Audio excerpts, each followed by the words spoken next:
Right. Here we are again. Time for Nightmare Dungeons. But let me just get these silly topazes out of my gear. Probably don't want to have that. It's okay. This is actually expensive, I feel. It's 100k and I literally don't have money.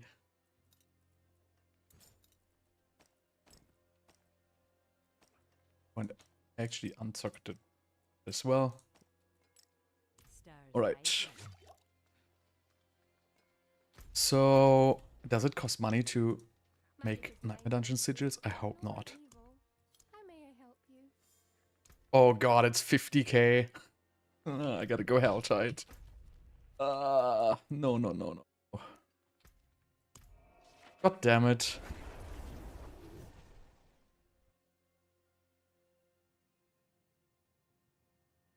I guess it is what it is.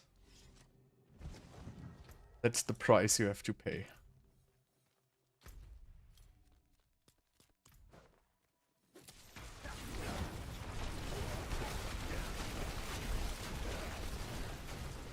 Okay, let's go. Triple.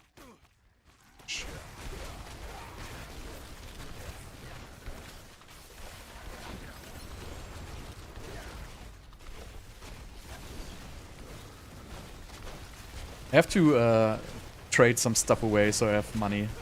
This is really depressing having to farm gold because I cannot craft Nightmare Dungeon sigils. Also, I think it's stupid to run Crown of Lucifer in Helltide. Yeah. I think that's stupid. I'm gonna switch.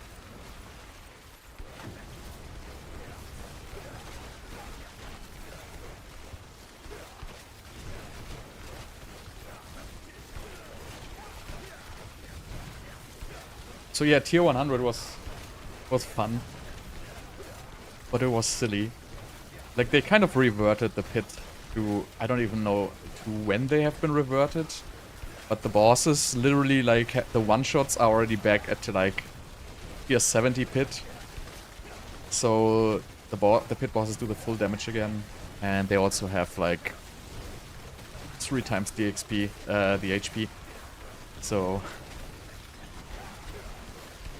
I don't know what went wrong there, but something went badly wrong.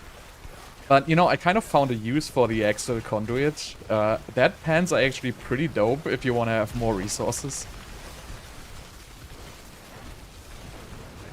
Like, I'm not even playing Chain Lightning, but the pants are still pretty good.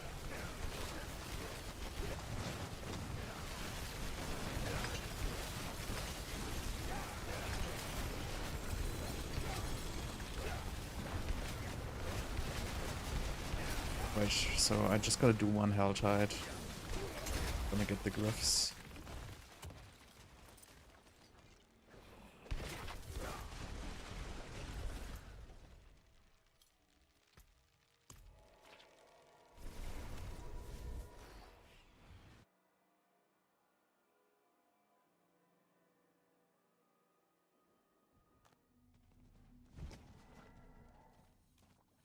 But the pushing was fun again. I didn't do it live because I kind of wanted to. Finish it.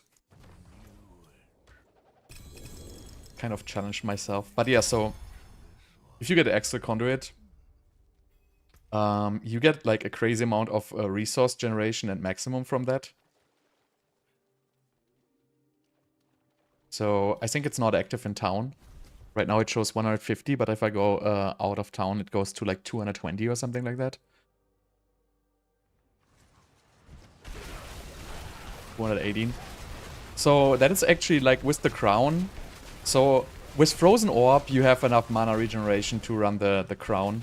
So you can absolutely do that. It's not an issue at all. I don't think other builds are gonna... Well, maybe... I don't know if Fire is gonna be capable to do that.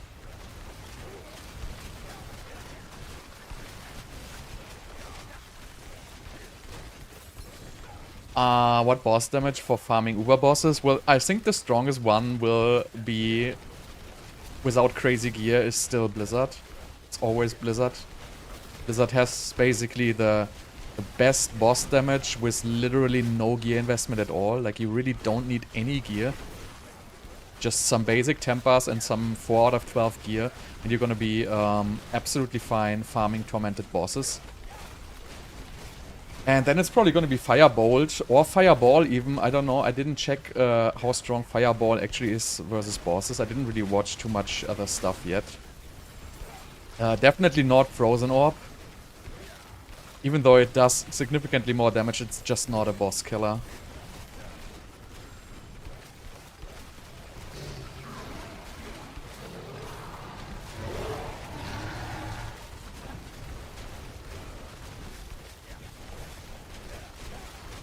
Especially this variant I'm playing right now. Yeah, I don't want to do Hell Tides. Unfortunately, I don't think they fixed the Nightmare dungeons yet, so they don't give rune shards, which is pretty depressing. Lightning Spear is hyped. I don't know. Again, so I'm playing Frozen Orb Lightning Spear, and is absolutely amazing for like trash clear, and boss damage is weak. But again, I'm running on level 1 glyphs at this point, right? So I'm comparing. So I literally cleared a tier 100 pit, and yes, the boss was like a nightmare, but I literally cleared a tier 100 pit with like level 95 and level 1 glyphs and this setup. Yes, I have the crown of Lucifron.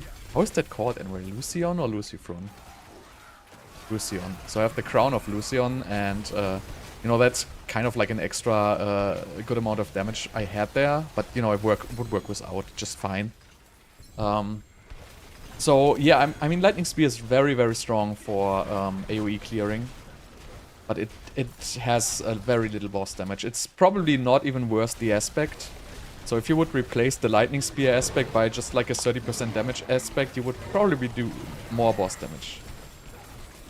Hydra, by the way, is a decent boss killer. So, I mean, I started with Hydra, and you know, when I was like level 70 and everybody was like struggling to get like the Blood Maiden down, I literally killed it in like 3 seconds. So Hydra burn damage is a decent boss killer. And that also, it doesn't scale like to infinity, but if you just want to kill like tormented bosses, you don't need to scale to like a, you know, pit tier 140-ish degree.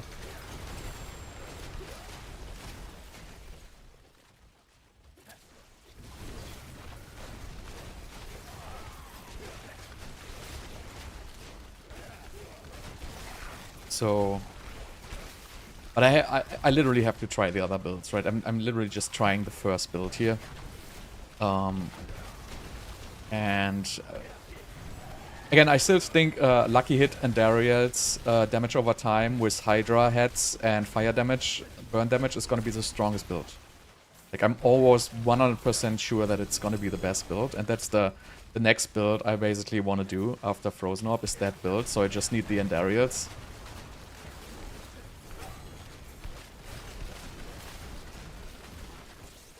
But yeah, so I have to farm Ubers and stuff like that, so it will take a little while. I mean, I can... It depends when they fix the pits. When they fix the bosses. Because they're way too strong right now. But maybe if they fix it tomorrow, it would be cool for me. So I should have enough gold now, so let me just get some cinders in here and finish this quest, and then we do tier 100 Nightmare Dungeon real quick.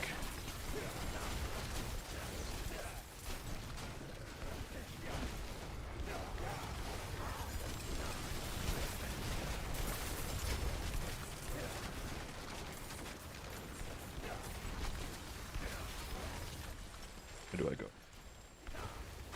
So right now the only source for rune shards is Hell Tides. Is there any buff to Ice Shard this season? Well, yes, actually there is a huge buff to Ice Shards this season. And that's probably gonna be Blue Rose. I didn't try that yet, but Blue Rose has a very high lucky hit chance to spawn Ice Spikes. And Ice Shards can trigger a crazy amount of lucky hit. So I would assume Ice Shards with Blue Rose is a decent build now. Besides that, there's just like the regular Sorceress buff. So like pretty much all cold builds are doing double damage. But there's no specific buff to Ice Shards. Except for, I think Blue Rose Ice Shards could actually be strong. Because if you get all the Ricochet and all the, you know, the lucky hits from the Ice Shards enchantment, you could probably get a decent amount of damage out of the Blue Rose Ice Shards there. Pure speculation though. But I like Ice Shard actually. Ice Shards is a pretty cool build. I like the fantasy of it as well.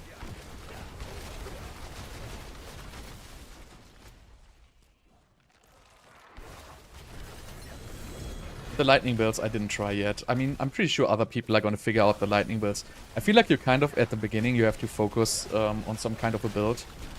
And for me, that's not going to be a chain lightning. So for me, that's going to be different builds. Pretty sure there's going to be like 17 creators already doing chain lightning anyway.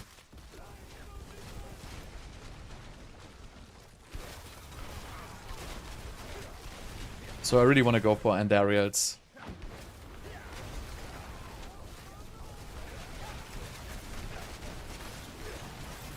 So it's gonna be, probably tomorrow it's gonna be Uber farming, like Uber Duriels.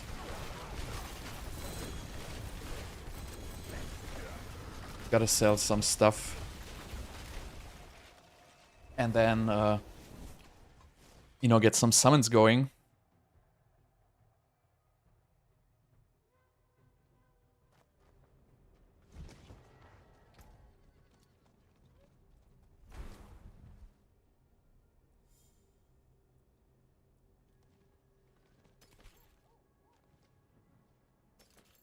See if anything useful here. I don't want to have 200 weapons. Care about boots.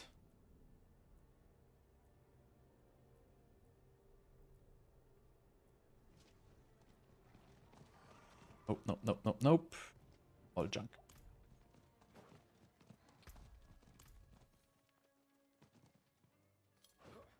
This rubber banding.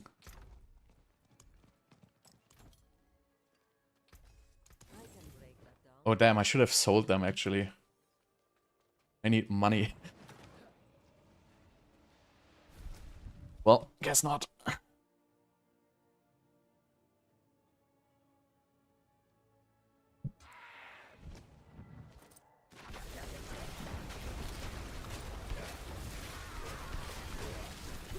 mean, this build is also decent for Hell Tides actually.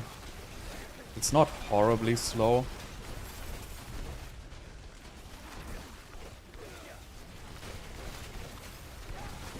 How much cash do I have? 4 million? Okay, that should be enough. So I'm just gonna finish that chest there. Yeah, I mean, I skipped Blizzard this time because I just found a Winter Glass at like level 80. So I was like, you know what, I'm just gonna switch, I'm gonna skip Blizzard because Hydra with Burning was actually strong enough with the extra Hydra heads to carry me towards that. But usually I would switch to Blizzard around level 60. I mean, you can even switch earlier, I guess. Shouldn't be a big deal, as soon as you got the aspect. Right, so... open this mystery chest and then we go tier 100s.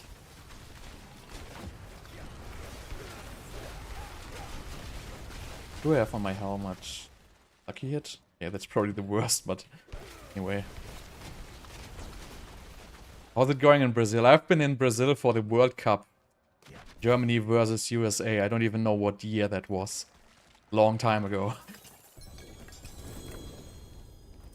I was in Recife. If I pronounced that correctly.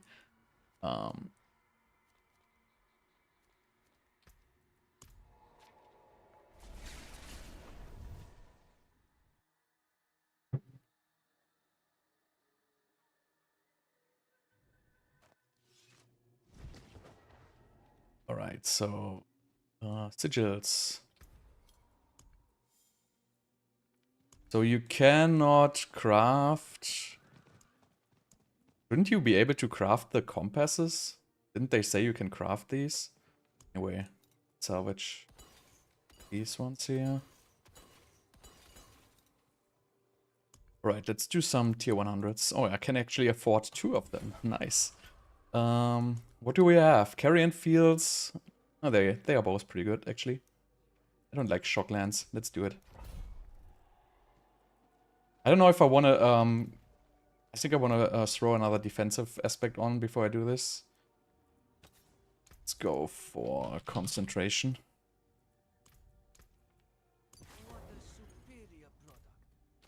I'm playing Disobedience right now, which is stupid, because I put on the Axle Conduit that I actually don't have to. I could just switch for this one here as well, because I don't really need the Conduit at this stage. And now I can actually throw on another defensive aspect, because I really don't want to die at this point. So now we can put on Ever Living.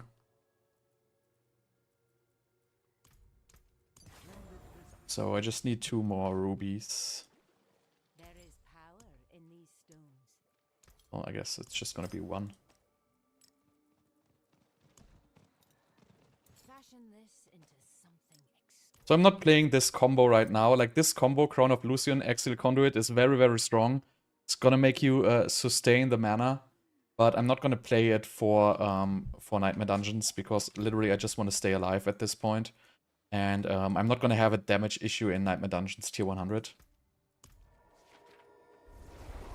Just gonna fly through there, basically.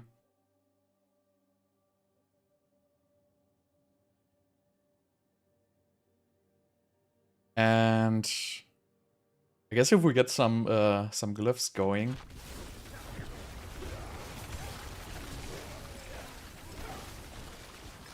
Why do I even shoot these guys? Like, that's why I hate doing Nightmare Dungeons for leveling, because Nightmare Dungeon is like my least favorite piece of content. So I really prefer to just do these at the later game, so I don't really have to worry about anything. I can just, you know, zoom through here and not even care.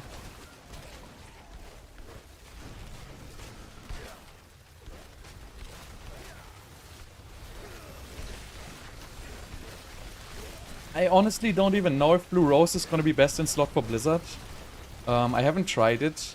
I mean, it's good, but I think it will fall behind Tal Rasha and Starless Skies. But I haven't tried it yet. I mean, I don't know how high the chance for the double Ice Spike explosions actually rolls. Like, if it rolls above 50%, Blue Rose might be better, I would say.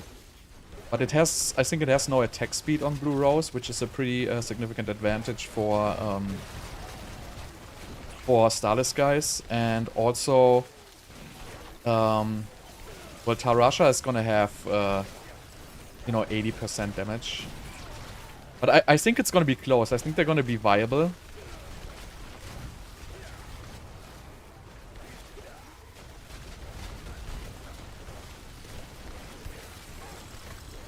And the good thing about Blue Rose is it's not an Uber unique, right? So you have easy access to that. And so in the early game, it's definitely going to be best in slot. I think it just comes down, if you have access to Starless Skies, Starless Skies is probably going to be better. But as long as you don't have Starless Skies, it's probably going to be best.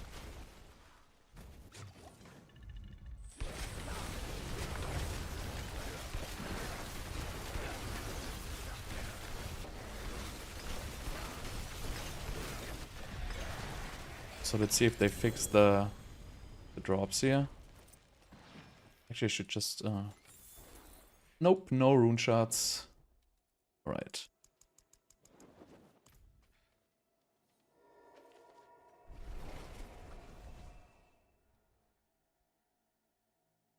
Yeah, I mean, I always left Eternal Realm behind, but...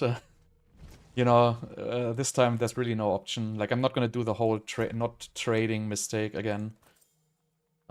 Just...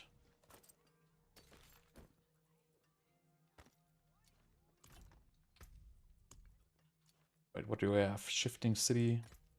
But these are so low. Do we have the perk? Hey, how's it going? So... So yes, poor Eternal Realm is left behind. Even though this season I would, honestly, I would think the same. Do these do anything? Nope, right? Yes. I would honestly think still playing Eternal Realm would be better than Seasonal because again there's nothing on Seasonal Realm. But there's just gonna be no trading. But besides that, like there's absolutely again no reason to play Season. There's absolutely nothing in the season. There's one Resplendent Spark. That's literally the seasonal content. Which is, I mean, I kind of don't like that they don't fill the seasons with content anymore. But I think they have, you know, I think it's better to fix the game than fill seasons with content honestly. So I think you cannot really complain about that. Best build for leveling is always Firewall. You always want to level Firewall. There's literally no other option. I mean, I guess you can level with Chain Lightning, but I don't think it's gonna be good. Firewall is just the strongest leveling build. Firewall Hydra.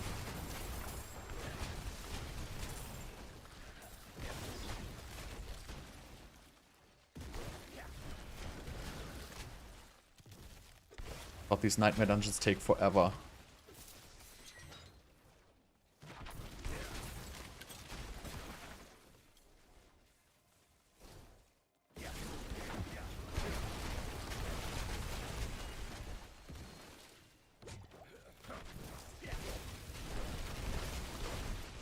Where do I go?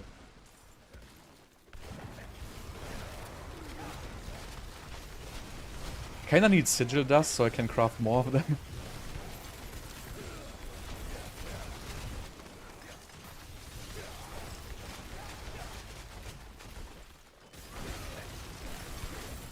I think some elites drop them here. So yeah, Frozen Orb is always low on mana if you are too low. Like, you need like a certain level to start playing Frozen Orb. You need to be able to properly spam your skills. You need a good amount of resource generation, and you need Winter Glass with Conjuration Mastery. So the mana sustain from Frozen Orb doesn't really work in the very early game. That's the good thing about Firewall. Firewall basically has its own mana sustain built in.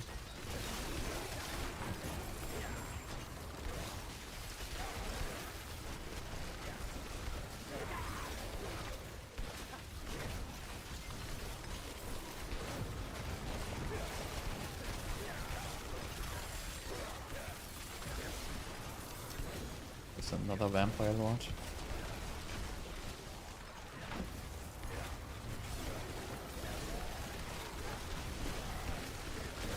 I really hope I will get some better Nightmare Dungeons. I honestly never play Nightmare Dungeons at all other than for the glyphs, and so I don't even know the layouts and stuff like that. I don't even remember which are good.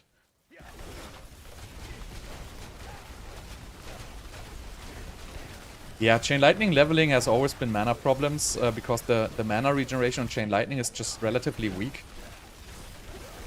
It only works if you have enough mobs that Chain Lightning can hit. If there's only like 2 or 3 mobs, it's bad. And in general, Chain Lightning is just not a good leveling build. I know it has been advertised as a leveling build from the very beginning, but it basically never was. Let's see, where's Destruction? Probably at D, right?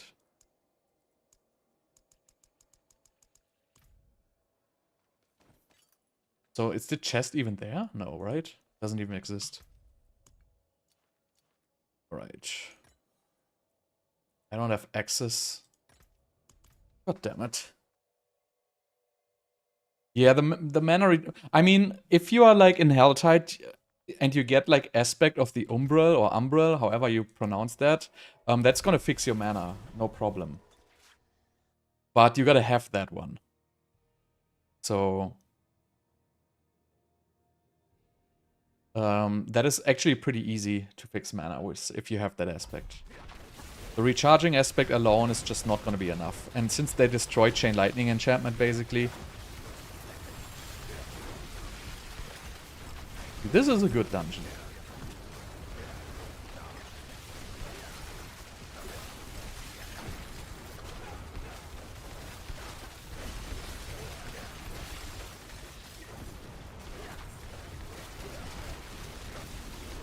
Yeah, aspect of recharging alone is not going to cut it, unfortunately. So, I mean, you want to have lots of Conjuration Mastery, basically. That's a good fix. If you do Unstable Currents and Conjuration Mastery. But yeah, also Unstable Currents is not going to be permanently up, so... It is just not a good leveling build. I mean, I know they put it in there because obviously they made the new item for it.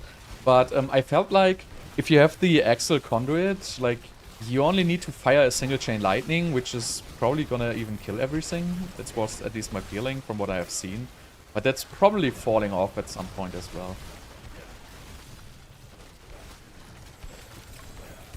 So you always want to open the Resplendent chests when you're in a Nightmare dungeon because they can drop sigils.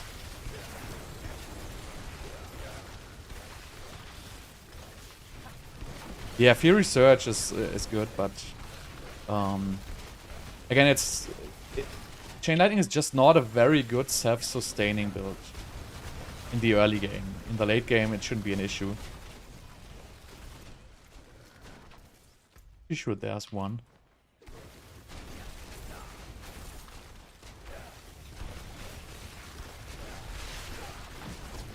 So the plus 4 mana on helmet, chest and boots will obviously help you. If you have 2 of those rolls, you should be fine. But still, in the end, Chain Lightning is just not the strongest leveling build. It's also, like, slow. Like, you know, the Blizzard has Area of Effect, right? Frozen Orb has Area of Effect, but Chain Lightning is really, like, single target, and if you have a lot of mobs, it doesn't really help. With the Splintering Energy, obviously, now it helps. Really, I have to go there.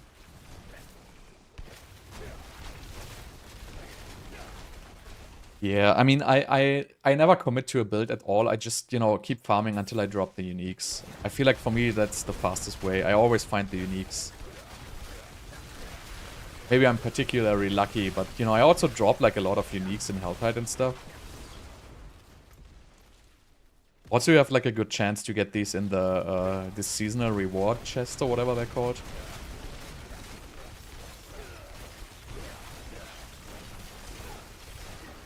That was a long dungeon.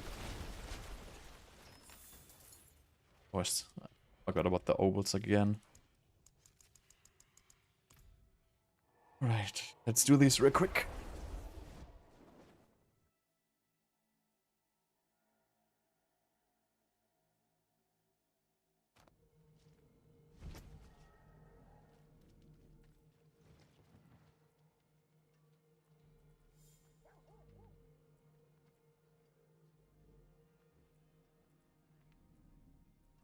I don't think I should be looking at these anymore. So what do we want to have? We probably want to have focus. I like focus.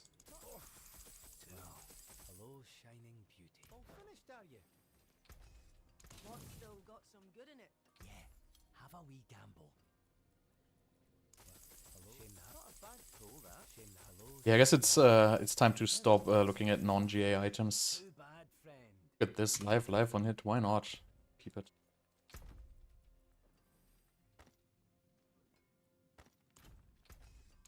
Use it well. I hate it if that tab always, the chest tab always starts on this garbage page and then you randomly switch out your gear if you right click it. Not a bad pull, that. Hello?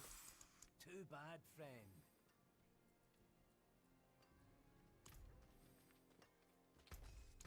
What's left? I'll keep my forge hot. Right. Return soon. I don't even know what shift. I don't have access to Shifting City.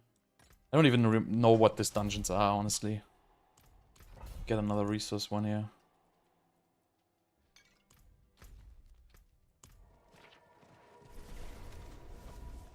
I have the fireball weapon with 1 greater affix as well. How does Pure Frozen Orb compare to Splintering build? I felt like pure Frozen Orb has a little bit more boss damage. But the splintering is absolutely nuts in dungeon. So really, like, in the pit 100, in pit tier 100, I like literally was flying through the dungeon in like 1 minute 30 seconds at level 95 with level 1 glyphs. And that was only because of the lightning spear. So the winter glass, the cooldown reduction, if you look at my skill bar, right, the cooldown reduction is nuts. It goes so fast, like if you do frozen orbs. It's really strong. I mean, you probably get more lightning spears out of unstable currents, don't get me wrong. But, you know, these frozen orbs hurt. And also the lucky hit frozen orbs, that's actually not, like, don't underestimate the frozen orbs coming from lucky hit. That's actually quite a few.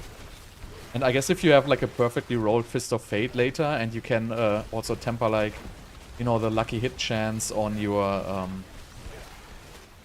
utility pieces, like whatever Ice Blade's lucky hit or Lightning Spear lucky hit, I think that's gonna be a crazy build, actually.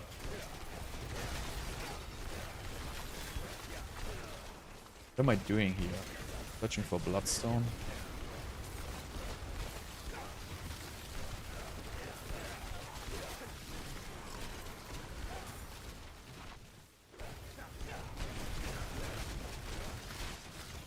You don't really require Wanton Focus. I just happen to play Wanton Focus because I think it's better now with the new Winter Glass, because you benefit more from attack speed because you now have the cooldown reduction for your conjurations, which is directly related to your attack speed. So that's why I would probably recommend Wanton Focus.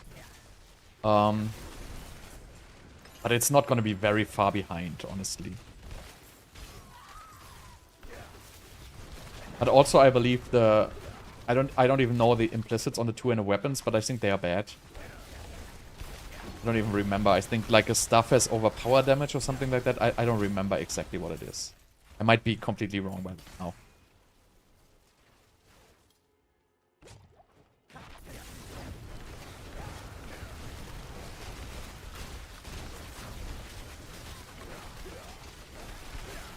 Okay, damage over time, right? I mean, there's like two-handed sword or something like that, I guess, right? So, I really don't know the implicits, but so the one-handed sword has like critical strike damage, which is a great implicit. And Focus has lucky hit, which is very beneficial for this build. So I think Wanton Focus is just gonna be better for Frozen Orb now, period, in all stages. Also, since you get, like, on the Winter Glass, you get the free extra Frozen Orb chance, so the tempering is not so extremely important now. What else do we controller?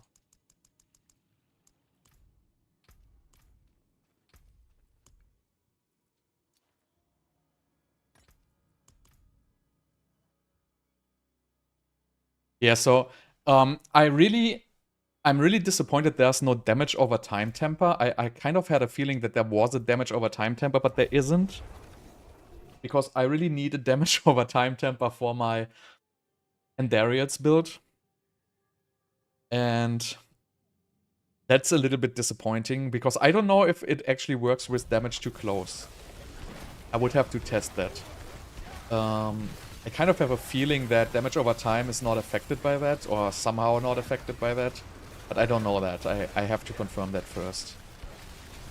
Because otherwise you would have to basically temper all damage to get the Andariel's build going. I really thought there was a damage over time temper, but there's only a fire damage over time temper.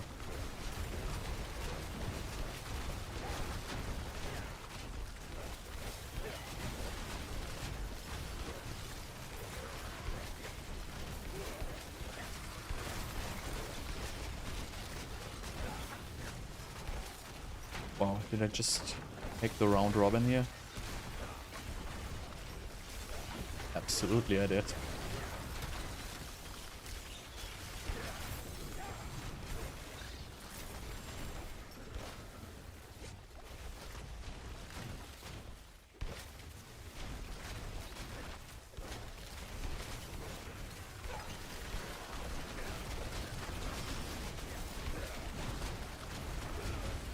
But overall, like, I really like the new Sorc changes. I feel like the power level is gonna be pretty much in line.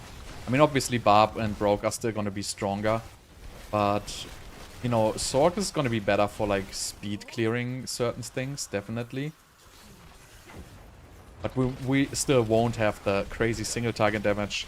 Other than maybe with the Andariel's build. Like, that's my hope, that the Andariel's build will actually have the single target damage high enough to be able to, like, kind of compete.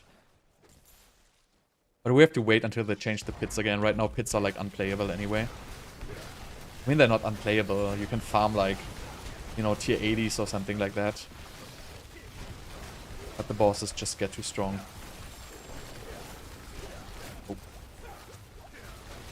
Also, like, the tankiness, right? The pit bosses are reverted. Also, not only the hit points is reverted, also the damage they do is reverted. So they are right where, at the very beginning, you remember the pit bosses were, like, literally one-shotting you, like, from tier 60, no matter how much damage reduction you stack. Like, you could stack 200% damage reduction and they would still just simply one-shot you. They're exactly back at that state right now. So they basically have to be have been reverted to the very beginning of Season 4. And that's definitely not by design.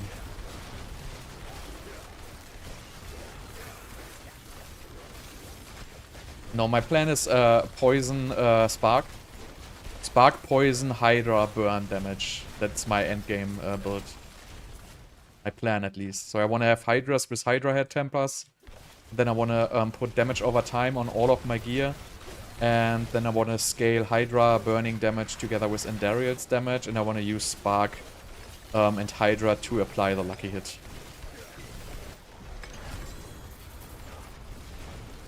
Yeah, Sword is crit damage.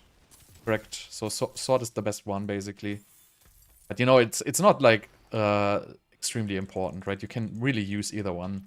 You just don't want to use something with damage over time, obviously, if you don't do damage over time.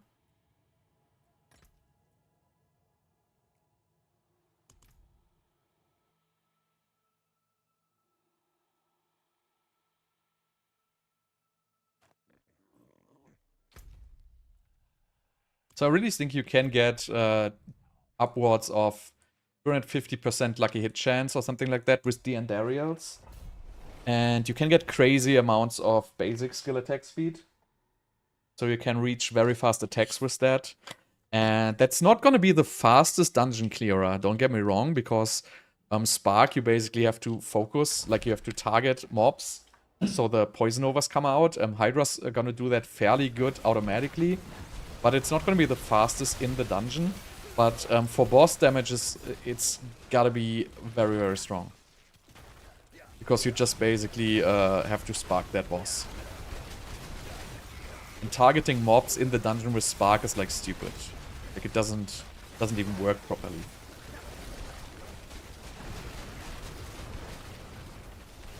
So I think I'm just gonna do level 15 glyphs for now. Just want to be able to build, like, a decent Paragon board. So I can do, like, tier 101 pits. So I just need to, like, quadruple my damage for tier 101 pits. That shouldn't be a big deal, actually.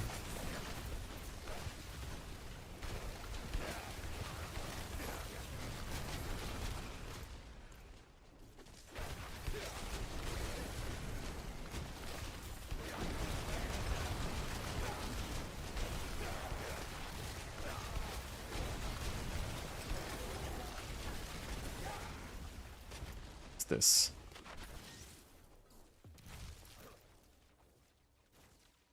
They really have to take out this Nightmare Dungeon stuff, man. They should just remove the Glyph XP. I really hate that they keep this. Or at least they should triple the Glyph XP or so. That you... I feel like...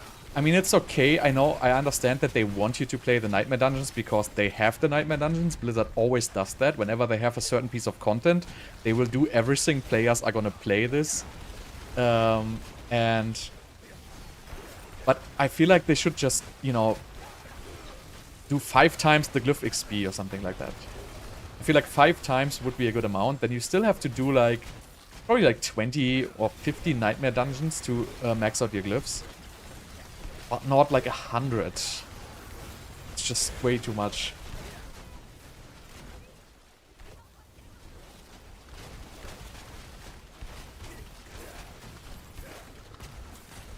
a unique sword. So I feel like if you want to be tanky in the end game, you can what is it called? Azure Brass or something like that. That sword which gives you like 50% max life. I think that is actually going to be viable. I mean, I guess it depends on how the game plays out in the end. But I feel like it's a great defensive item. Right now it doesn't do anything because you're going to be one shot no matter what if you like get hit by a pit boss. But if they fix the pit bosses, you know, that might be good. And obviously the basic skill sword is pretty strong.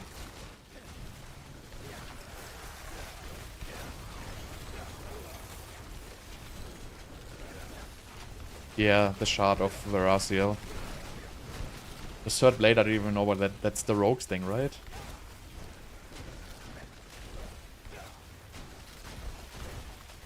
I mean, I haven't even played Infernal Hordes. I don't even know how it works.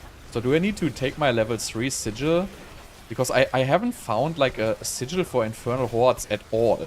Like, I don't even know where you drop them. I mean, I got like 3 from the quest or something like that, but I don't know where I would get new ones of those. Alright, control. Let's go for... Well, winter is probably gonna go, but we still do it.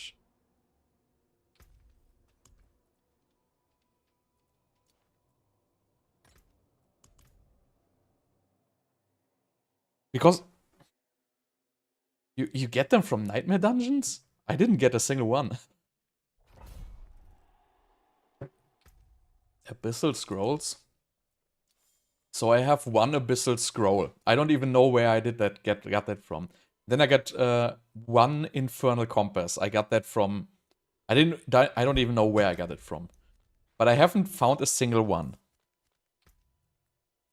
Maybe I'm doing something wrong. You get to do the eyes of the enemy. Is this like these little dungeon thingies? Oh no, I know. Oh god, please don't make me do that. No, I'm not gonna do that. So basically I have to play these weird little dungeons on the map just to unlock the Infernal Hordes, which then takes like 10 minutes to just give me like some random loot. Like yeah, I got those from the Infernal Hordes questline, but I didn't get any new ones. So how would I even play that? Because I wouldn't farm for like the keys to that. That seems like stupid. Yeah, the loot is good, but is it worth farming and upgrading these compasses and everything? I might as well just, you know, go AFK in Helltide and I would probably get like 10 times the loot. Yeah, I also get boss mats in Helltide. I don't know. I just got a feeling like these compasses should drop somewhere where you would usually go. Like, they should drop in Helltide. They said they drop from Helltide chests, by the way. Obviously they don't. Maybe it's also just something they screwed up. Yeah, that's what I mean. Yeah, maybe you can do it for a challenge later, but I don't have access to the materials right now, so how would I even play that? Yeah, I think it's bugged as well. That's what I'm saying. Like everything is screwed up basically, right? The rune shards don't drop in the nightmare dungeons. The compasses don't seem to drop anywhere.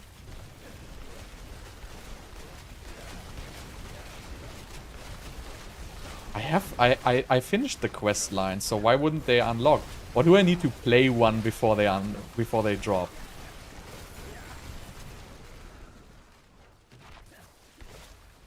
Like, I finished the seasonal quest line completely.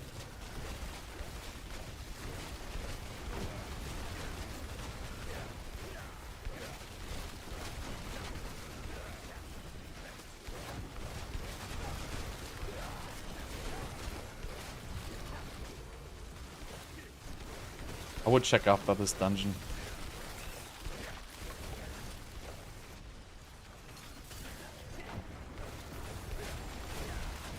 Is another quest line? Oh dear. So wait, so the quest line you need to do the seasonal stuff is not the seasonal quest line? Is that what you're saying? It's a different one?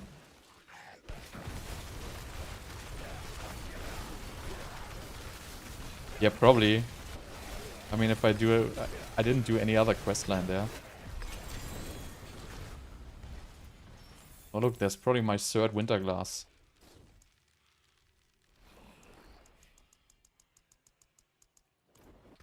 Look, there it is. Number 3. Oh, this one is better than mine.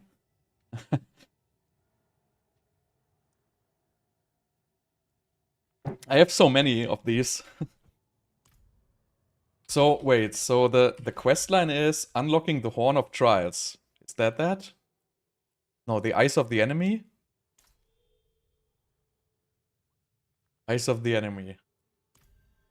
So how am I supposed to know that? Like, it's just a random white quest. Why would you do a random white quest?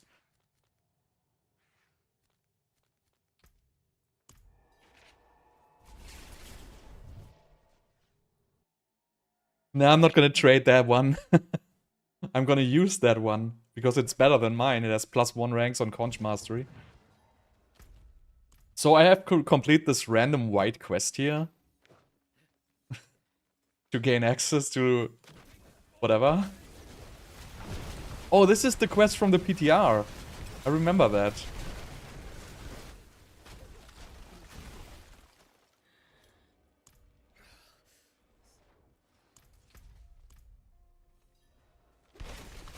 Yeah, I guess, I mean, I have to do it, unfortunately.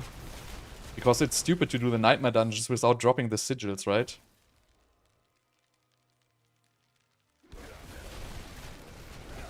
I'm playing Seasonal as well. Wait.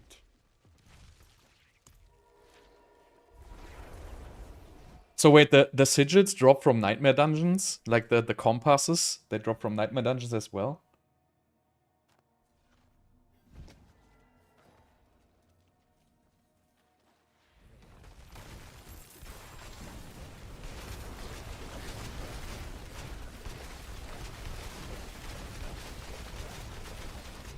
Wait, am I just waiting here for something to happen? Oh, go back. What is this? I know this place. I can't believe this is locked behind... This was called the Season of the Infernal Hordes, so why is this not the seasonal quest? Yeah.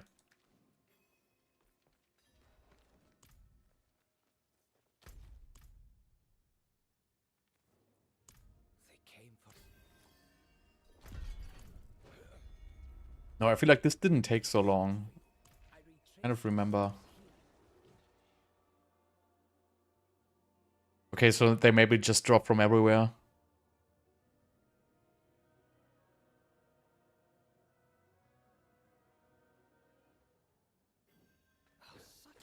I have a spare Fractured Winter Glass, but I kind of need these to earn money, unfortunately.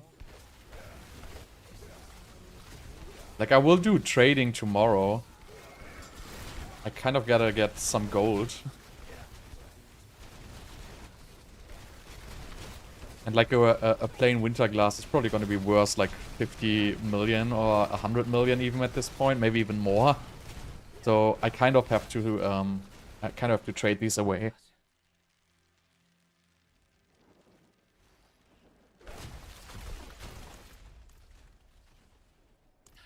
All right. Stand back.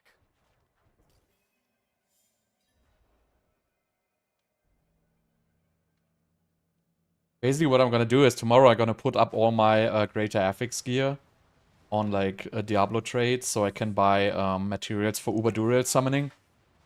And then I'm gonna blast Uberduriel pretty much the entire day. I hope I can find people who are already like doing it, but I guess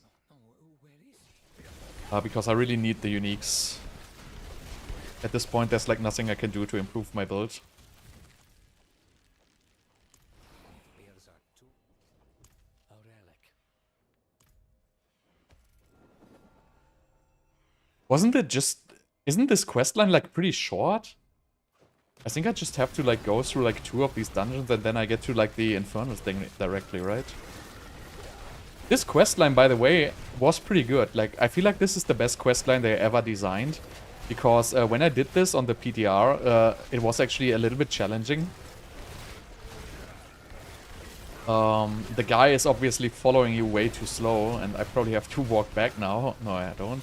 Do I have to? I don't even know. But this quest line is alright. Like, I have nothing to complain about this quest line, as I usually have to have something to complain about every single quest line, but not this one.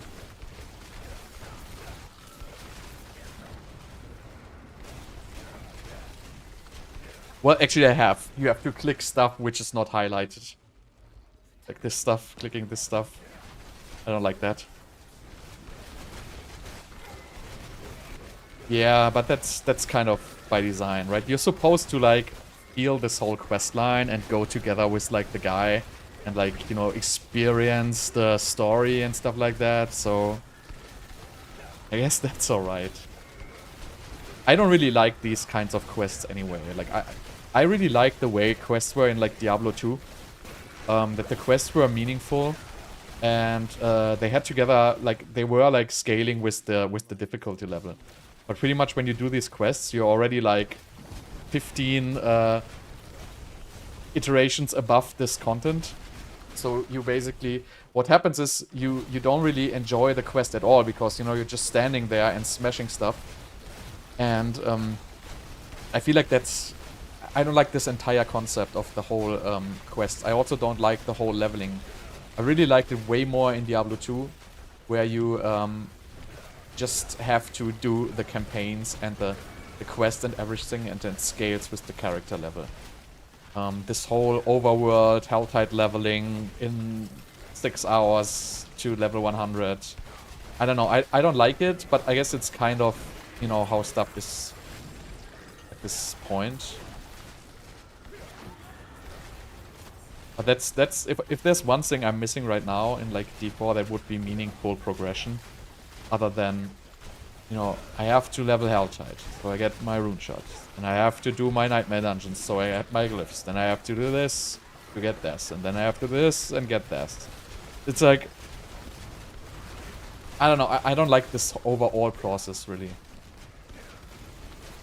Like, I'd rather replay the whole stuff all over again, as long as it's interesting and, you know, somewhat challenging. And I can, like, I can try faster. Like, that was also, like, the great thing in Diablo 2 was, you know, you could always go faster, right? Because if you would try to get through it the fastest way, at a certain point you would just start to die because you were going through content too fast, right?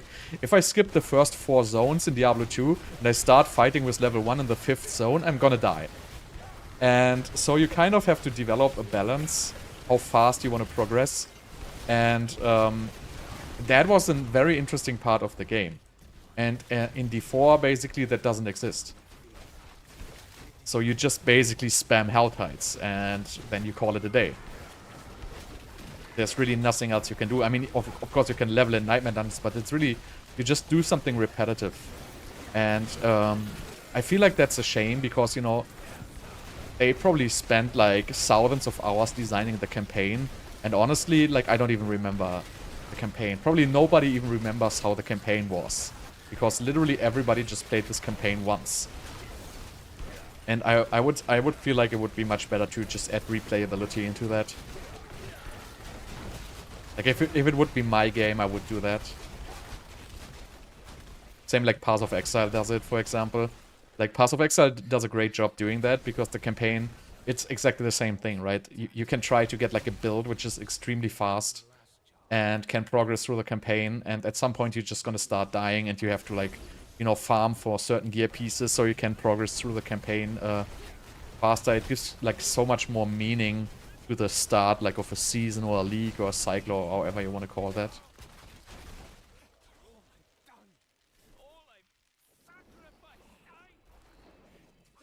Am I clicking something or am I waiting? I don't even know.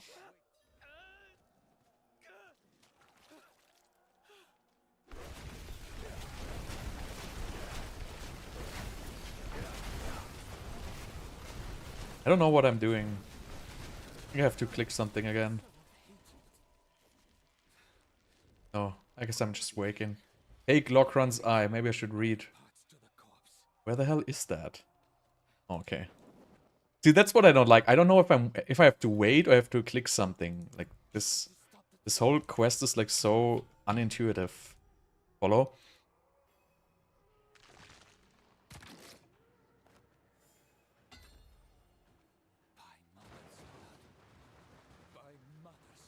But I think this is the last one already, right? Now I'm gonna get into the Infernal hordes thing. I think there's like a boss now with like this, the red beam of destruction or something like that, if I remember that correctly. Yeah, that one I remember.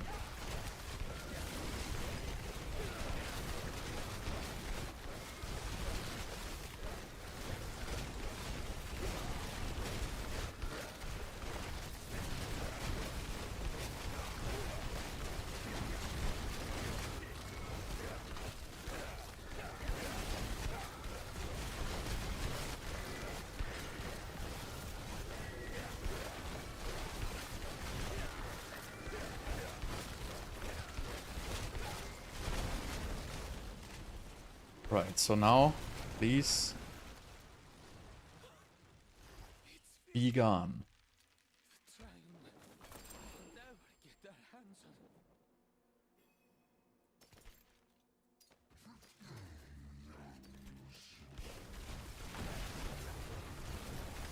Cruel.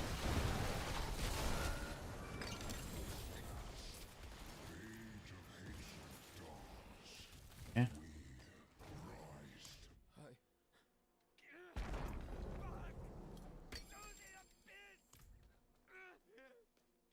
Speak in the ruins of whatever. Okay. So I think now it's just gonna do the last part of the... I also hate, like, why do I have to do the quest first so these compasses drops? You could just drop them anyway. Like, I would just stack them and later do the quest, right? I don't see a huge issue with that.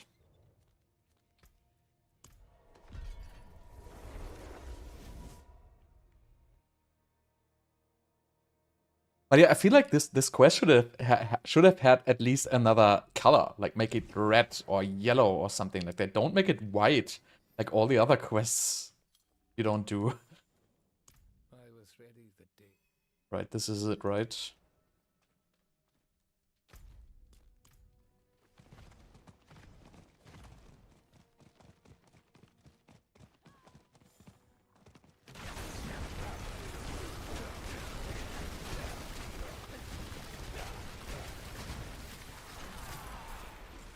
This is it.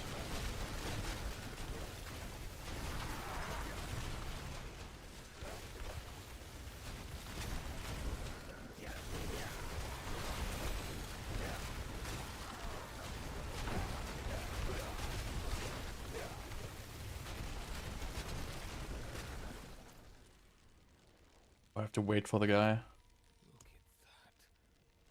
The gate seems ready to burst. Just open it already. We won't.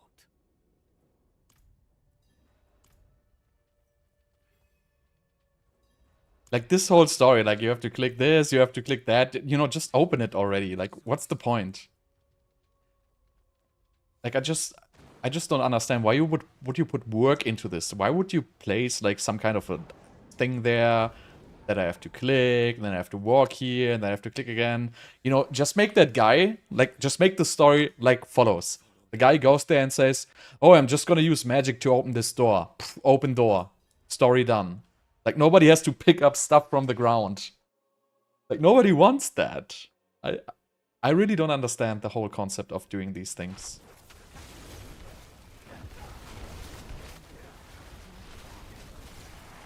Like, this part was actually cool. Like, I like the design of this. This kind of reminds me of, what was it in Diablo 4? Like, Act 3, I guess, right? Or was it Act 2? I think it was the end of Act 2. Or was it the end of Act 3? I don't even remember. I think it was the end of Act 3. Whatever, it was the end of some act in Diablo 3.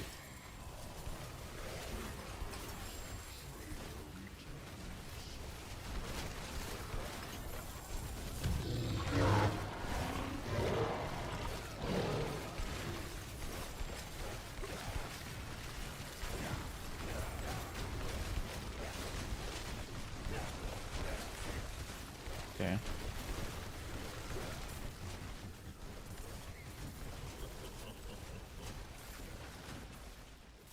Also, just like a suggestion, like if you're playing Helltide, pick up all the elixirs. You can sell them on Diablo.trade, and they actually, like later, you get like, for certain elixirs, you get like at this stage already like 1 million or something like that. And that's a pretty good amount of gold for just one click. So I would just always pick up the elixirs, even though if you're not using them, because they stack. And the more stuff you can buy in the beginning, the better. Because the later the game, the more expensive it gets to buy stuff. So right now, in the very beginning, if you know, buy the stuff you need, like the Uber Duriel materials and stuff like that, well, usually Fortitude, like the hit points elixir is usually worth something. The advantage, like the crit and the attack spear elixir are usually worth something. And the resource elixir is usually worth the most. But even like the evade elixir and the swords elixir, pretty much all of the elixirs sell. I think even the overpower elixir sells. But I don't know the economy right now. It depends on the builds which are being played. But basically, you can sell all elixirs. So you basically just get a stack of 50, and then you just put them up, and it's very little effort to do that, and you really make a good amount of gold, especially in the early game. Because in the early game, crafting those elixirs is going to be expensive, right? If I'm out of resource elixirs, I cannot even craft new ones because I don't have the bundled herbs.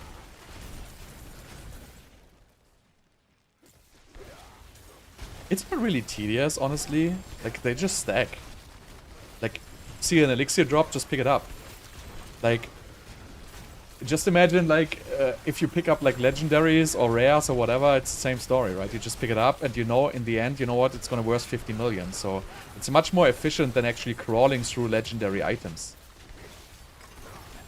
You kind of have to assign a value to the items. Oh yeah, but the problem is the selling part. If you want to progress fast, you kind of don't get around trading. I mean, you can play like solo self-found, but you're gonna be significantly slower than if you just see Gregoire mats, you just sell them, and you then buy Uber Duriel ones. Because you really don't want to do the other bosses. Like, all the items are gonna drop at Uber Duriel anyway. And what we want are the Uber Uniques, because the Uber Uniques are crazy this season. Right, so I need Starless guys, I need Andariels, and I need Shaco. Like, I basically need 3 Uber Uniques. Like, there's nothing I can do about it. I need all those 3. So I might as well just, you know, take the day tomorrow and just get them. Not Uber Duriel, by the way, Tormented Duriel, I mean, by Uber. Like, Uber, whatever.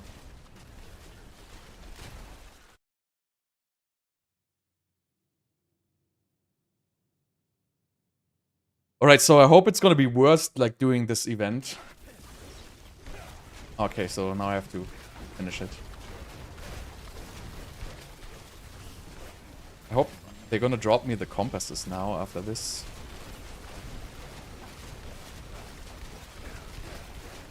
Oh. Oh, I can kill the bosses directly?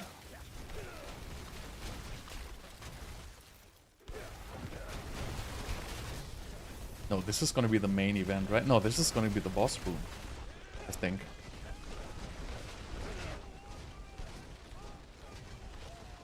Yeah, so... Is it? I don't even remember this part.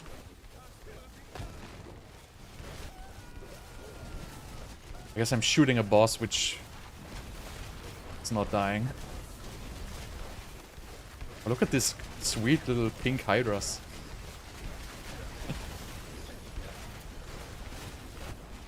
What am I doing here? I guess I made it. No, I didn't.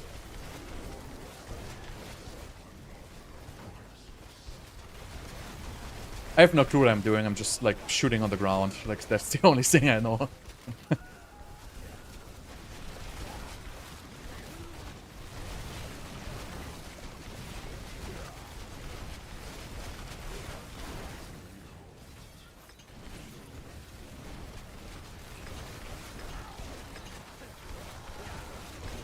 Can't even see the bosses. Where are they?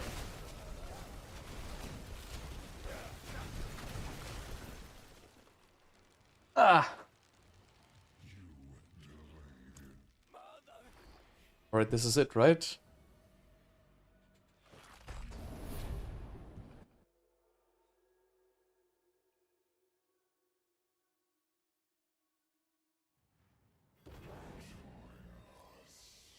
Yes. So do I need to consume the... Oh, you get this amulet. I forgot about that. So do I need to use one compass so they start dropping? What is this? This is so bad. Like, this is the worst possible roll, I guess. So wait, so now we do this tier 3 compass, right? For whatever reason. Now I click on this here. Well, I'm gonna do one anyway. This is not gonna take very long, right? Tier 3.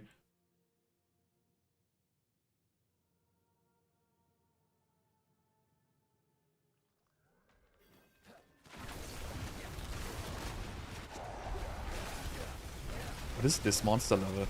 I can't even see the monster level, they die too fast.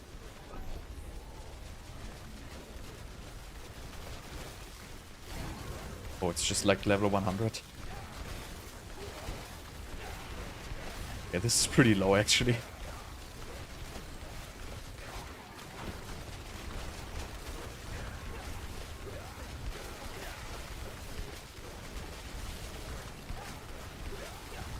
Yeah, I mean, I'm like completely overpowered right now, so it's okay.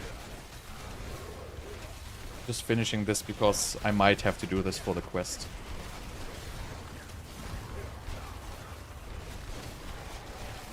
But did they really change this? I feel like the wave still takes forever. Didn't they say they made that faster? I'm still in wave 1.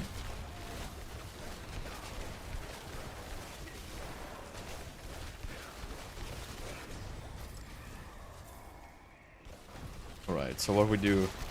I don't want to get slowed. Whatever, let's go for Hellborn.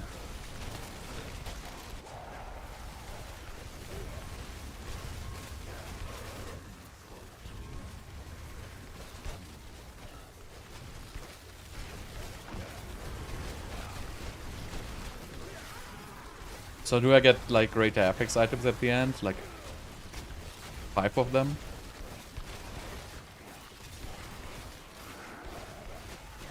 I'm good, how are you?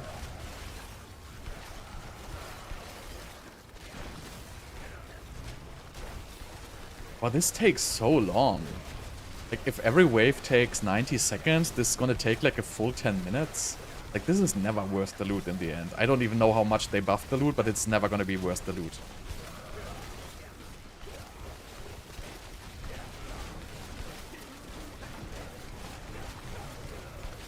How's the grind going? I already cleared tier 100. Hit tier 100, I cleared at level 95 with level 1 glyphs. And now I'm doing nightmare dungeons, and somebody told me that I have to finish this whatever quest line here so I can drop the compasses during nightmare dungeons. Increase movement speed, nope. As whatever, I don't care.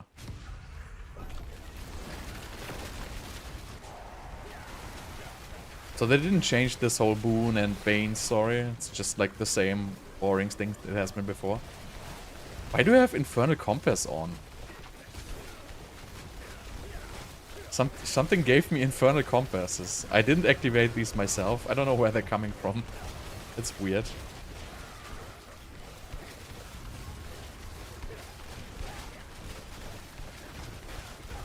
Or are they never expiring? So, wait, is like the Infernal Compass like paused until I get into the next Helltide, or what is it?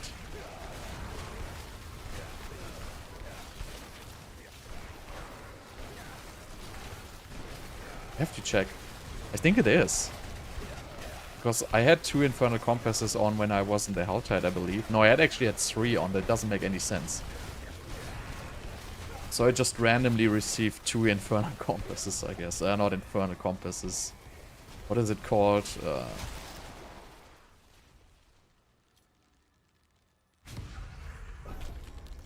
Profane Mind Cage.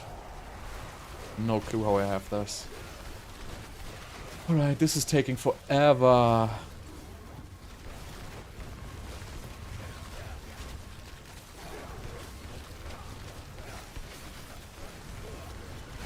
I would try like a tier 8 of this, but I don't have the compass thing.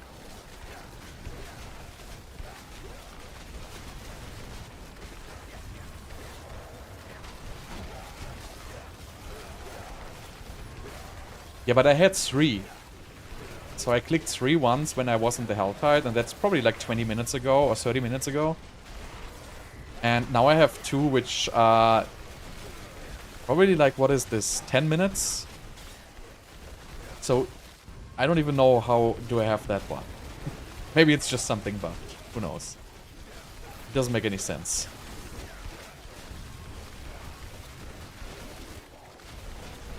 No, I don't play other games.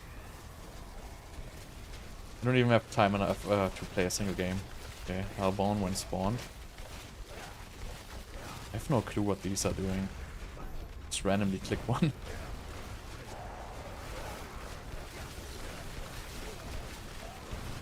That's super strange. I don't know where this is coming from.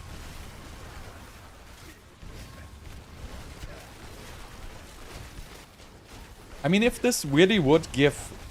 Let me put it like this, right? If this really would drop a lot of loot and good materials, this might be worth it, right? Because the material chest... I mean, the material chest used to drop basically nothing. I think it's more about the material chest, not even about the greater FX chest, I would say. If the material chest would be dropping, like, a good amount of materials...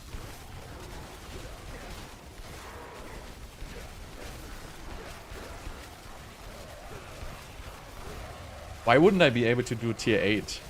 I did a tier 100 pit. Isn't the tier 8 like a tier 100 pit? Or was it a tier 150?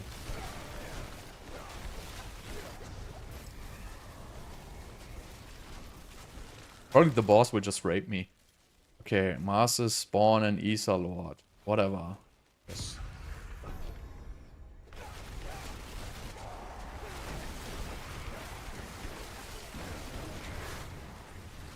So I probably cannot do tier 8, but I don't want to do it. I want to do the Nightmare Dungeons anyway. And I want to do pits because I want to upgrade my gear.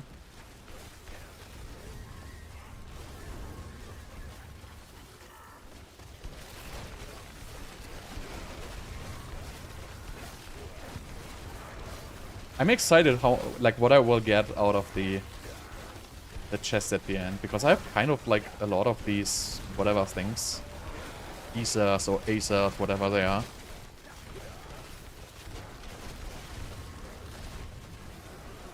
Yeah, that's gonna sell very good. Probably at this stage for like 100 to 200 million, I would say already, maybe. I don't know the economy, I haven't looked at the trading side yet, but, you know, gold is not so so uncommon, I feel like. Like, you get like millions of gold fairly fast, so I would assume a 2 greater affix wand with 2 good affixes is gonna be worth like quite a bit.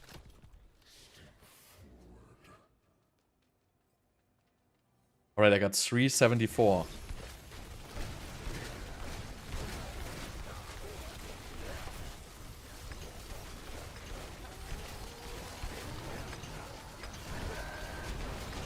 See what we get. Alright, so we can get greater equipment for 60. So let's open greater equipment. Right, so that's 2 GA items, not too bad. How much does the material one give? Okay, that's garbage. I hope that's... Wait, what? I cannot... What? I cannot open it again? I can only open it once? Wow, that's like... Wow. That is like fucked up, sorry, but... So I'm forced to like get the garbage materials now, I don't even need, because I don't want to have the legendaries. Or is this gonna drop uniques as well? Probably just gonna drop garbage, right?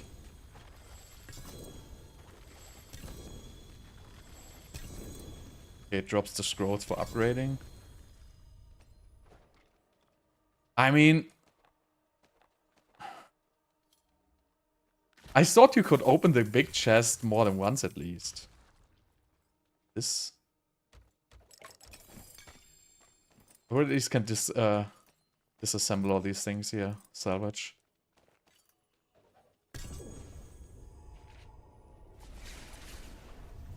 Yeah, maybe the chest gets bigger if you do higher levels. Hey, how's it going, bro? Okay, so...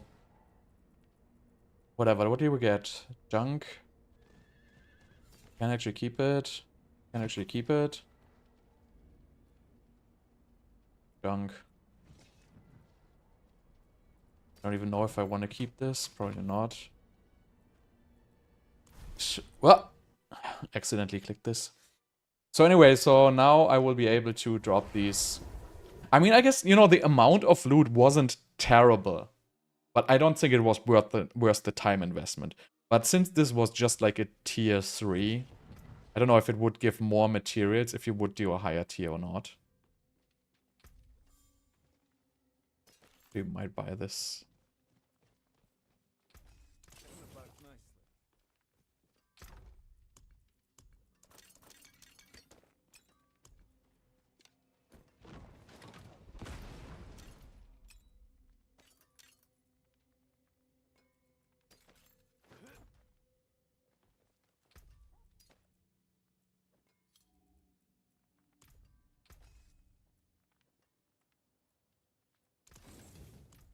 Right, so back to Nightmare Dungeons.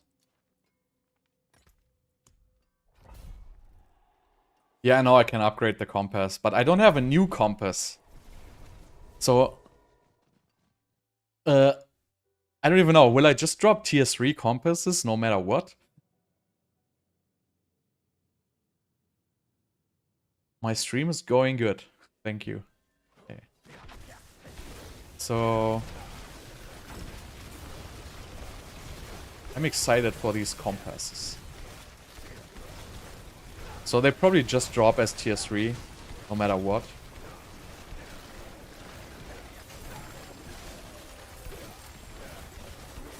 So I'm just gonna do like 4 or 5 more Nightmare Dungeons to get tier 15 glyphs, and then I'm actually gonna upgrade my gear. Because I can't do so many Nightmare Dungeons. It's just gonna be depressing.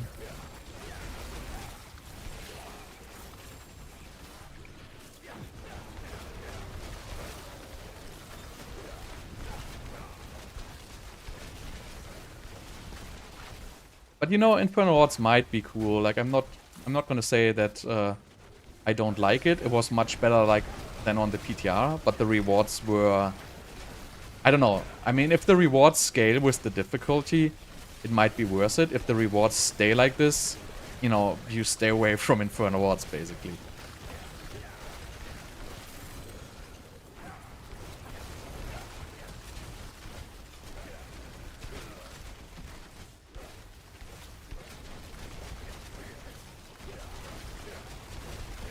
Alrighty.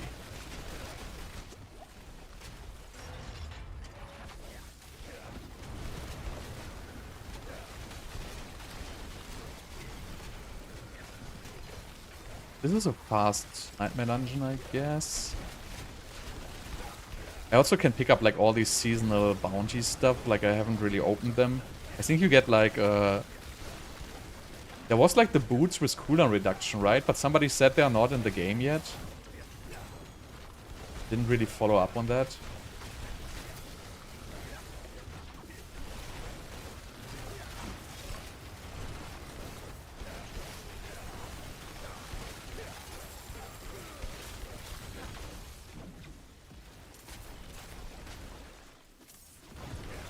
Also like the boss summoning materials, like just pick them up, don't randomly leave them on the ground. They are also worth a lot in trade.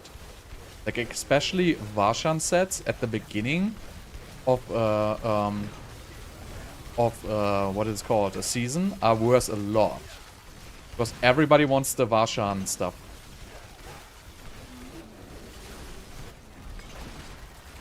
And they are like not common, right? They are relatively hard to get, the Varshans things. Wait. So sometimes the chest is not even there. Oh, there it is.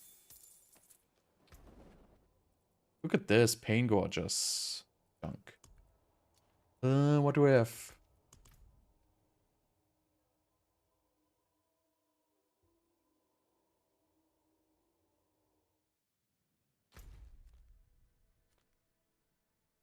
Hello. I'm picking you. Okay. So I just need a couple of more glyphs to 15, then I can upgrade my Paragon, then we can probably push like a tier 120, maybe 10. No, 20, not 20. I would say 10. Tier 110 should be no issue. I guess for 20 I would need tier 21s.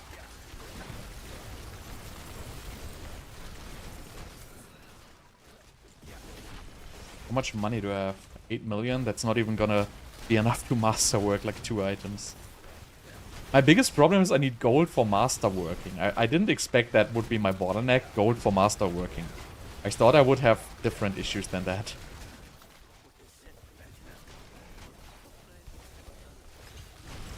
But yeah, tomorrow I'm gonna sell stuff for gold. Only legitimate reason to pick up a conduit shrine if you have to pick up this magical box and don't want to be bothered.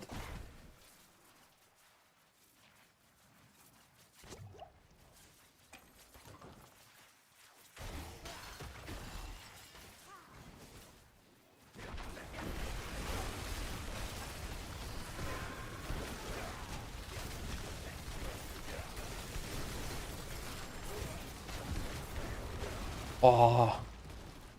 Did the pet already pick up the animus?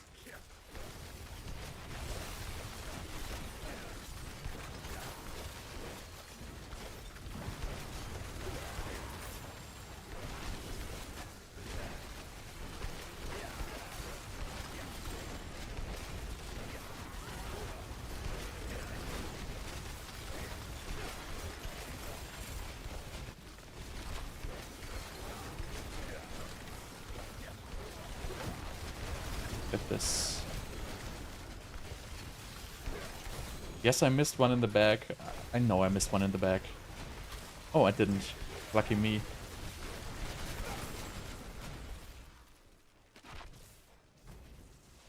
But this is like the best way to do Nightmare Dungeons. I really don't recommend doing Nightmare Dungeons in leveling. Even though it might give you the most XP per hour. You know what's gonna matter the very least in this game is gonna be goddamn XP per hour. Unless you're doing like a paid speedrun or something like that. But really, it doesn't matter what level you are. Like the power you get from being level 100 is just so minimal. So what else do we need? Let's go for Flame Feeder.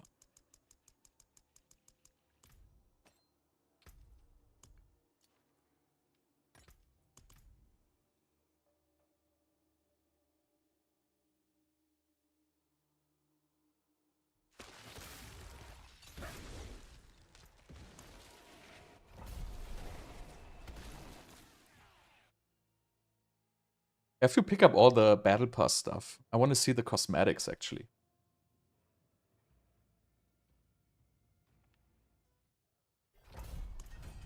I've done this, right? Yeah.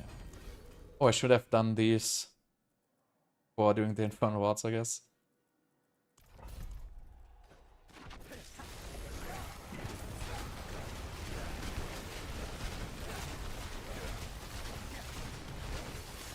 Right, that is quick.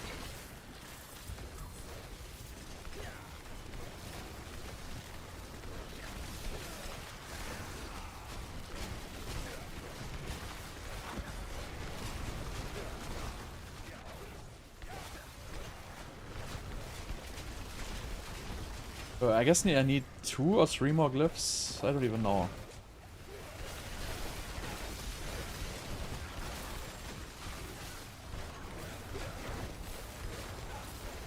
Also, like the Paragon reset is gonna be expensive, but I don't really need a reset. I can keep my old one.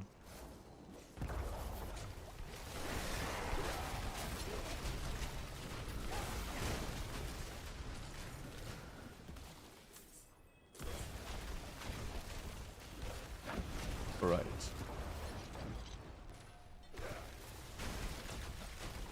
hate the dungeons where you have to open doors. It's so tedious clicking these.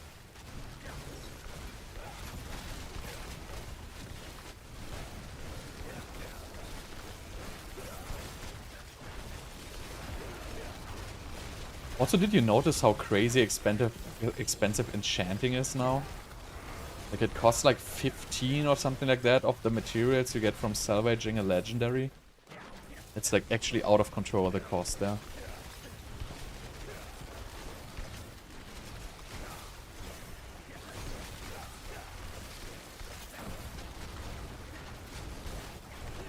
I cannot even enchant my gear because it's too expensive.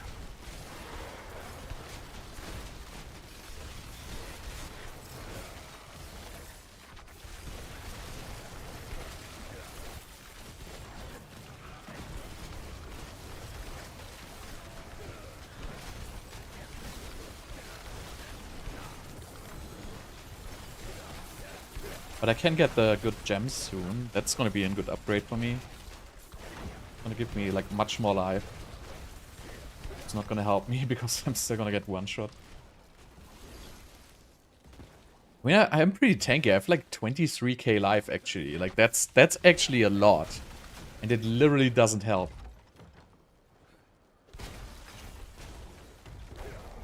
I mean, it helps you against this drifting shade. If you cannot click a door.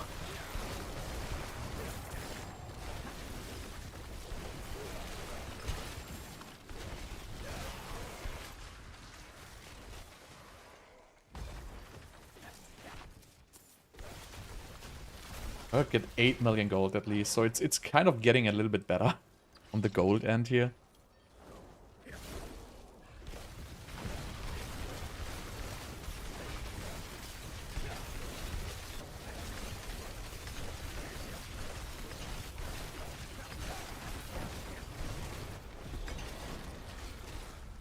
Alright, so we get Flame Feeder. Open the chest, which contains nothing, and we get the next one.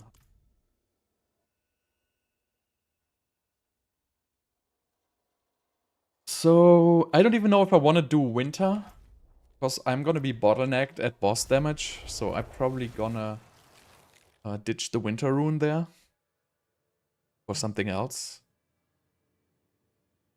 So I'm probably gonna go for Tactician.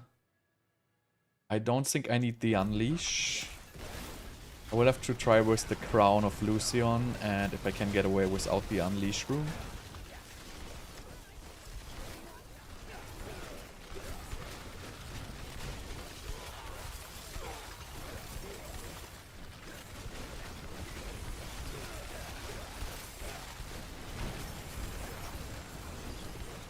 So I'm gonna be soon like level 100, and that's gonna be like almost 1 day later than like all the other guys.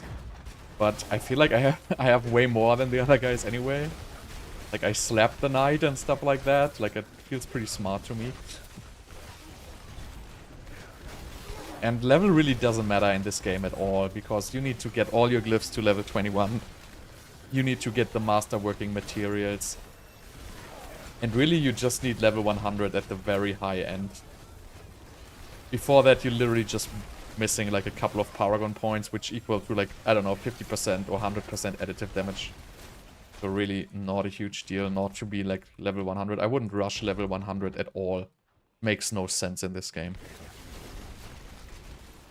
Like it's always gonna take like significantly longer to finish the other stuff than reaching level 100.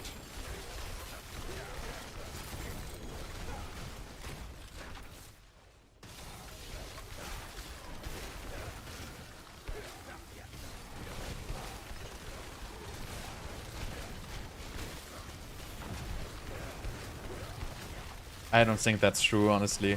Like everything above monster level 1, like what's it is, everything above monster level 100 gives you 925 loot. I don't think anything else has something to do with that. I mean, if it would, I would be... So I always find... Like, I found Crown of Lucion, I found, like, Winterglass, like, 3 of them already. Like, I have, like, 2 Tal Rasha rings. Okay, they are pretty bad, they are unusable. But, I mean, I found like so many good uniques. I got a greater affix at like level 60 or something like that. Like right when I entered World Tier 5, I dropped a 2 greater affix item. World Tier 4, sorry. They definitely drop. And the weird thing, even they have the low item level, they still have the max rolled greater affix. Like, if you look at my ring, like this ring here, I found like... This ring I found was like level 55 or something like that. And there's greater affix int and greater affix attack speed, but it's item level 600. So the maximum life roll on this is complete garbage. And you don't even need to enchant it because it's just junk. But still the item is obviously good. Okay. So what else do we need? We need exploit. Conjurer? Do I even care about Conjurer? Probably not. I need exploit. That's pretty much gonna be it, right? Exploit and Tactician I need.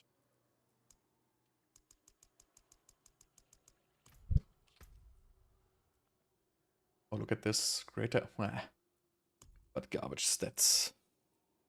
Oh, I don't have access to this. Okay, I need to craft new sigils, because I'm not gonna play 93s. Yeah, I think that they are not as common. I mean, there's definitely something to, like, the drop rates of greater affix items, which is, I guess, unknown.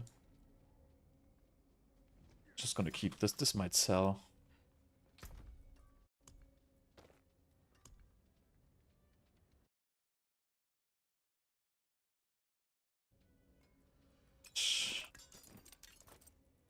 Do we even look at this? No. So you want to look at amulets. Because +2 stat amulets are always good sale. +1s are... You don't want to do this. So I want to craft sigils.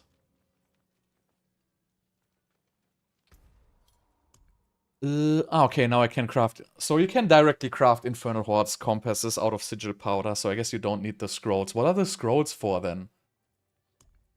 What is the point of this? Upgrades an Infernal Compass, so I can just craft an Infernal Compass. Why would I need... I don't get it. Anyway, I don't need to get it. This is Blizzard.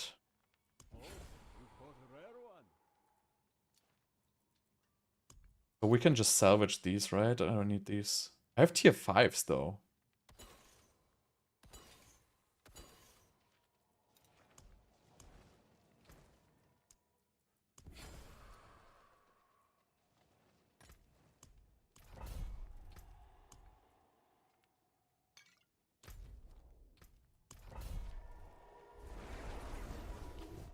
Super weird. Okay, I think 3 more dungeons I have to do, or maybe 4. 3 or 4, I'm not sure.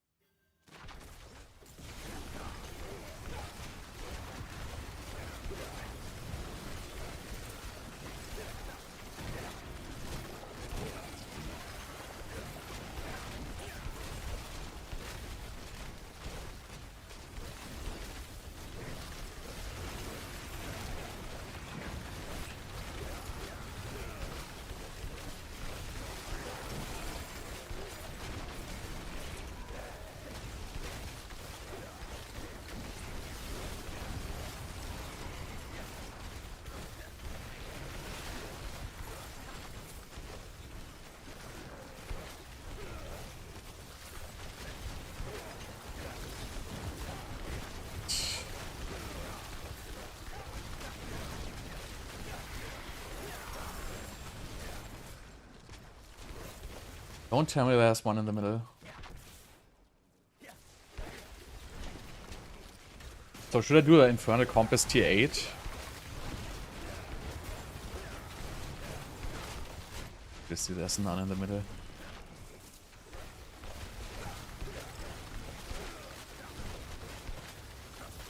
I don't get what's the point of the scrolls. Like, if I can craft the compasses, why would I upgrade them? That sounds... It's like useless. Sounds like way too much work.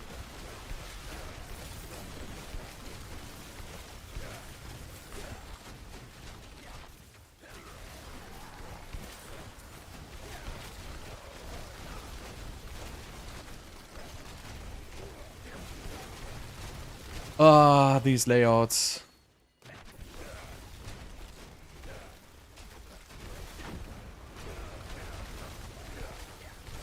No, I can't carry you in nightmare dungeons.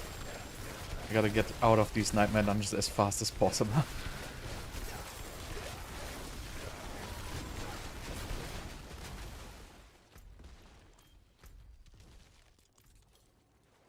So much about no backtracking.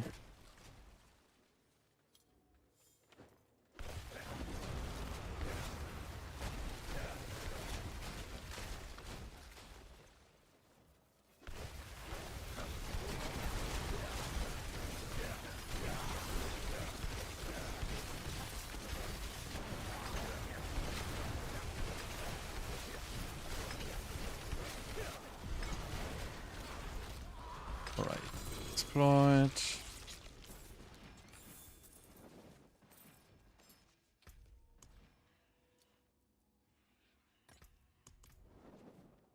So it drops Infernal Compasses tier 5 now, it seems like.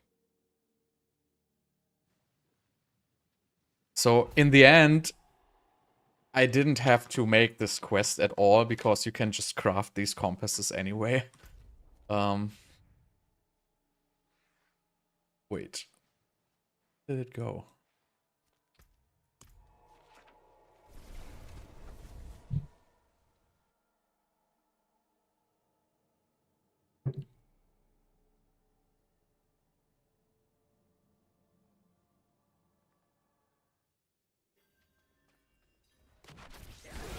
This is a fast dungeon. Thank God. I wonder if I should switch to Topaz before I go pit pushing. I don't think I need all the life. Boss is gonna one-shot me anyway, so I might as well just brute force through.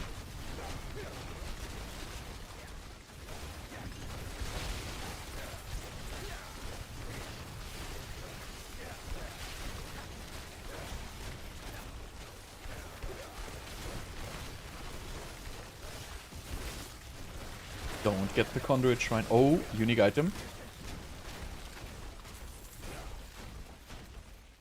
Oh, look at this. Illuminators. Terrible roll.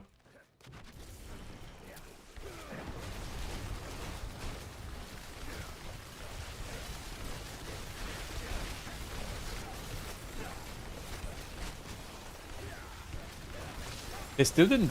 I mean, I wanted to figure out if they actually raised the limit on ice blades. Or if it's still at 6.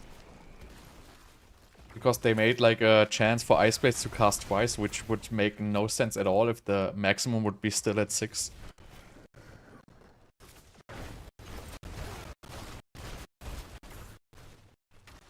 I think they cannot raise the maximum ice blades. It's gonna be way too overpowered.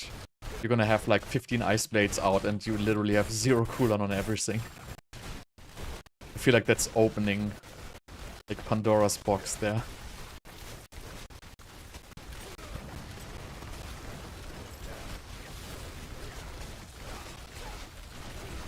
Best.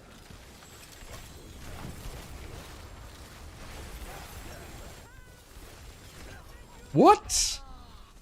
I didn't even see that explosion.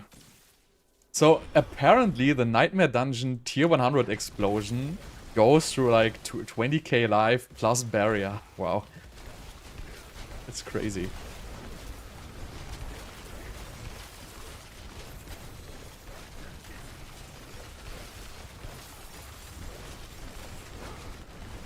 Wow, another one. I should upgrade my potions. Like, I need to drink 5 potions to get back to full life.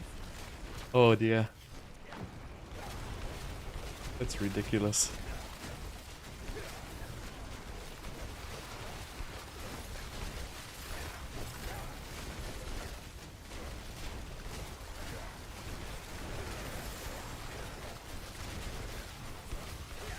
I don't think it works for any build, no.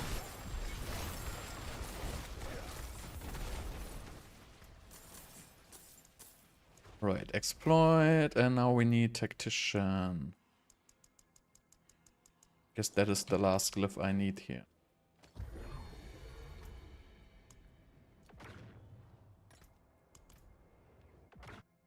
This Vox Omnium, I don't really understand how... maybe somebody will find a use for that item, but I cannot see it.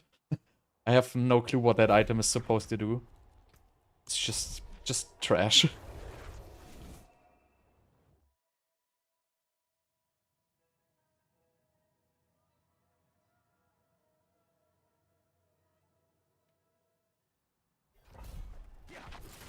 Okay, this might be... no, I think 2 more. Like this and 1 more. Then I should have all the glyphs. 15 at least, but that's gonna be enough for today.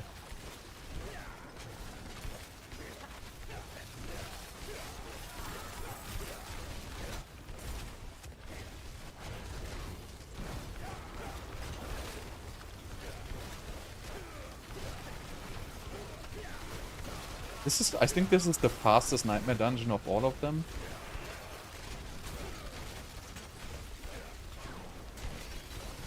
I think you just need to kill 2 guys and then you can directly go to the boss room.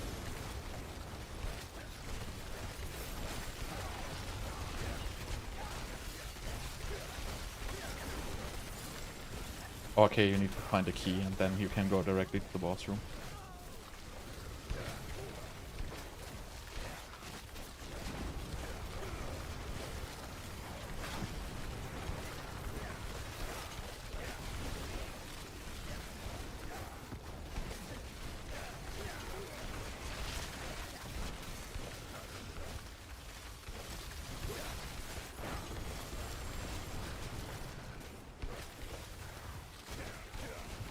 Okay.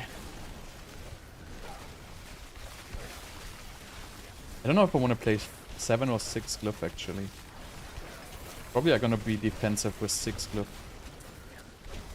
Oh wait, that is actually the villagers.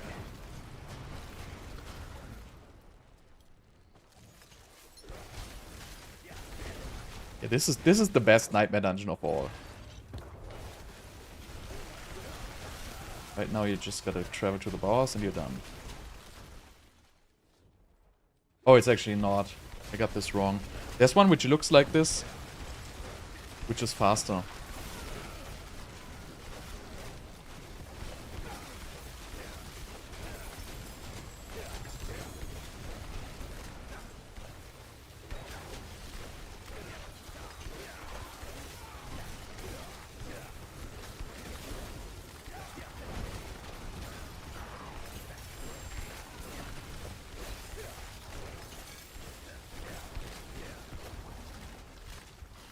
Oh, the butcher. Oh god, that hooked me into... Right. Let's go, buddy. Oh! Okay. Should have been... I didn't expect that guy to, like, literally two-shot me. I feel like the damage is overtuned. I have, like, so much life, and I actually have, like, decent damage reduction. I have armor cap. I feel like that guy shouldn't kill me with literally 1.25 hits. Okay. So this was... okay, so I need Tactician and Conjurer.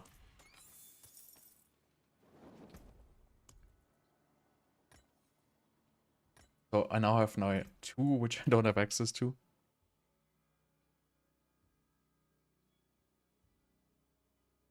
Okay, so it's gonna be 2 more, I guess.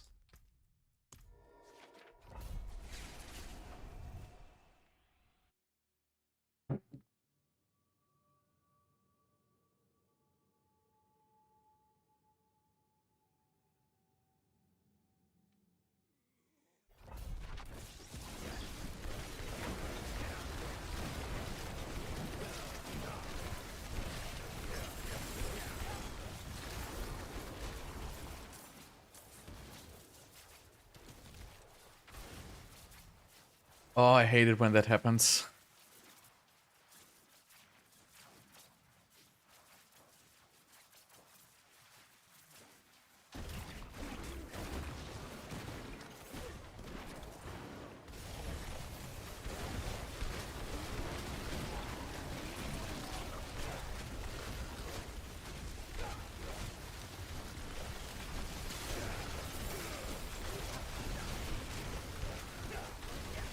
I think level 15 glyphs will triple my damage, actually.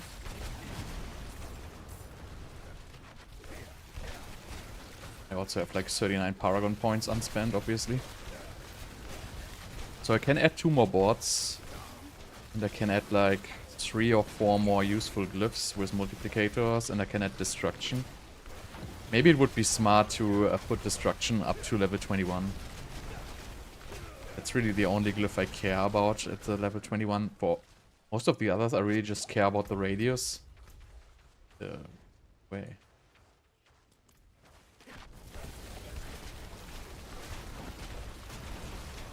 I guess the only glyph I'm gonna max out is destruction.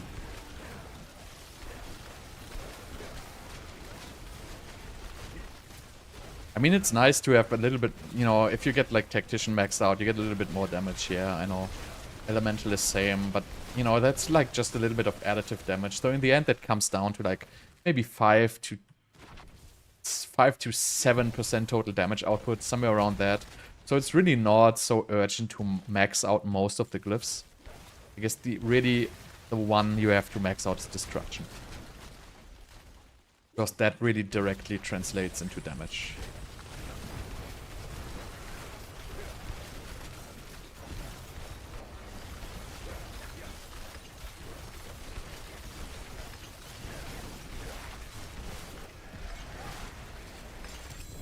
I cannot carry my Infernal Hordes compass. Ugh, that's unfortunate.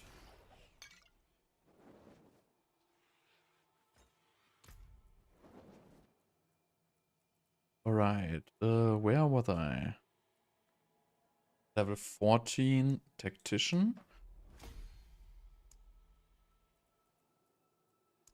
So I need level 15 Conjurer. I actually have one too much.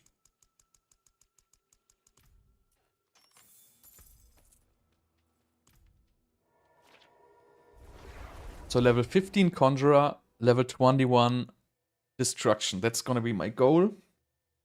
And then we're gonna go Pit.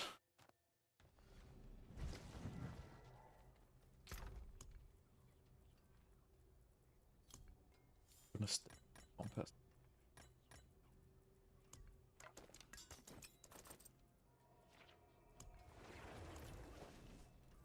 Do I have one more?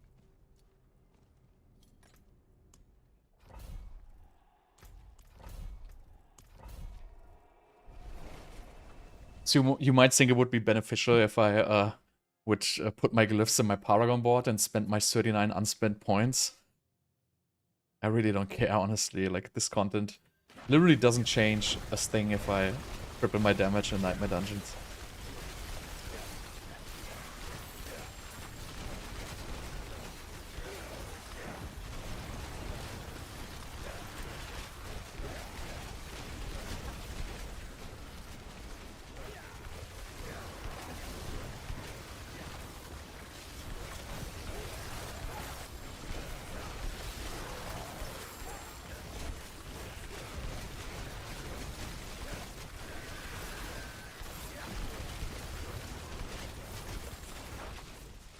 Oh, this time I'm faster. This dungeon.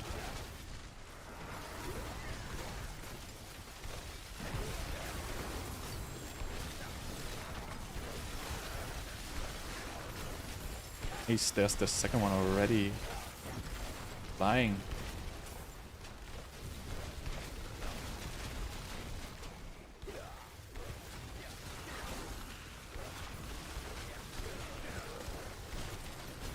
So I guess this is not a bad dungeon if you find the objects early.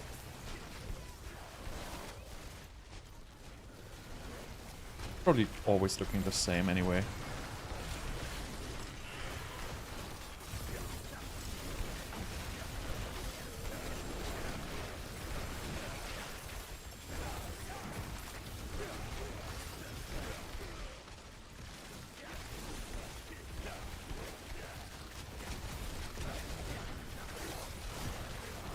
Okay, where is it? This one.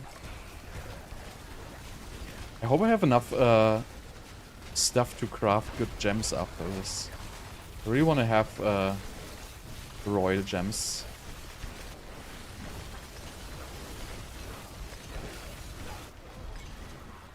Right, so we got this. We put this to 15.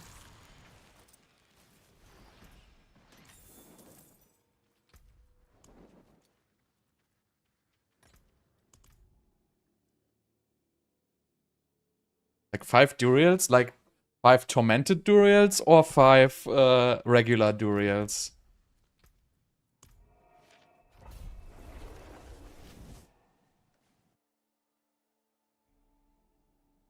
And what roll? Like, was it like a good roll or? Because the most important roll on Winterglass is actually the reduction. Like this 0.3 seconds reduction. That's actually the most important stat on it. I mean, obviously you want to have 4 ranks on Conjuration Mastery, but I rather have 3 ranks on Conjuration Mastery and 0.3 second on that reduction.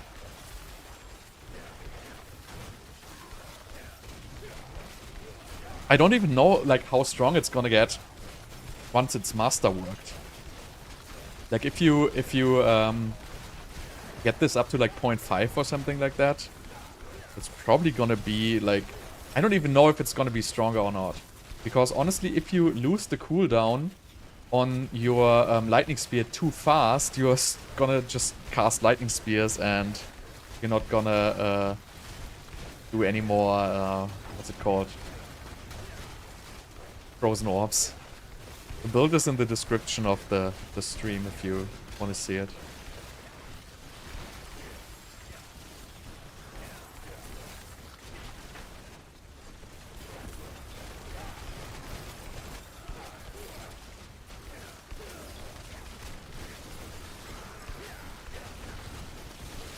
Also, by the way, like if you want to make money in the beginning, the gems are also pretty expensive. Like if you have excess gems, like a royal gem sells for like multiple millions of gold. I don't know what like the price right now is. But it's probably somewhere around 5 to 10 million gold for like a royal gem. So that's also, and they get sold actually because people want to get these fast. Okay. So Conjurer is done. Now we just have Destruction left. So Destruction 21, then we're good.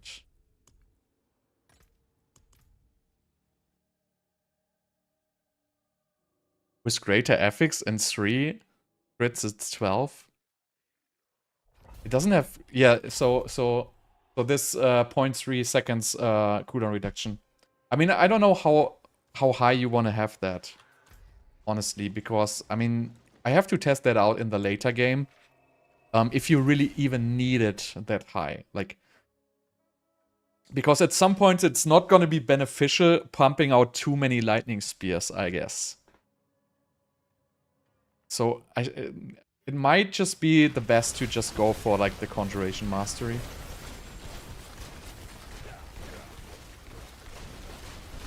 But right now, like what's the strongest for me is the cooldown reduction because I get these crazy amounts of lightning spears. And I actually, so right now, right, I have 3 stats extra projectiles of Frozen Orb.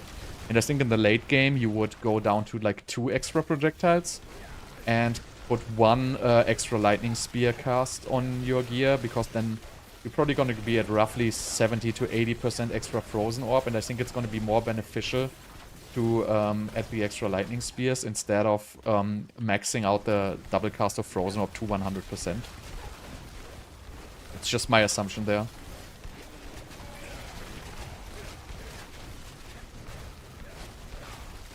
Obviously it depends a little bit on the rolls.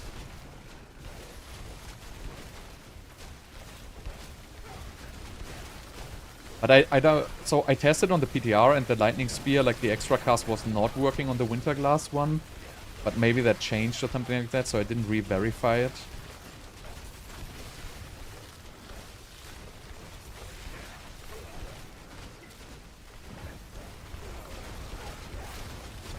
And I need better Asus boots. Like I only have 28% crit on my boots. So right now I'm running Elementalist aspect because, well, I just need 100% crit because I play the lightning spears, right? So basically in a late game build, you never want to play Elementalist Aspect because you can reach 100% crit without an Aspect, and you can then get a true multiplier instead of the Elementalist Aspect. But yeah, I'm missing good Asus boots for that.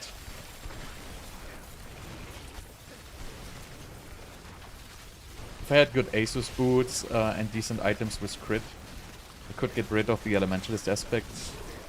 But that's kind of super late game-ish. You need like Greater FX crit on 2 items. Greater FX crit on 2 items plus plus Asus, plus 40% Asus. I think that's... Maybe you even need Greater FX crit on 3 items, but I believe it's 2.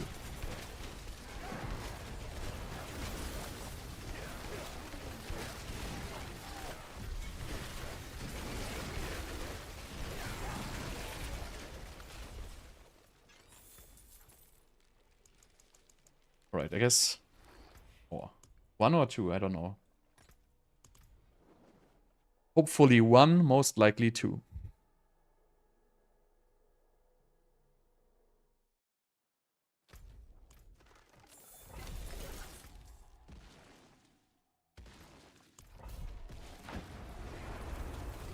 The build is in the description of this stream. I don't have a fancy bot. Like, I don't know how you people can do it. Just check the description. There's also like a video where I clear tier 100 with this garbage. And I'm gonna go higher. Probably gonna go towards tier 115 or tier 110 at the end of this stream. Depends how annoying the boss gets, honestly.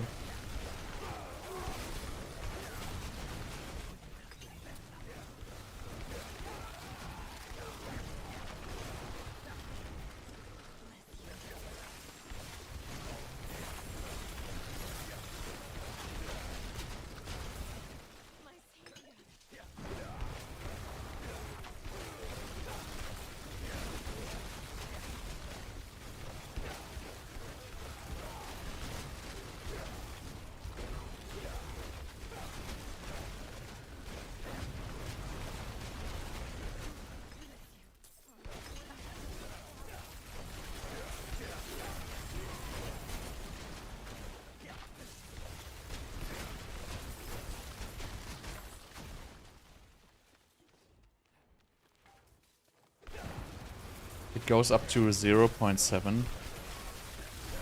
Yeah, I mean, I think that's obvious. That's probably even gonna be too much. I don't think you wanna have that, actually. Probably you just wanna focus on the Conjuration Mastery ranks. Or on the Frozen Orb cast twice. I guess both are pretty good. I mean, I don't feel like I need any more Lightning Spears at this point. I mean, if I would be at the very end game, I would probably be like at around 20 Conjurations all the time.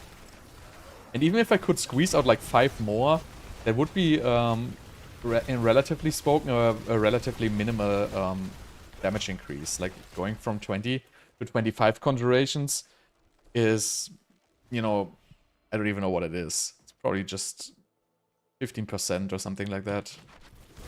Depends on how many ranks you have.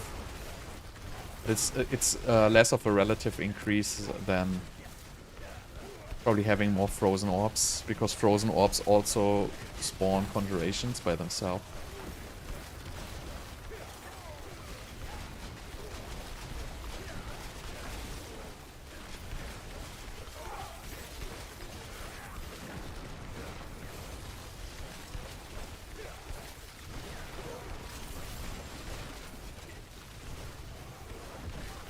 I didn't play it yet on Tormented Uber bosses, but you know, this build was okay on Tormented bosses last season.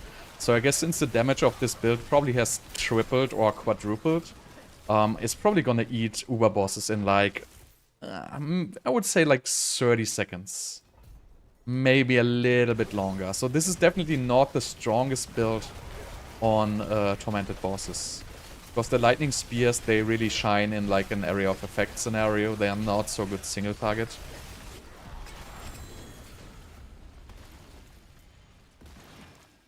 Oh, nice. 21. Alright, we're good. Okay, where do I put my last points? I don't even care. Yes, we're done with Nightmare Dungeons. So now let's make a build. And go pit. So what we're gonna do is we're gonna remove these points. Then we're gonna remove winter. And we switch this first one probably to elementalist, I would say.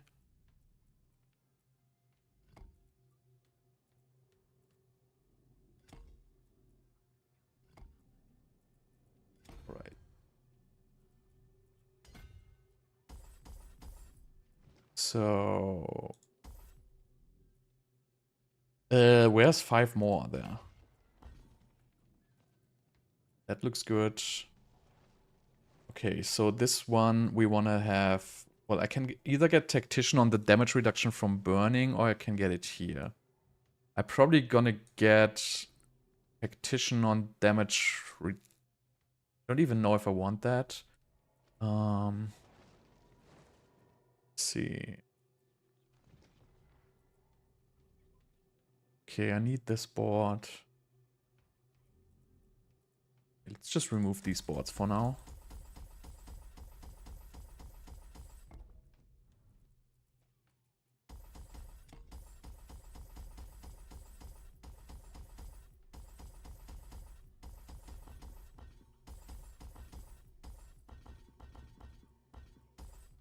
So do I want the damage reduction from Burning Instinct or not? I don't think Frozen Orb is the best build. I think Andariel's Visage is going to be the best build. So do I want to keep the mana? I think I'm going to keep the mana for now. But I think I'm going to drop the attack speed. Maybe? No, I'm going to keep them both for now. Just make sure. So this board then... This is a good int board. If I don't put Tactician there, then I probably put just... Where's my Conjurer? Probably just put Conjurer here. Okay. We don't need these.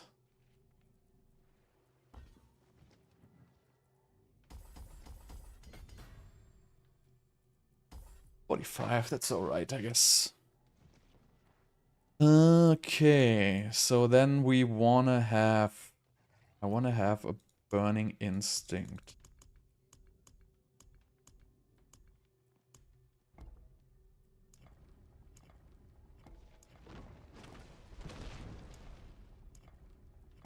I wanna have a Burning Instinct with Tactician.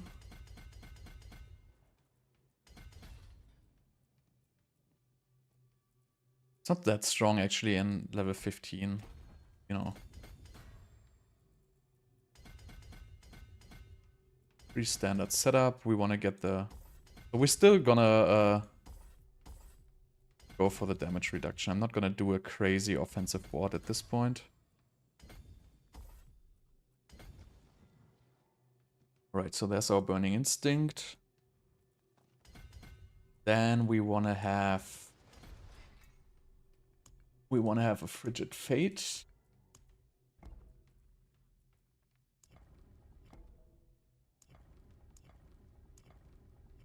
Where am I? Getting dizzy. This is where I want it. Alright. Eat this with Dexterity, most likely. I want to keep this. I think I'm getting the lucky hit at this point. That I would see later. So this is a Dexterity board. Go for control.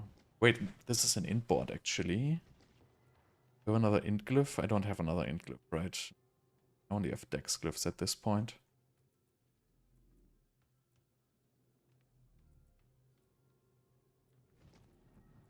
I don't like this board for dexterity. It takes a little bit too much, I feel like. I mean, it's okay if you pass out of the board and get another board, but this is a lot for dexterity. I'm going to show you why, because I'm going to show you this Icefall board now.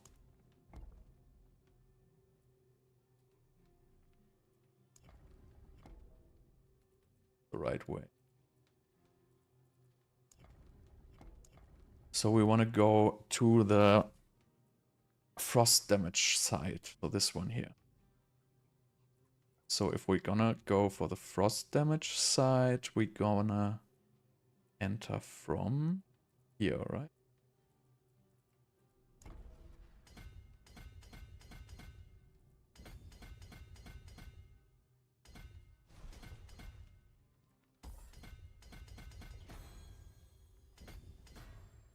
Okay, so then we go... Oh, I guess it's better to do it the other way around, actually, but... So, as you can see, this one is a very good dex board.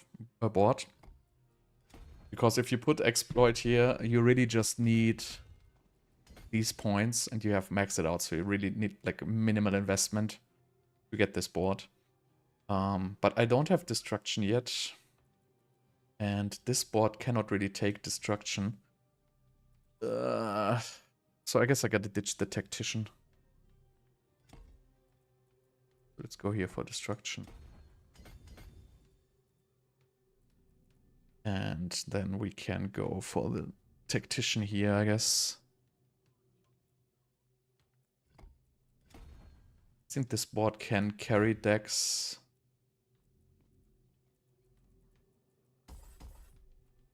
Pretty bad actually at carrying dexterity. 3, 4, 5. 1, 2, 3, 4, 5. Okay. Doesn't really change anything. I don't want to change my Paragon, really.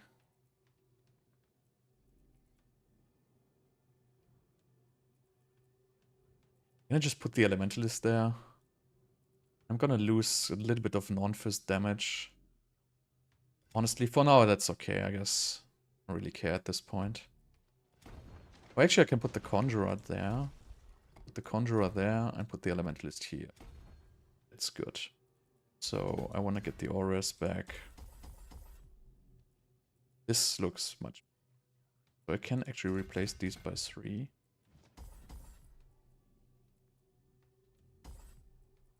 So we have 40. I have the Elementalist here. And now I can put my Tactician here.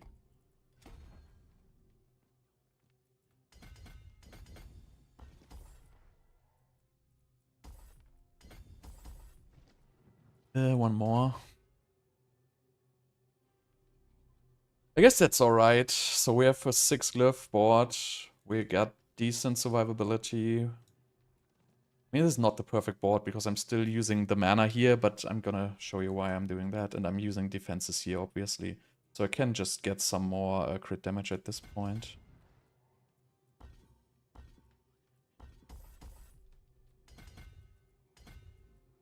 Can I spare one more note?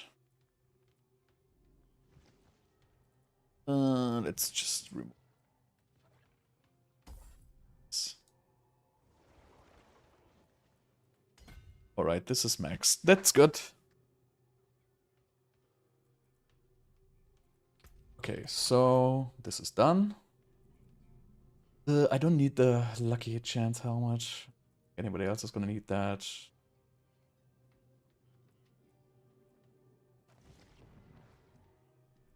Good here.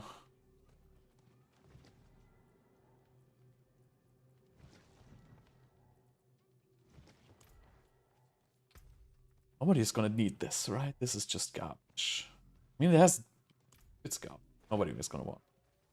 Alright, so let's scrap them. And now let's get gems. Are we buying or selling? So I can do 1 royal ruby. Maybe I can get 2. But I want to get topaz. So let's get 1 topaz. 1 ruby.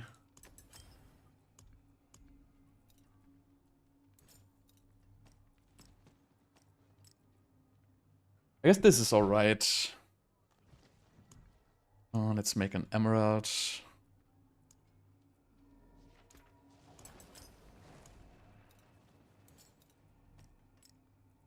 I don't really need skulls or diamonds at this point. What are my resistances? Are maxed, wonderful. Armor maxed, wonderful. That looks all very good. Would you like So let's salvage the gems, and we're good to go. So now, I just put the gems in the wrong way. So now we go Gangnam damage here. So what we're going to do is, we're going to go Crown of Lucian, and we're going to go Axial Conduit. I know this Axial Conduit is terrible, and I don't have enough armor if I use this.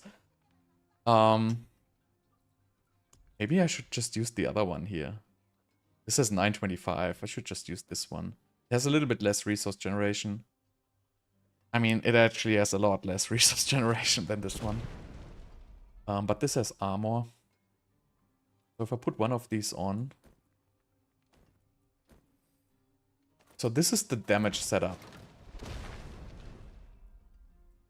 And this has not enough armor, so I would have to play a defensive aspect. I'm not gonna do it for now, I guess.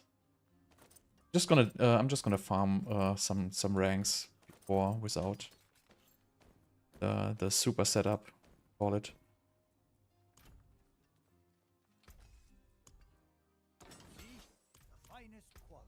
So, do we have elixirs of resource cost reduction? Let's go for the elixir guy.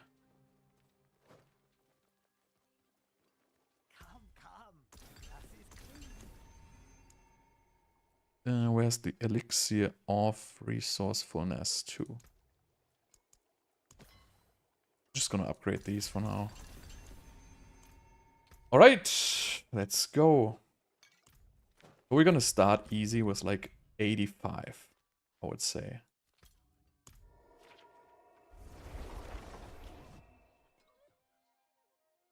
Let's find the level I can comfortably delete.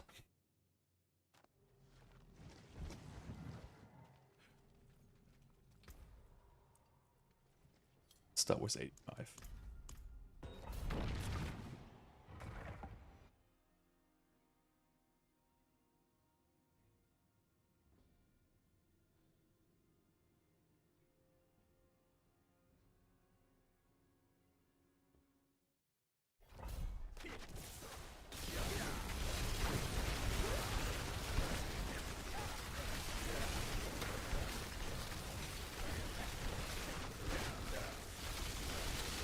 So as you can see, like, you don't even need to touch these mobs, like, they just die by default.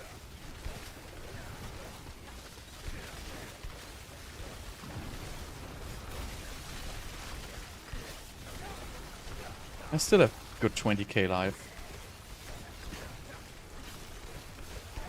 I don't think that's gonna stop a boss from one-shotting me, though. But we shall see.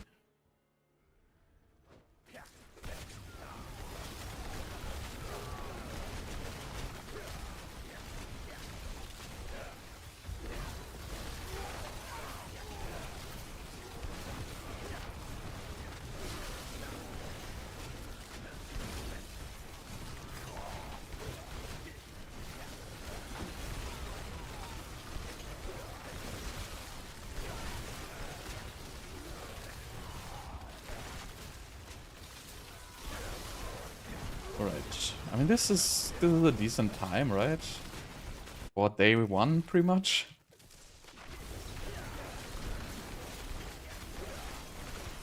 Let's see how we do with this boss. Oh, I didn't see that guy. So this will die in 2 staggers, no problem. This is a boss with more HP than the regular ones.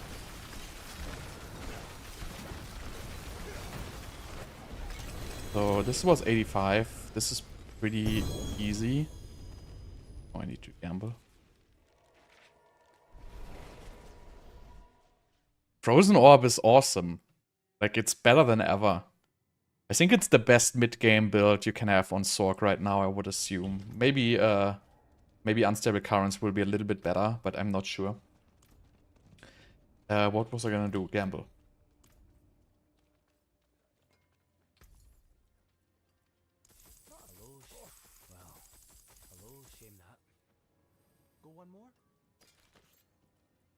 Do we have anything useful here? I'm not gonna look at not earrings, honestly. My helm was pretty trash, though. I should use look at helmets. So I think 85 is pretty decent at this stage.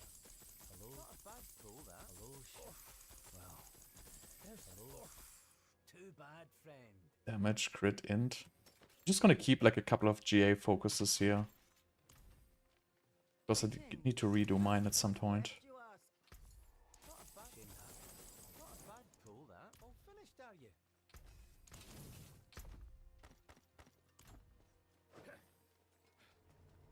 Right, so let's masterwork the new winter glass here. Where's the new one? On here?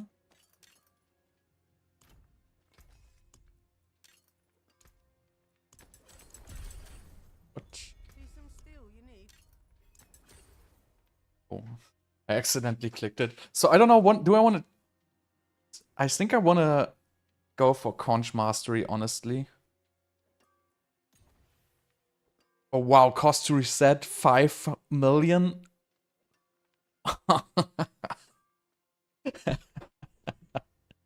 So I guess I'm not gonna masterwork.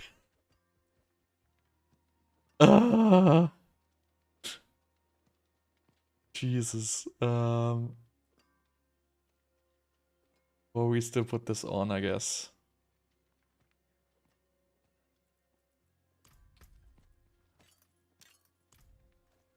I cannot trade them, they're all account bound now. So this is ridiculous. Like I have to sell the items I find in there, I guess. I have no gold.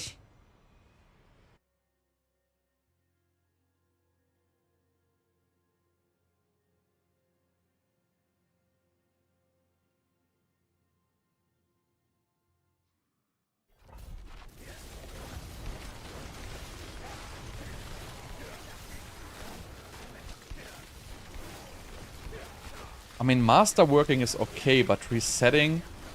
So that's probably not gonna happen. So I guess we're just gonna go for medium gear. Like, I just don't have 5 million to do, like... You know, you probably need like 10 to 15 resets to do a good item. So that is not an option.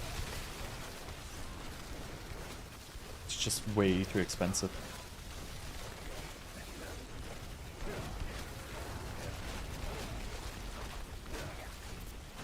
I can do that after I sold some stuff and have some gold, actually. But...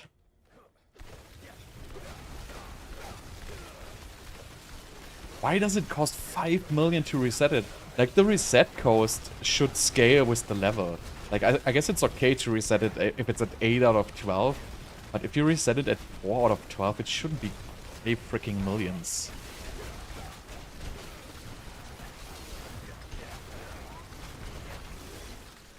I think I have a bad one. I don't think it's even bad. I think it's actually, well, so it has 0.1 seconds on the cooldown reduction, but it has a +4. So I don't think it's bad.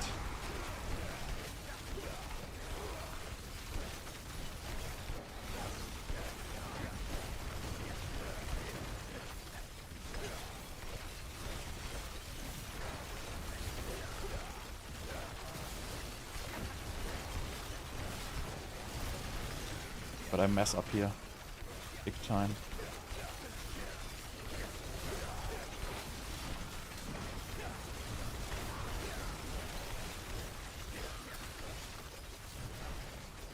I should really pay attention to what's happening. Let me check the winter glass, right? Check how... Come on, now I'm finding these compasses. And they don't stack. Really? Let me check what it's worth. 1 second. Okay, so winter glass. Yes. So we want to have a winter glass. So let me show you this. Definitely not bad. Where is it? So I have this one here. So it has a +4. I guess it has 2 min rolls, but it has a decent lucky hit chance and decent chance to cast Frozen Orb. So I don't think it's like terrible, but it's also not the best one, obviously. Wait, so let me check. What is it? Seasons of Core.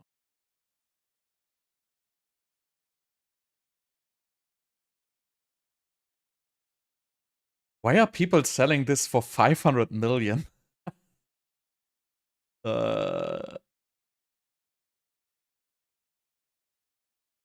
me see what is a fair price for this.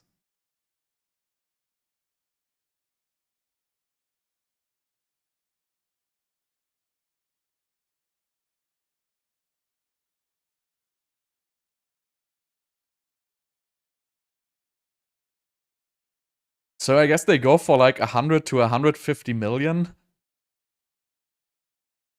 Do you have 100?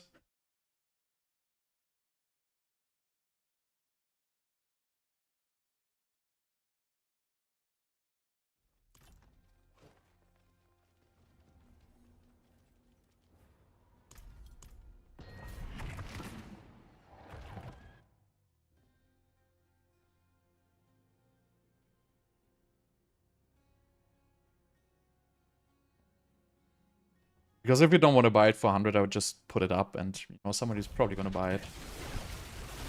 Then I have the money.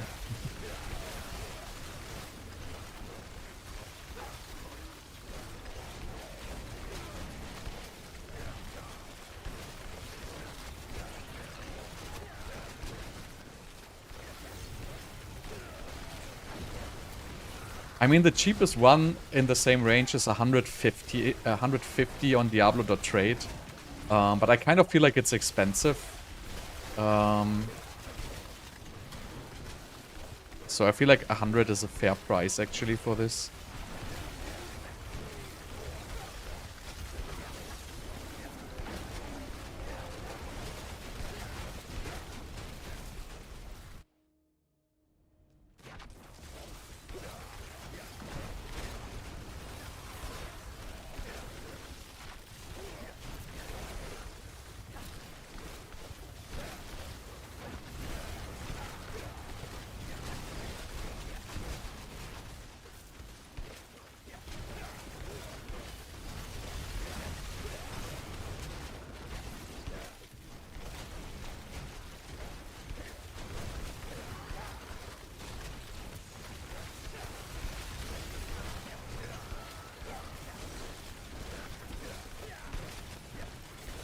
Is there?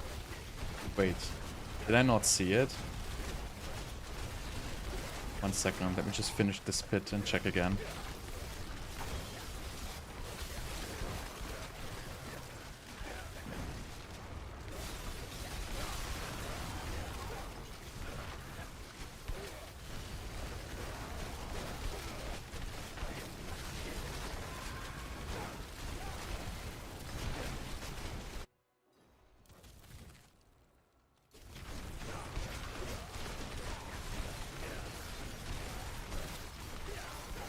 Oh, I hate that one.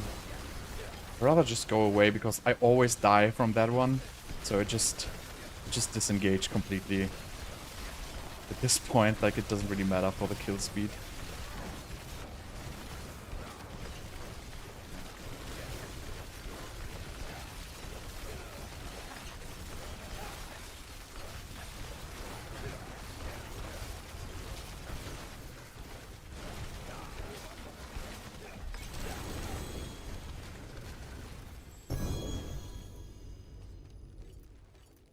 Right, let me check again, 1 second.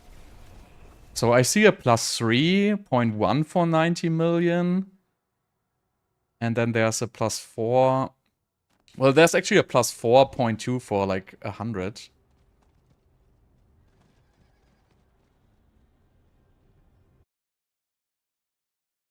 I don't see that 91 you're talking about though. But But you know, I can do 80 if you want. Like there's another one for like 100. I mean, he's offline also, but there's another one for 100 which is slightly better than mine. So if you want, I can do 80. I think that's still a fair price.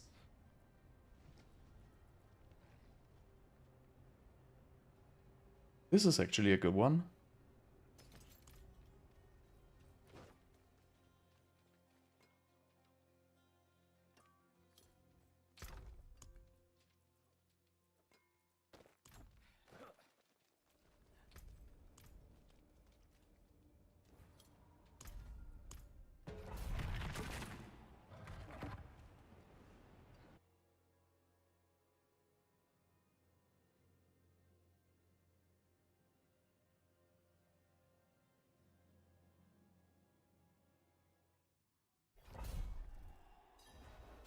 So if you want to do 80, just let me know. I mean, you can also run the Lord Zers first, and maybe you drop it. It's like 50-50, right?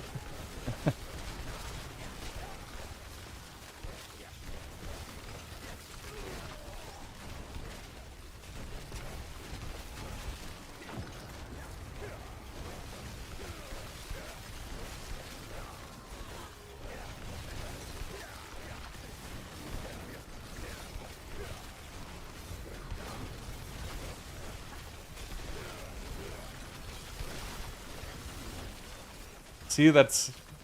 Everybody wins. I can masterwork my gear and you don't have to farm Lord Zer.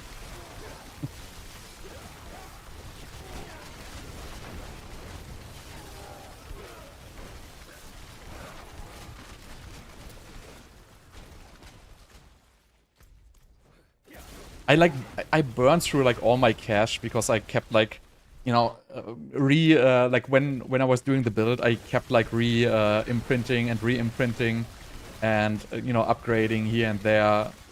Like I literally probably did imprinting about 50 to 80 times on the current gears that I have. Like I changed so many aspects around and it just costs so much money. And also did some enchanting, which was also like terribly expensive.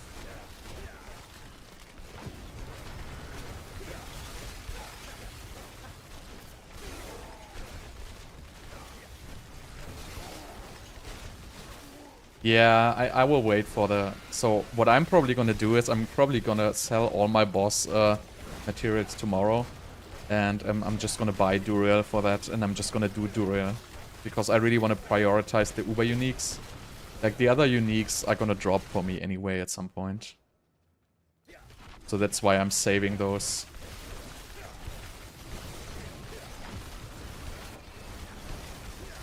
Also, I think at this point, not all that many people have Stygian stones. It's gonna take like, probably like 1 or 2 days. So the supply of the stones is gonna be sufficient that there's like a fluent farming of tormented bosses. I mean, you get some from the quest line, I guess.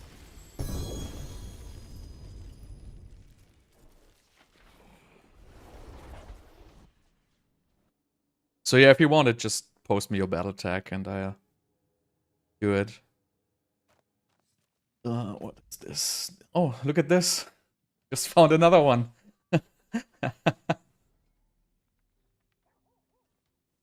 This is cheap though. You can also have this one. I give you this for 40. This is the min roll of all min rolls.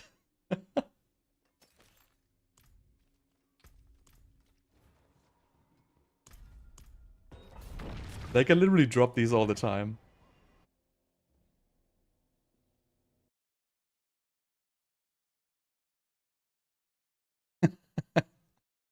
Alright, I add you after this pit.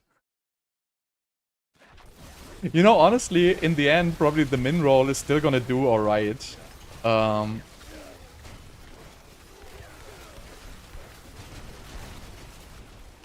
don't know, I just drop uniques all the time when I'm like farming. I I mean, this is my 4th winter glass I have dropped now. I want to drop something I need. Like, I want to drop some Asus boots. I want to drop some Tarasha rings. And I don't have Varshan mats to farm them, so I'm just gonna buy them.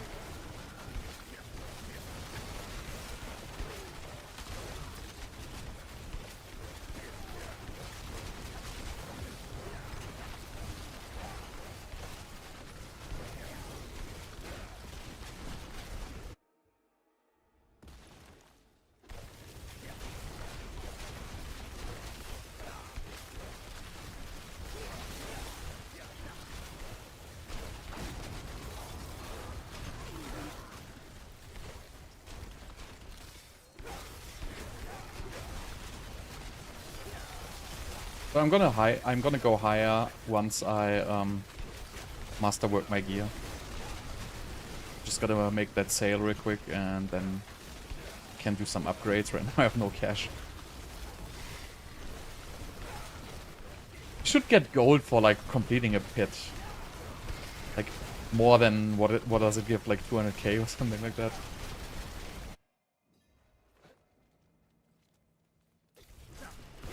Oh, I hate this boss. But it's still so much better than Sharpshooter. So I mean, they removed Sharpshooter and they basically added the 2nd worst boss in the game, like Mother's Judgment. Because it has like barely visible ground effects. Like this one here. It's like so impossible to even see.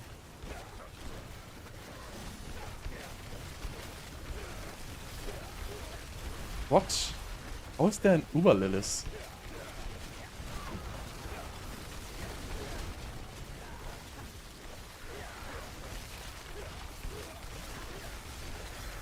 Like, I don't even see the spells. Like, I know he's, like, gonna poop on the ground and wants to kill me.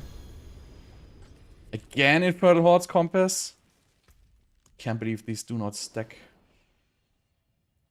Are these even worse than anything? I'm just gonna leave them on the ground, honestly.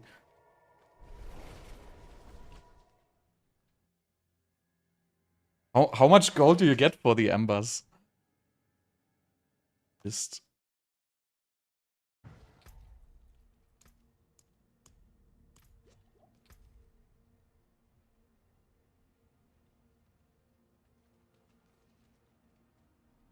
So the mana regen just comes from Conjuration Mastery at this point.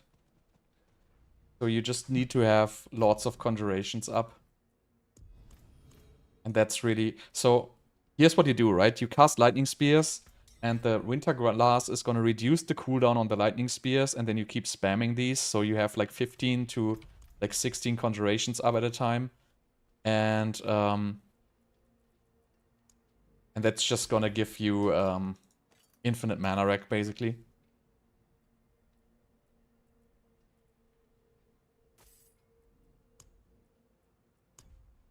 Thanks, buddy. Now we're gonna master work. Yeah, I give you a free pit for that. Just join. Well, guess not.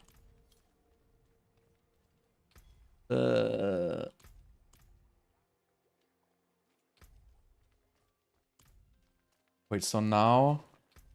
So I don't want to reset this. No, I'm not gonna do this. Let's transmute. So I want to keep... one or so. You can just stay at the entrance. If you want. So... let's see. So we upgrade this. Look at this. Nice one. Right, and I believe it's gonna go to +6 if I upgrade it once more. Yes. That's perfect. So I don't need to upgrade any more attack speed. I'm already at the breakpoint. So at this point, I just want to upgrade crit and my weapons. So this weapon is pretty garbage with the maximum life hit, but you know, again, I'm just gonna go for like medium updates at this point. And intelligence there. Alright, so with this now I have +6 Conch Mastery, so let's get some more tiers going. Let's go for like 95. No, let's start with 90. Let's see how 90 goes.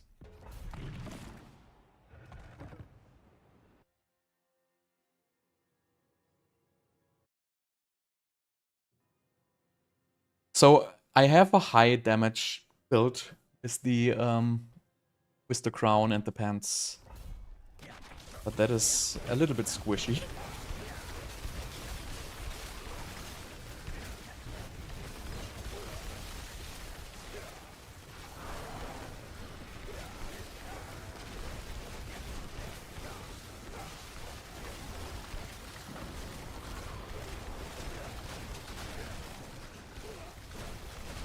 I mean, I should do crazy damage now. I can probably jump to 100 already with the +6 Conjuration Mastery on the amulet. That's gonna be like significantly increase in damage.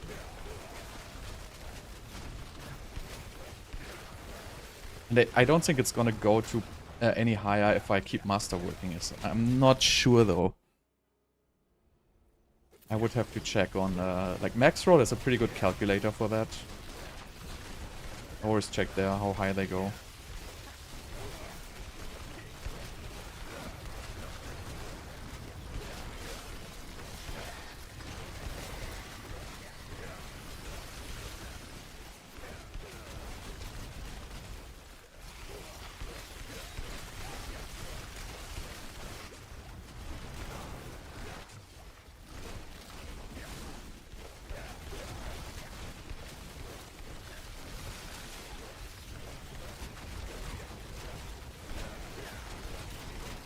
How much is left of the 40 million? I already burned through 4 of them.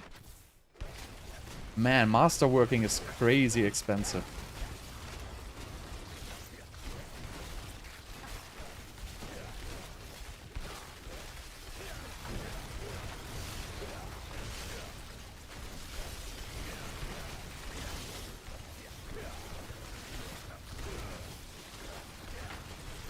So I'm just gonna go to 8 out of 10 with this gear. I feel like going higher is a waste with non-GA items.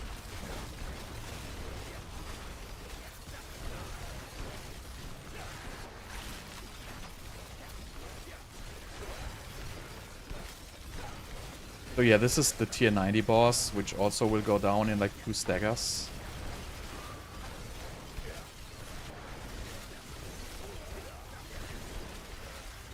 No problem.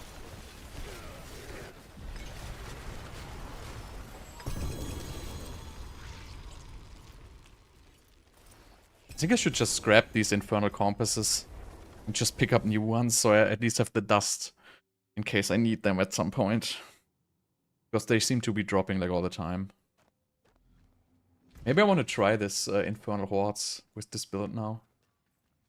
I forge more than horseshoes and nails. What you need? So wait, I need a tier 6 is the highest one I have, right? Yeah. So let's grab these. I'm gonna unlock the tier 100s if I need. Okay, so let's look at the gear. Okay.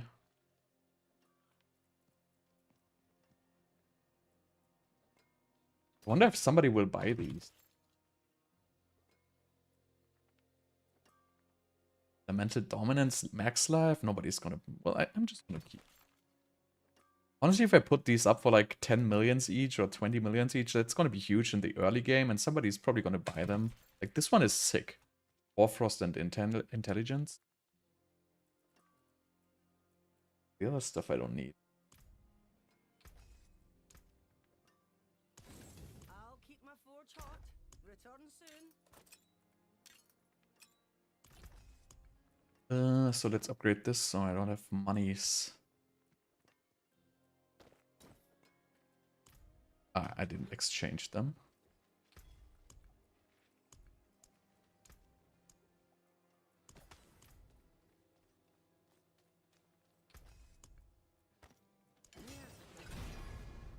Oh, another crit hit.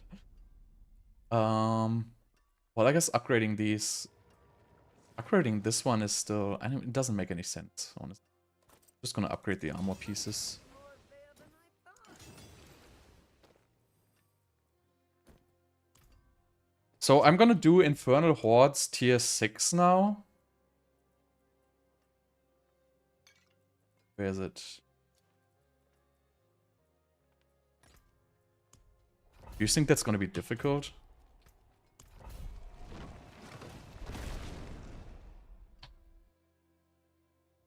I just want to know if it gives more materials at the end, you know?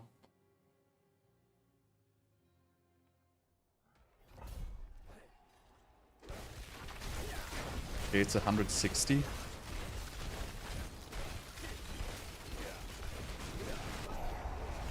That's a pretty low monster level, actually.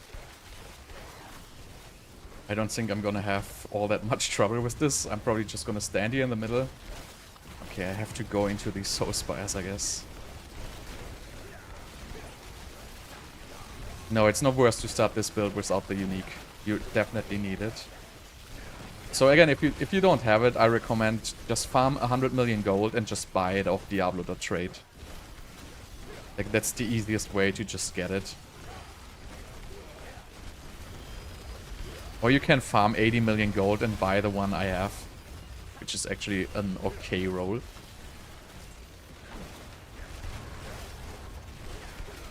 I guess without the Soul Spires, this would actually be fun. But the Soul Spires I don't like, because I have to go inside. And that is so annoying. I just want to stand in the middle and mash my buttons.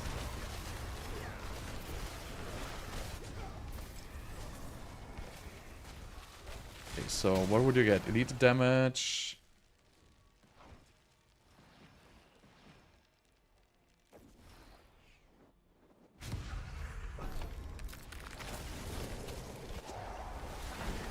Wasn't the pet supposed to pick these up? Maybe mine is too lazy. So tier 6 doesn't seem to be like a huge issue. Let's wait for the boss. So you said I couldn't do tier 8, right?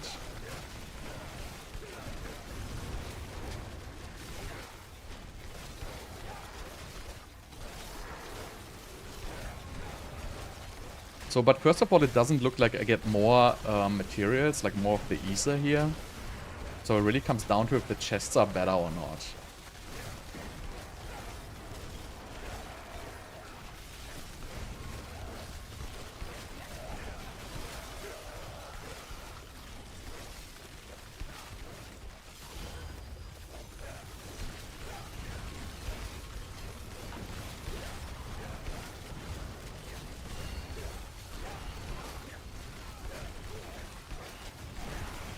I mean, this is not boring at all.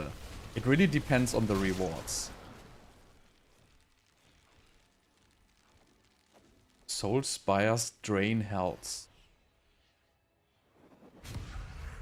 I get the Hellborns. Oh god, are the Hellborns the Hellborns? I think they are.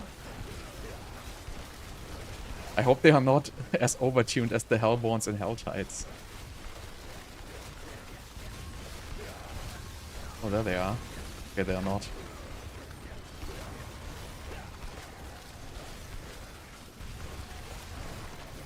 Okay, the Hellborn perk is actually pretty good. Like, I got a lot of these little red dots. I just call them little red dots, and it's too complicated for me to pronounce that Asa or Isa or whatever it is. So they're just little red dots for me. What's the dungeon that will give you XP for 20 to 30 levels?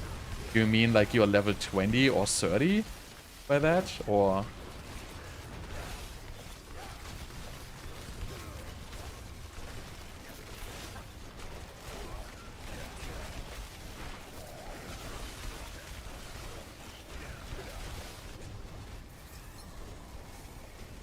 Alright, Soul Spires, Hellborn, Grand +1. I guess that's smart, right? I already have Hellborns. So let's upgrade those.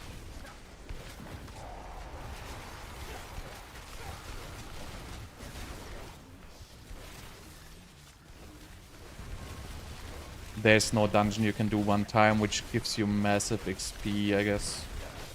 I mean, not that I'm aware of.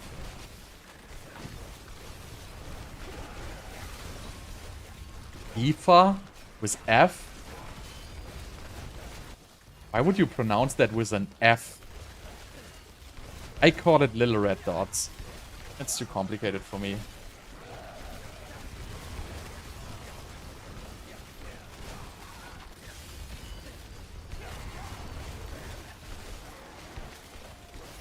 Honestly, I don't know. Oh, okay. That sounds like smart. So it's called Ether. Or is it called Ether? Ether.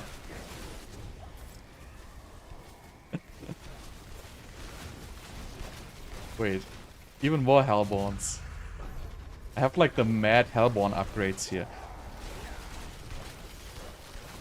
Okay, so it seems to have 8 waves. Like the last one had only 6 waves, right? But I mean, this takes forever. I highly doubt that the rewards for this are good enough.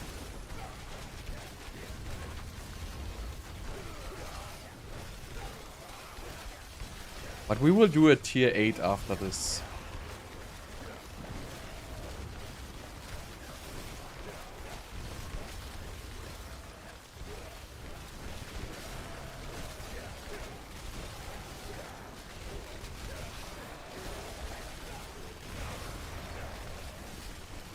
Yeah, whatever. It's little red dots.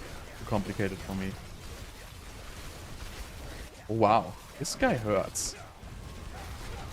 Just randomly, one of the guys did do damage. I hope I don't die at the bosses.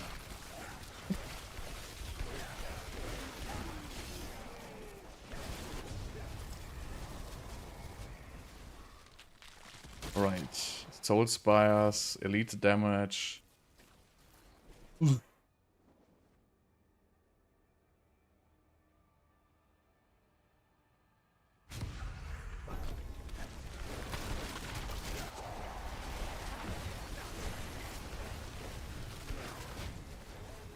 I am using Ice Blades for the cooldown reduction. And Conjuration Mastery stacks.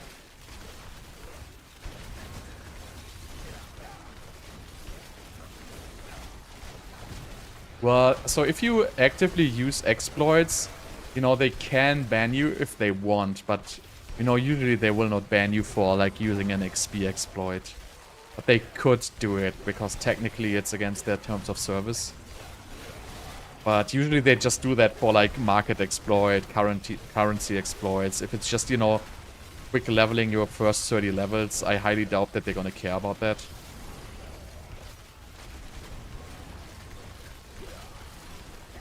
Well, so he doesn't. What's the point?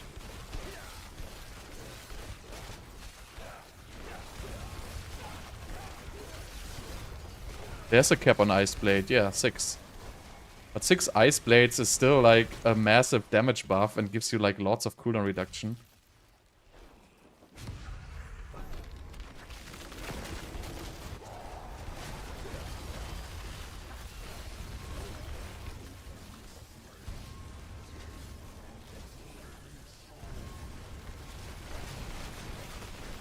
So if you're level 70, it gives you instant level 100. For that, they might actually ban you.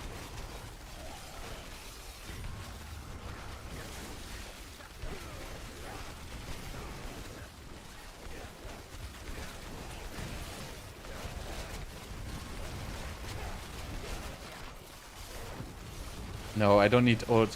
So, here's the thing, right? I don't have the gear to even use unstable currents because I don't have cooldown reduction. So if I had a Shaco with 50% cooldown reduction on my head, then I might consider using unstable currents. But at this point, I have like 15% cooldown reduction. So why would I put that ult on it? I'm gonna have like 20% uptime on it. So absolutely no point.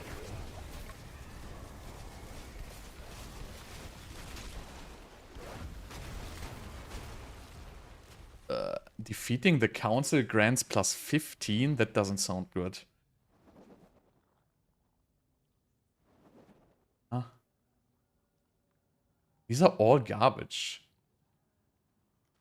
Whatever.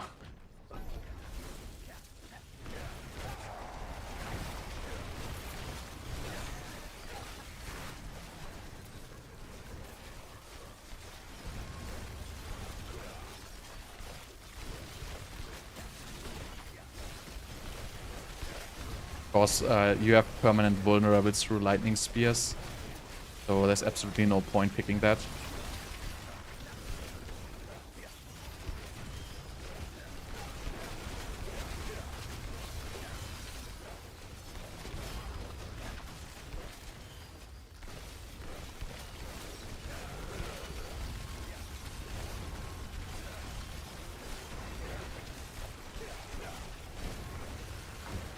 But this takes a very, very long time. I mean, if I can beat the boss, right, and I have these 450 or 500 of these little red dots at the end, you know, I might be able to open like a buttload of those chests.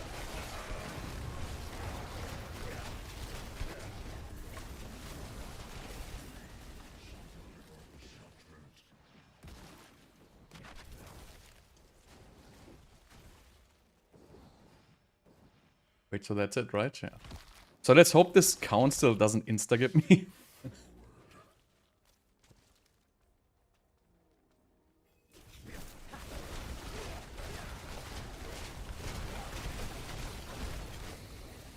Okay, these are a little beefy. Okay, if you get them staggered, they go down pretty easily. I don't know what happens if they actually hit me. I'm rather staying defensive here and just do like the kiting. I really don't want to get one-shot by these boys.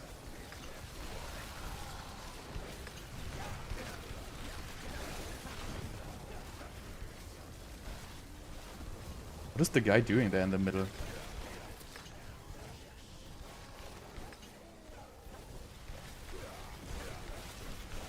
I mean, that wasn't all that difficult, right? Oh, wait, was this... Oh, is this last breath? He's like teleporting away and running. What? This is like the most annoying boss ever. Okay. So we got it. No, I'm not using Worst Mastery, I'm using Ancient Flame. Okay. So wait, so now we have one greater gift. So again, there's just one greater gift, right? Well, this actually has more stuff in it, though. But you can only open it one time.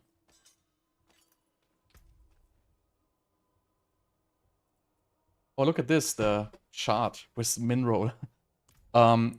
So how much materials do you get in this now? Okay, this is good actually, 23. That's not bad. I'm gonna stack up on these.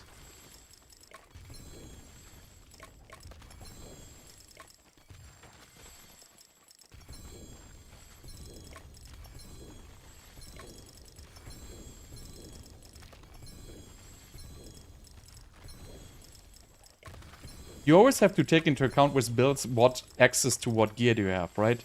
So if you look at Mekuna, that guy's probably playing for the last 30 hours. Right? I only have like, at this point, I don't even have 10 hours in the season. Or maybe I have... Yeah, I think I have pretty much 10 hours. And the build has to be tailored to the amount of materials you have access to.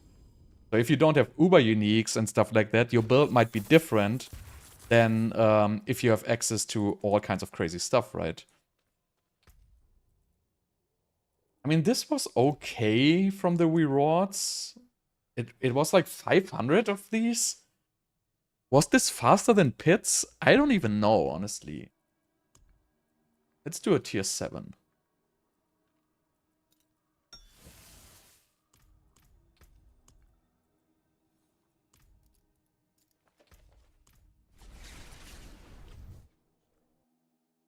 I'm using a different Paragon board at this point. I just redid it.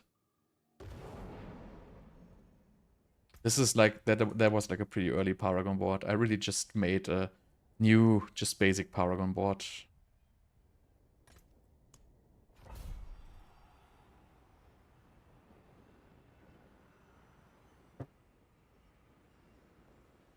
But I mean, all Sorc Paragon boards are pretty much the same. You just put like 6 damage glyphs in and call it a day, honestly.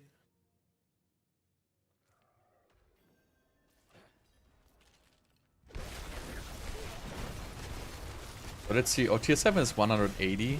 So tier 8 would be tier 200.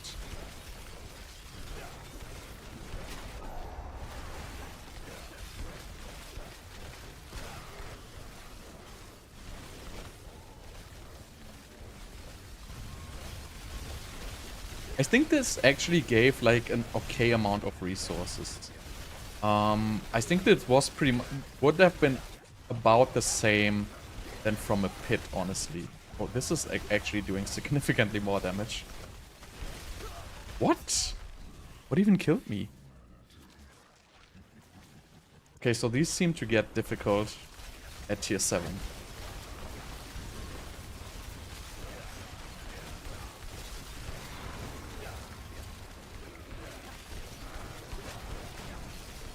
But you can only die like twice.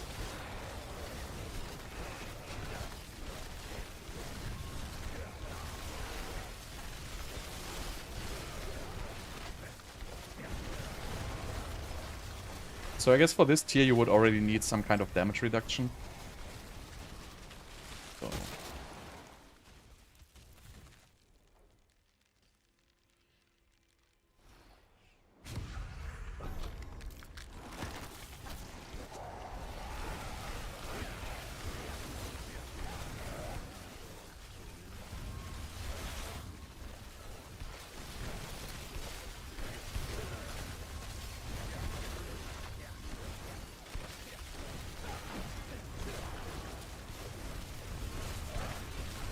What? It just rained like the suicidal bomber. Okay, these Soul Spires are annoying. Like, without the Soul Spires, I would actually like this event. But the Soul Spires are just annoying.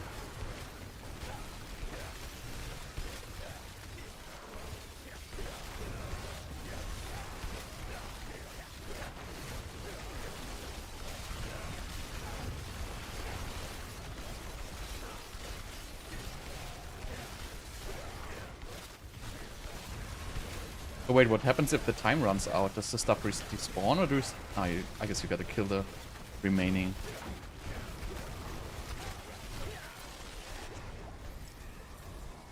I only have 30 this time? Last time I had like way more.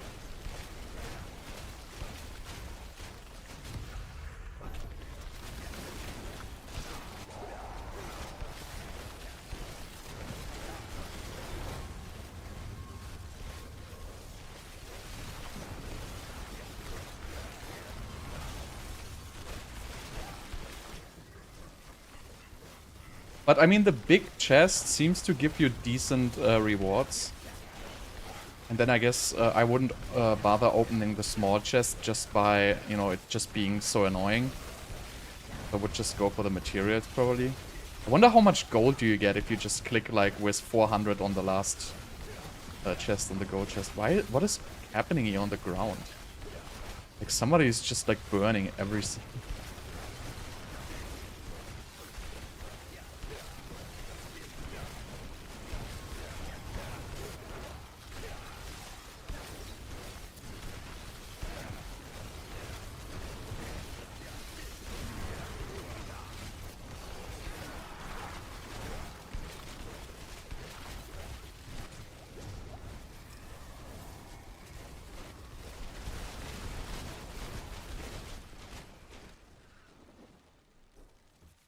I don't want to have Hellbones, honestly.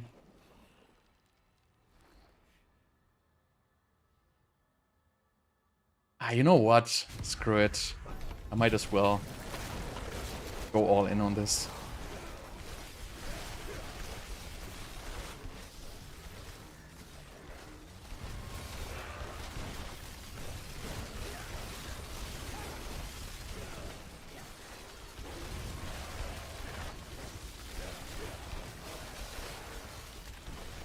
This build is pretty good for this, because you don't really need to target anything. You can just walk around and shoot on the ground. And, you know, the conjurations are gonna take care of the rest.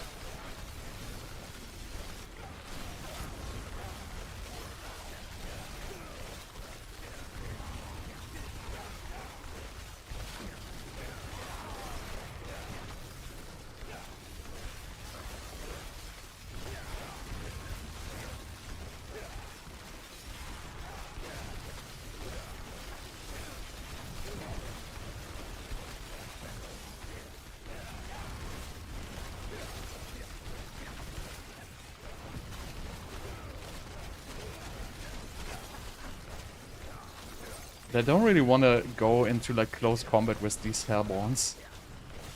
These look terrifying.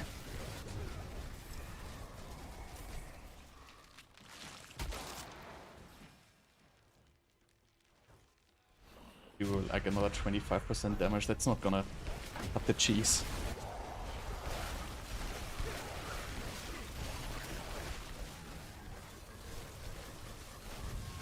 I mean, I guess this event is alright, because the chest at the end, at least my last one, gave like 2 unique items, which was like decent. Oh, wow, this is like so many Hellborns.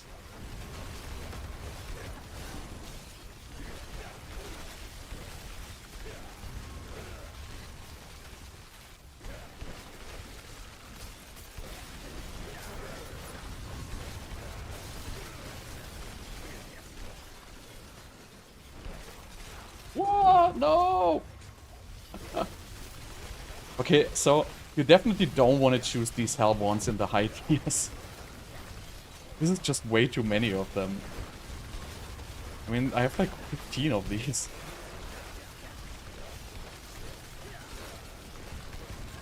It's kind of crazy. Oh, there's the random Superboy. Yeah, that's gonna one-shot you. With whatever this was. Oh dear. I have a bad feeling about this.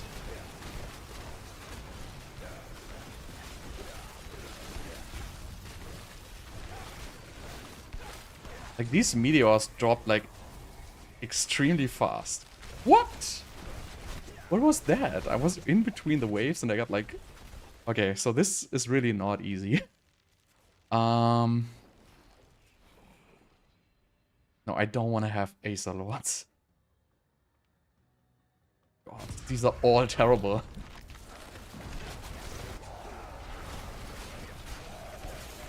I don't think I'm gonna survive this, honestly.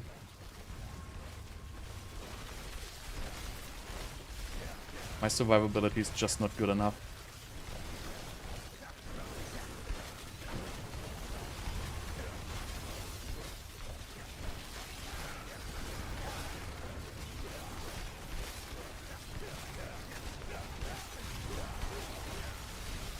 One of these Acer. Okay, so the Acer Fiend is alright, the Acer Lord is the problem, or Acer, or whatever it's called.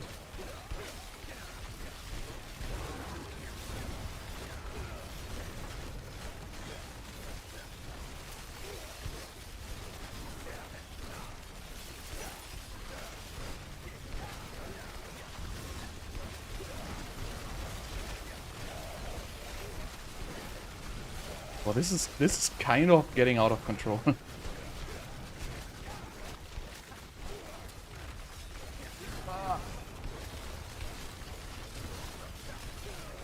But I guess if you don't pick the Hellborns, I guess it's gonna be alright, honestly.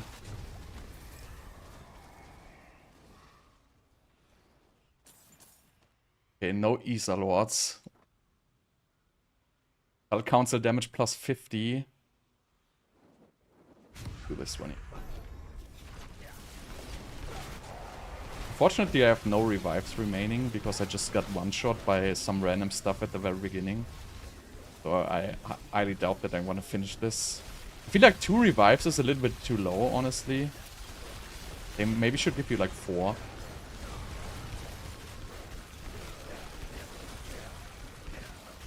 Yeah, it's probably doable. I mean, this would be doable if I had like any kind of defensive layers. I mean, this is pretty much doable. I guess you just gotta be careful not to spawn the Hellborns, because they are just very, very dangerous. But the rest is really not a problem. You just have to double check if the Lord spawns, and then just, you know, make sure you be careful with the Lord. But the rest is easy of this one here.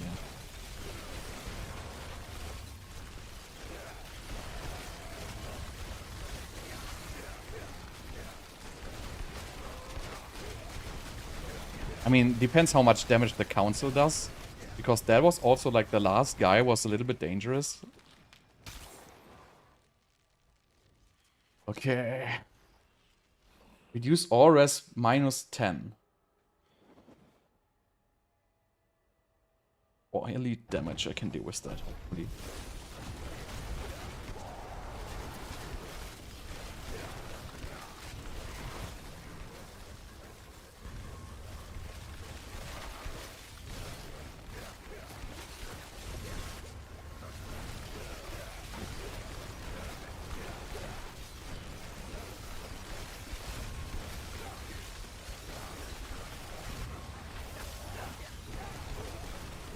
Oh.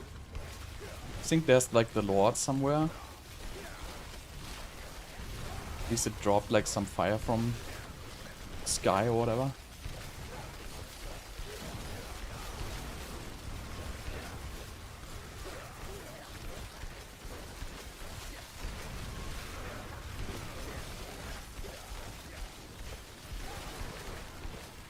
I just gotta deal with one more wave. Might be able to get it done. Oh, that is the Lord, right? No, not the Lord. Okay, last one. Normal monster damage. That doesn't sound like a big deal. Let's go for the normal monster damage.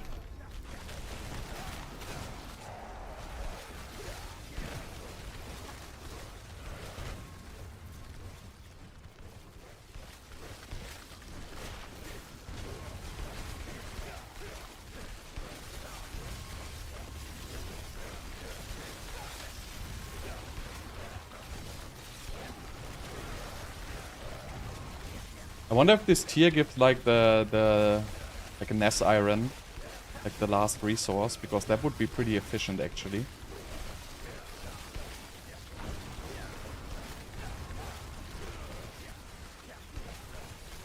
But maybe I shouldn't think about the rewards before actually finishing this last wave. Because this has like a gazillion Hellborns.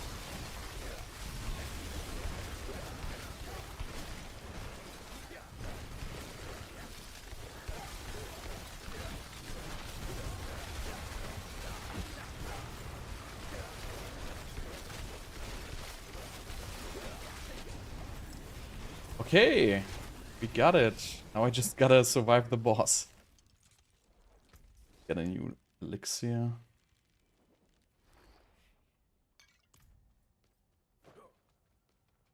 Ah.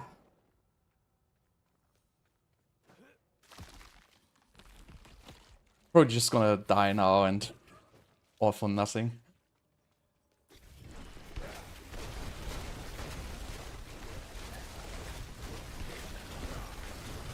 Oh wow.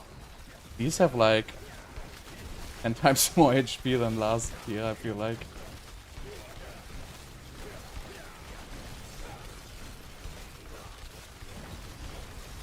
Yeah, these are beefy.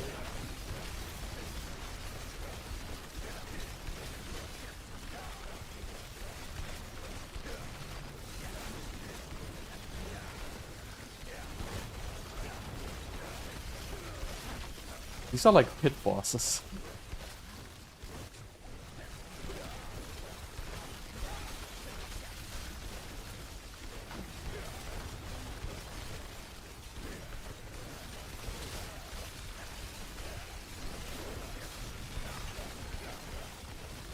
But still seems to be doable. I mean, if you had like better damage than me, they would probably already be dead. But I think they enrage if you kill like one. I think that was what almost killed me on the last fight. That the last guy basically ran away and was like enraged. And did like a crap ton of damage. Oh, like this one. Wow. What is hitting me?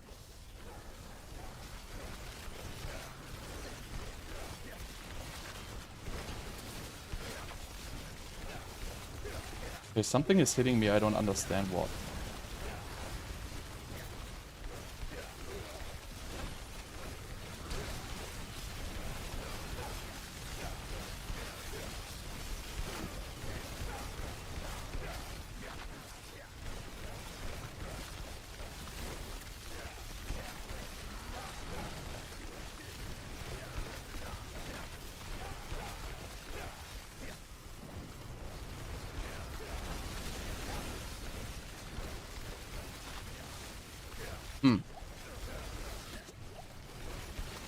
Oh, wow. The Hydras, they hurt like crazy. Wow. I'm out of potions. Oh, this is not good.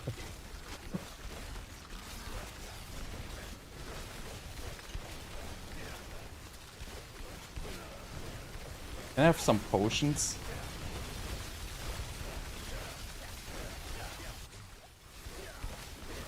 Oh, wow. Okay, so these are like definitely... So you definitely need damage reduction for this encounters. So that was like a huge waste of time, unfortunately. But the tier 6 was alright, I guess, but I don't think it was as efficient as pits. So I guess you have to go towards like tier 7, maybe tier 8 to make this efficient. But it's still, like, I'm surprised it's like better than I thought, actually.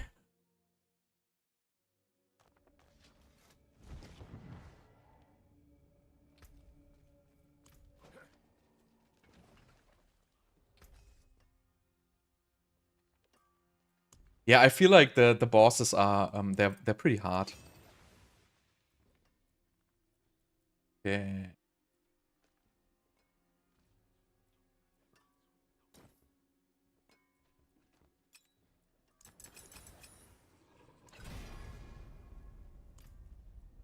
Worst ethics. Some solid bits here.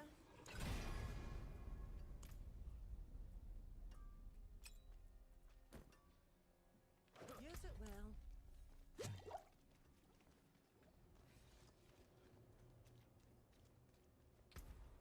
well. Let's see how we can deal with 100 and...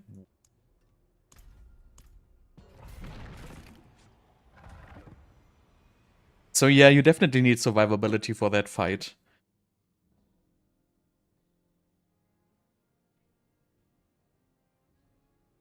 Some kind of life leech, probably. So you can just basically stand still and spam.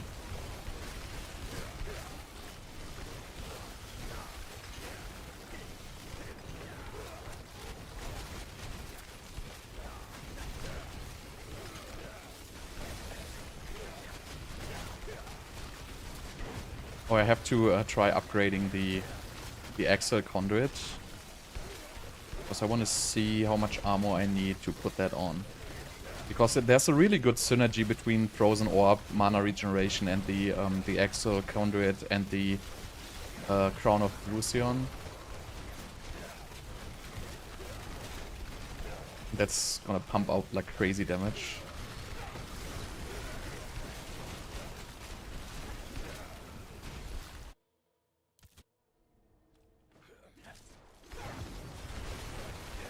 Wonder how bad the boss is on this.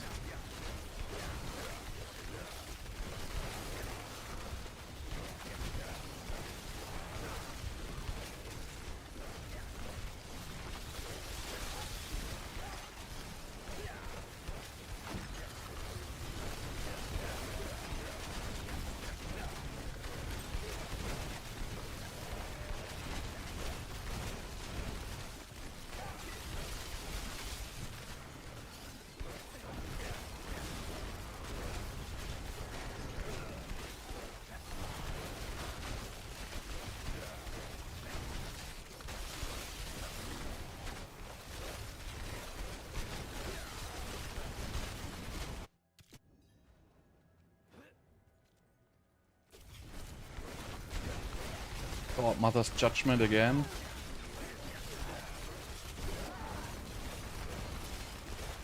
Pay attention to that stupid...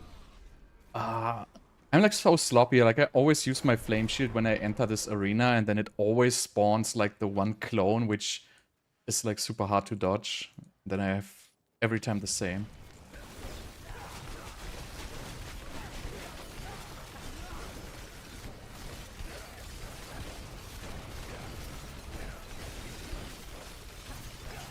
I mean, this is a 101 boss, and I can still almost bring this down in 2 staggers. Okay, I shouldn't have done this.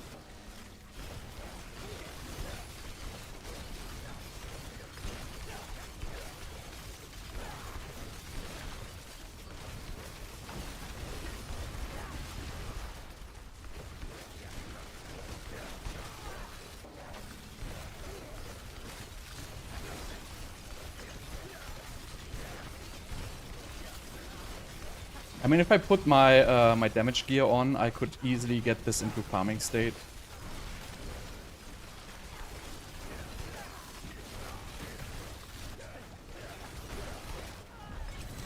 I mean, this was still not very hard for a tier 101, honestly.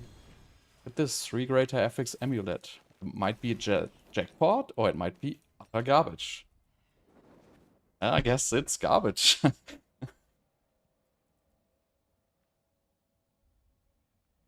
This is decent pain gorgeous. Even though the damage is low. So this was pretty easy, actually. So I guess we can definitely go much higher if I put the damage gear on. With the damage gear, I should do like almost double the damage. Let's see. So what we want to do here is, I want to switch this one for this one here. And I want to upgrade this one.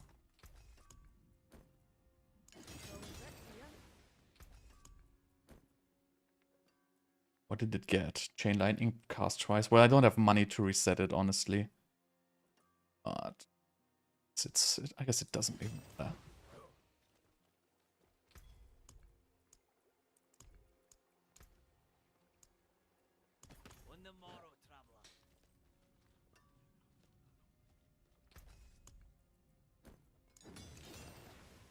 Too expensive.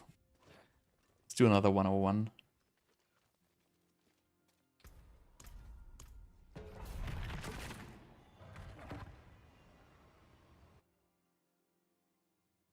I mean, I feel like farming tier 101, like 10 hours into the game for me,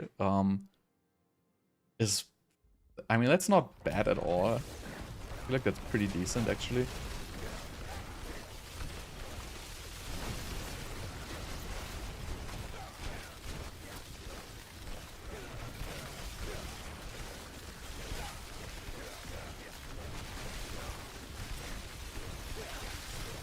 But yeah, the punishment on the Infernal hordes, I feel like it's also a little rough. I feel like if you can't make it, you should at least get the end room with like, you know, 1/3 of the rewards or something like that. Or like, you know, 1/2 of the rewards, but not the last chest or something like that. I feel like it's a little unforgiving. Like, you basically have to have it into farm state, otherwise there's not really a incentive of challenging you to push any further.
Soul shots.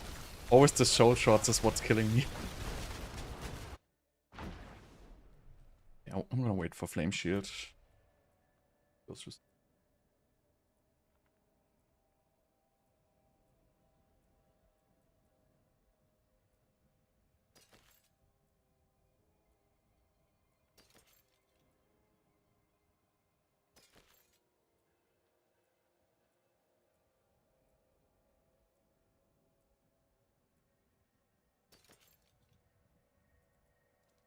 This one is so terrible. Like, I don't even know if this would be good with like a max roll.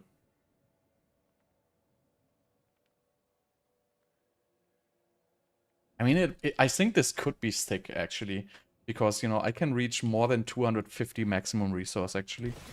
But I mean, obviously I cannot use it. Because I play Frozen Orb. God damn it. Again, the Flame Shield.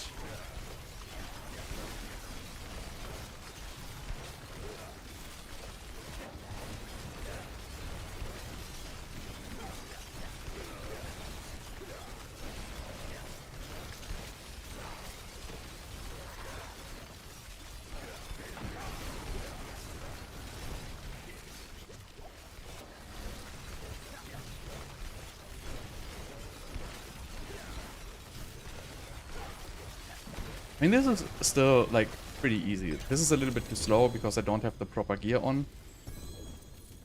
But, you know, definitely not bad at all.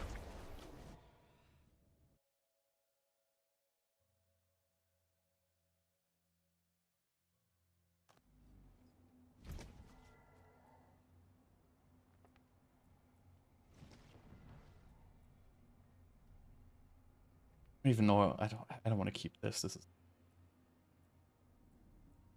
Oh, helmets with cooldown reduction are always very, very rare.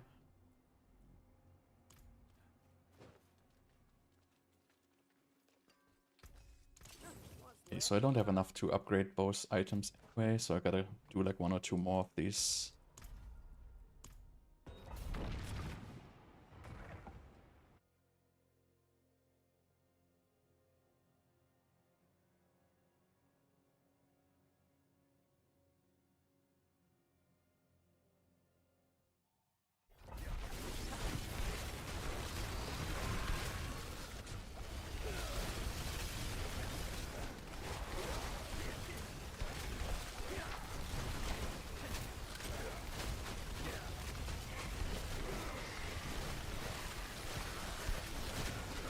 Like, this trash phase just goes so ridiculously fast with the lightning spears.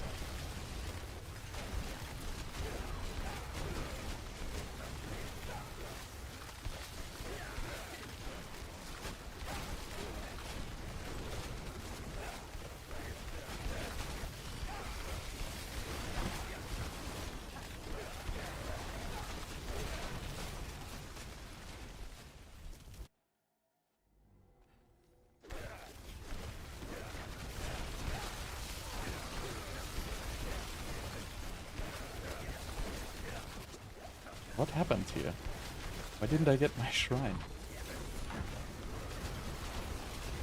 I hate this dungeon. This layout is just terrible.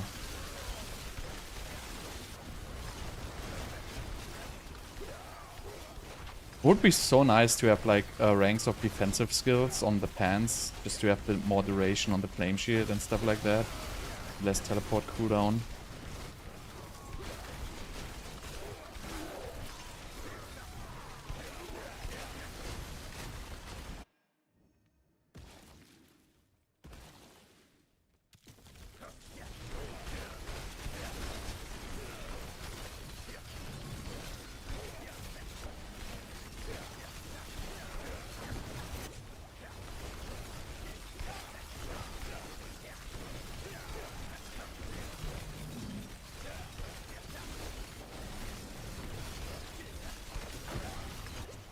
Almost didn't see this guy. So yeah, we're still within a solid 3 stagger phases. So basically everything with... God damn, this visibility is just horrible. Oh God, and this spawn point...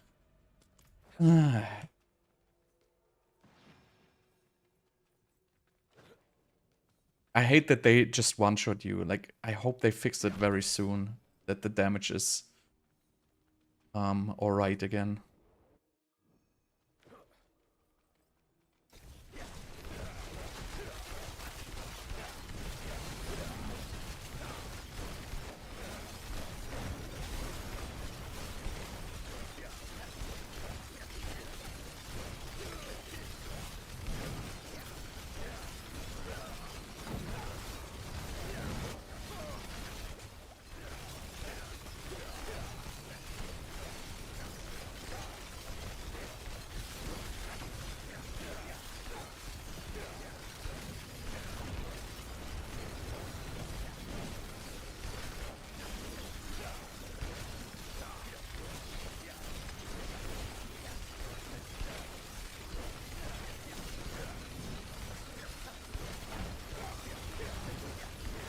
God, and I did too early.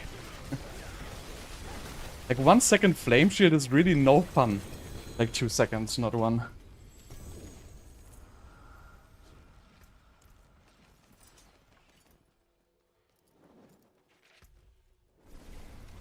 Oh, temerity. Temerity could actually be pretty nice in this setup. if you had some kind of source of healing, like Undying or something like that. This is actually a nice one, actually.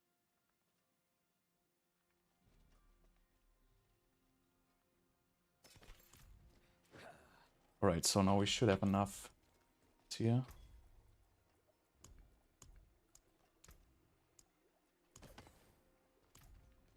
Okay. So where's my damage gear? Gear 1, damage gear 2. Wait, that is the wrong damage. I have it.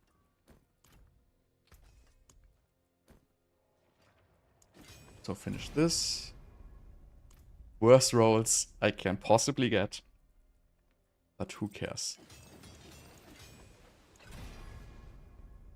This one gets shadow resistance and lucky hit rate. Whatever. Whatever.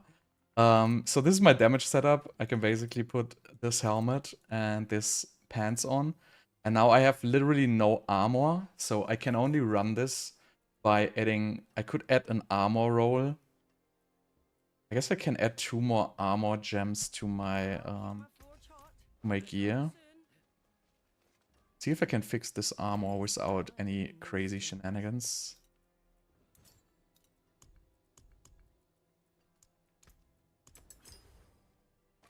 Because Royal Skull gives decent amount of armor. It's 7-9. 68%. I mean, if I upgrade my chest piece a little bit more, might be fine without the disobedience, because I really don't want to put the disobedience on.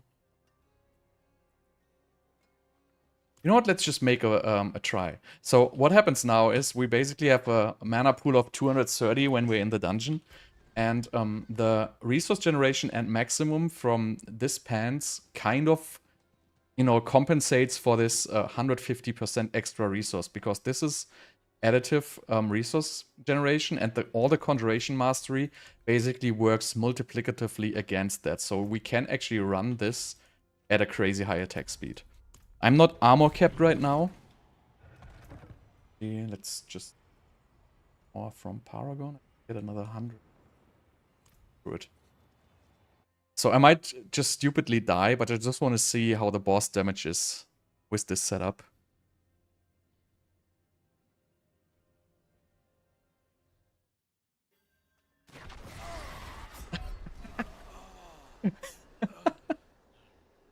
I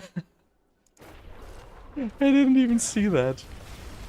It just randomly ported in there and was like instantly dead. So as you can see, like I still, even with the crown of Lucion, I can still easily sustain mana.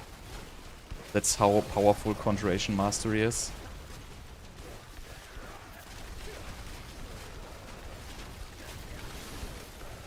Obviously, you see it going a little bit down now.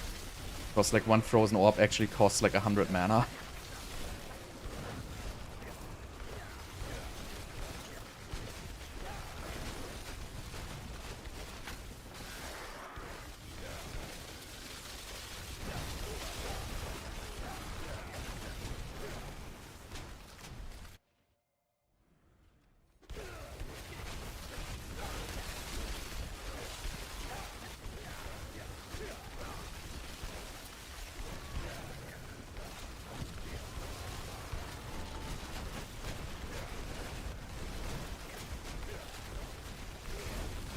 So especially now with the high ranks of Conjuration Mastery from the Winter Glass, that's actually absolutely crazy how good it is.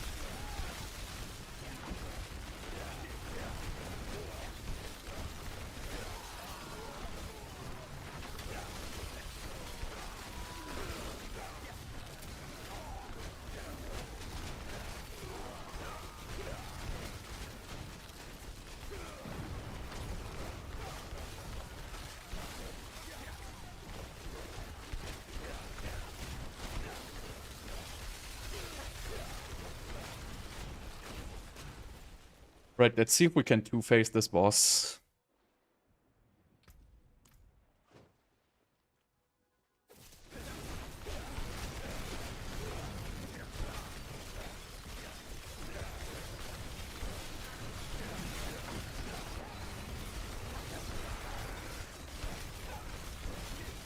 Actually, I feel like I do less damage than last time.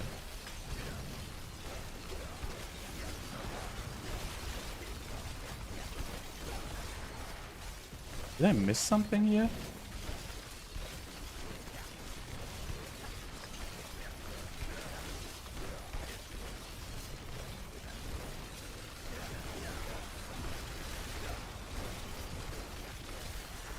I mean, I have 20% less damage from concussive strikes, I understand that.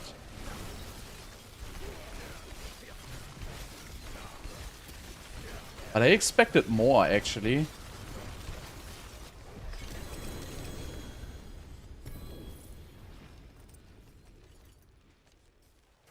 I wonder if I can sustain even without the Axial Conduit. But I don't think I can. So let's put concussive on again. I don't understand why I do less damage. I removed just some random cooldown reduction and nothing. And I added on 65% extra damage. I mean, I guess I lost 100. I mean, I guess I lost 200 intelligence, which is actually at this stage also 20%. So let's just see if I can actually do it without. I don't think I can. But we will see. Let's try it.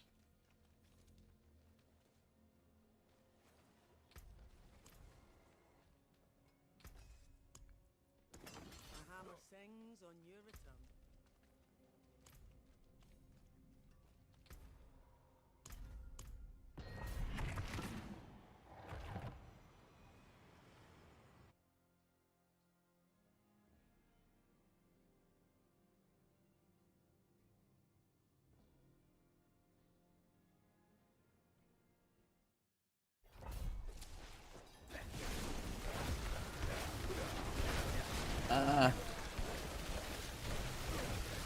I guess it will sustain in the dungeon, but I will drop below 100. So Elementalist will lose uptime.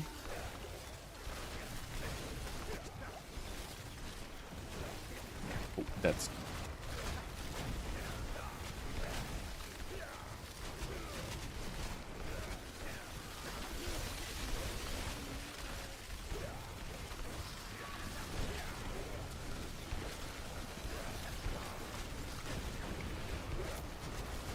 Let's see how the boss goes.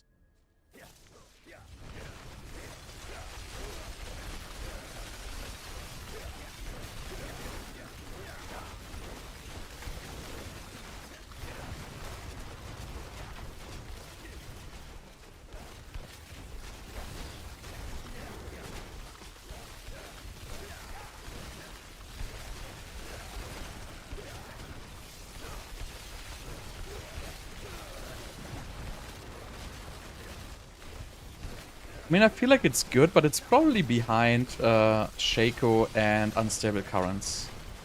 It's just my gut feeling here.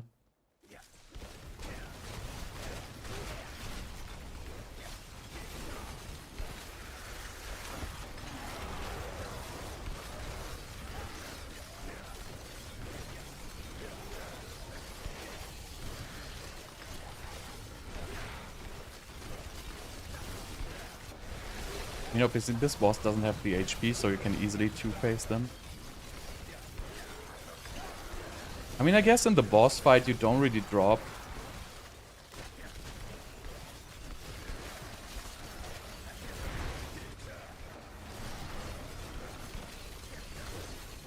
So if I would put Concussive back on...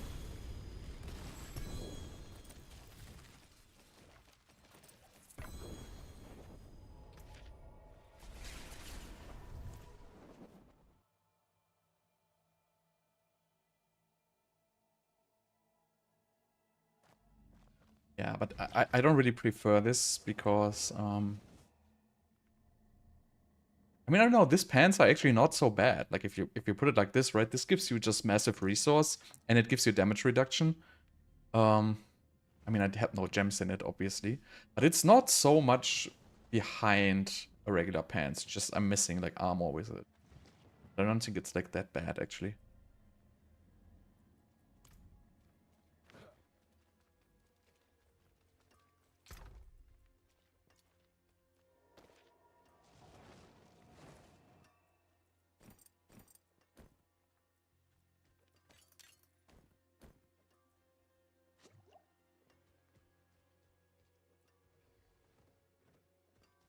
This also has like max life, obviously. So, I mean, you definitely use like quite a bit of defenses by choosing that.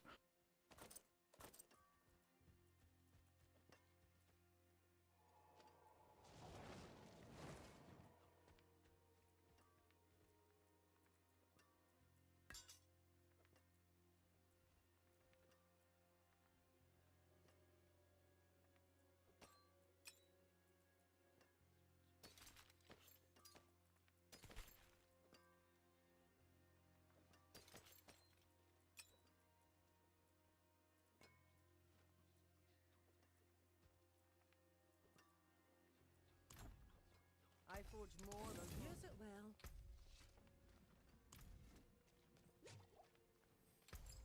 Okay.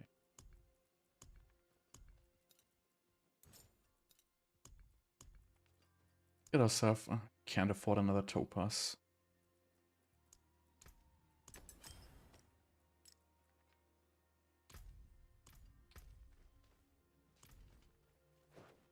Try concussive strikes.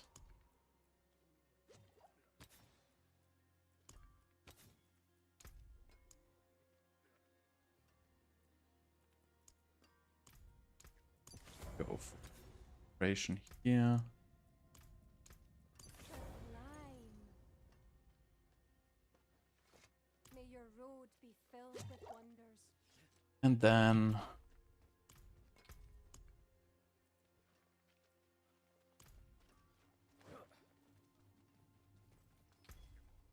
another resource one.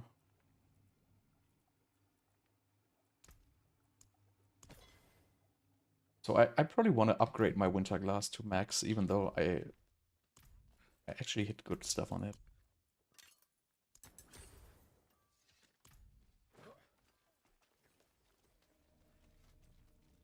Let's go 205.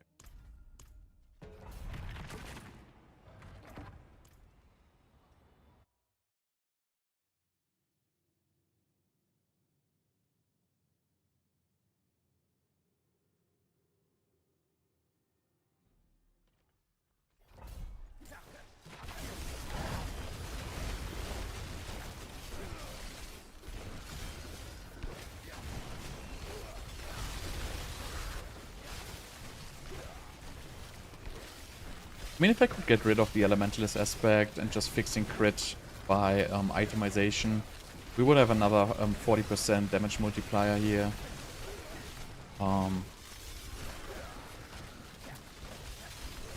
it's actually not too bad. I hate playing elementalist aspect, but in the early game, if you have to play critical strike, you really don't have another option.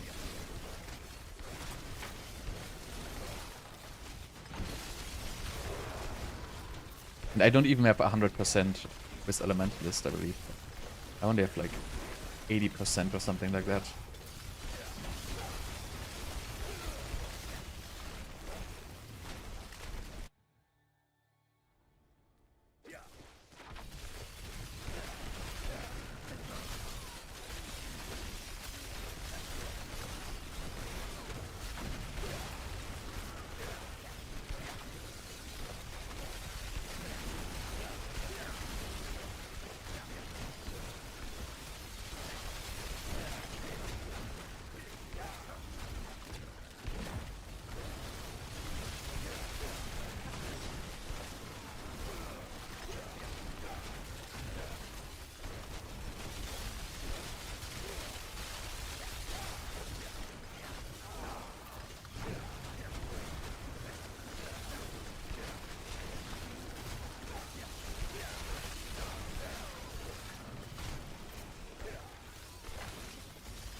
Yeah, let's see what the 105 boss does. Oh damn, I am not using an elixir. Good. I missed. Perfect start.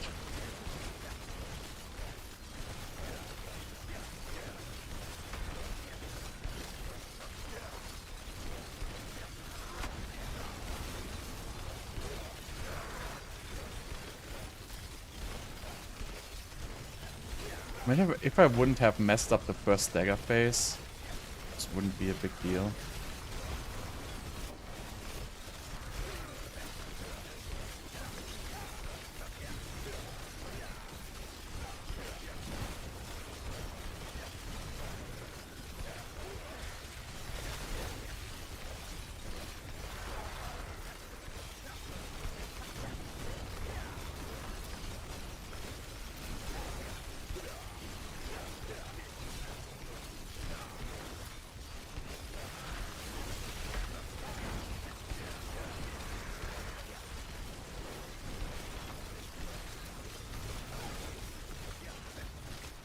God. Not that guy.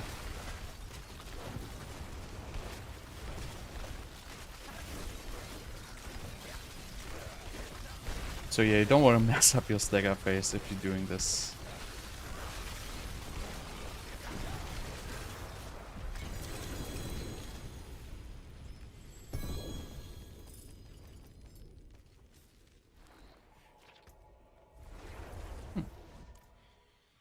So this was 105. This can get to like 100, 110 with this.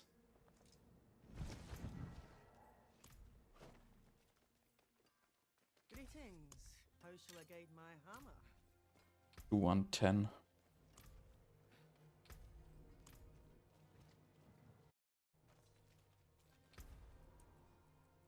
Oh, I can't. I have to do 1.8.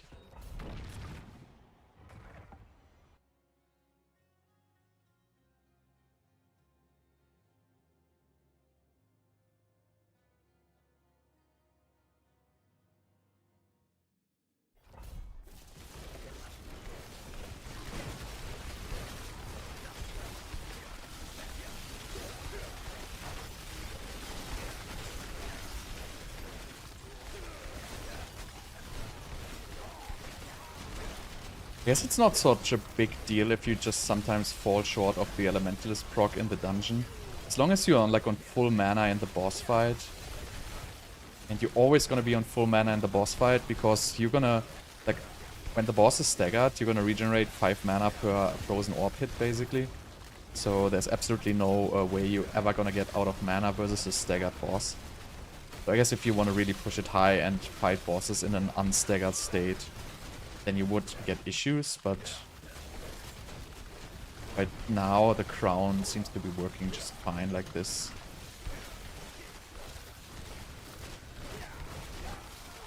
A little bit slower in the dungeon because I'm just not on full mana all the time.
That was a bad flame shield there.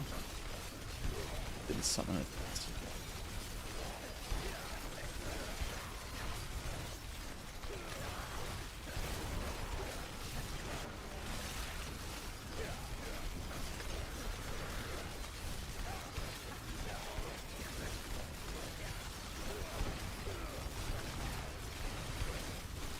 So yeah, this gets a little beefy. This boss has more HP than the other ones.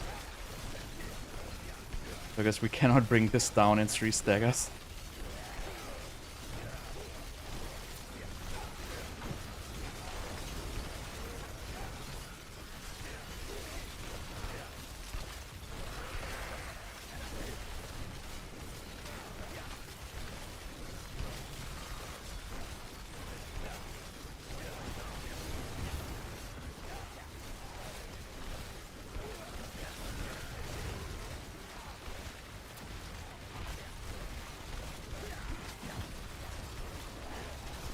pretty ugly.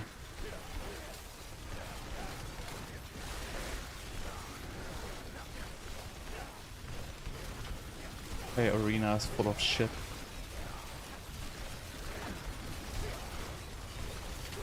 Oh. Ah, well. Definitely still missing damage for this tier. Let's try it again, though.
This girl is like beefy.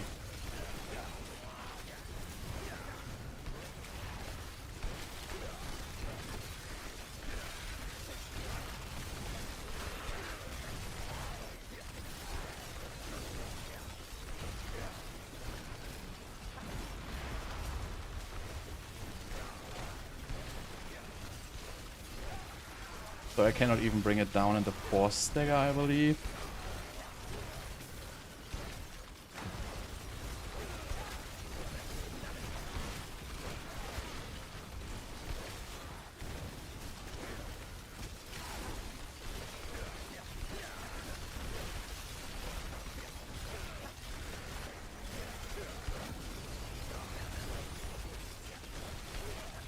But close.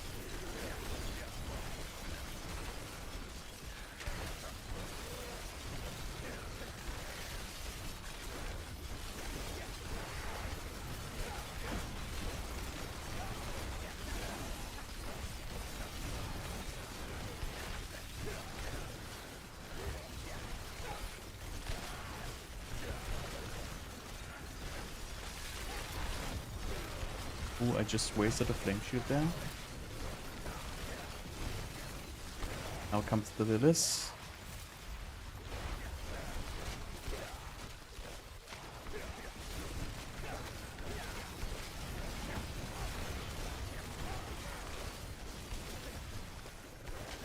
Yeah, that was actually a hard fight.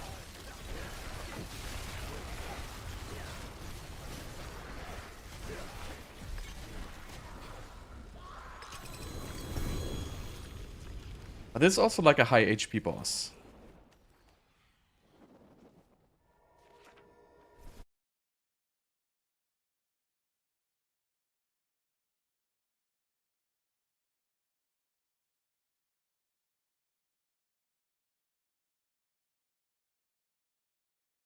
So anyway, 110 was the goal. So let's do the 110.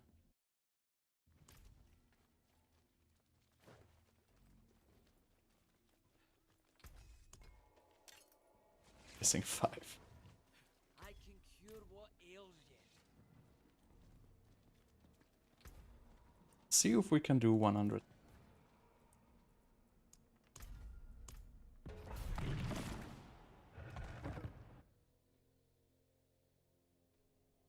But this is also last try. I gotta go after this, so it's like all in now.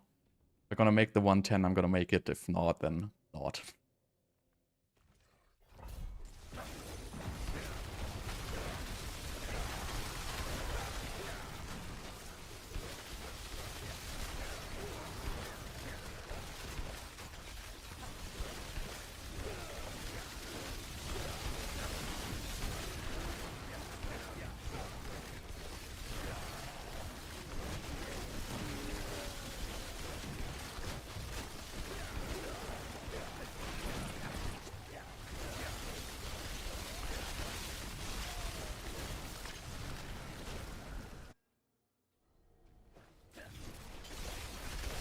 hope for a good boss.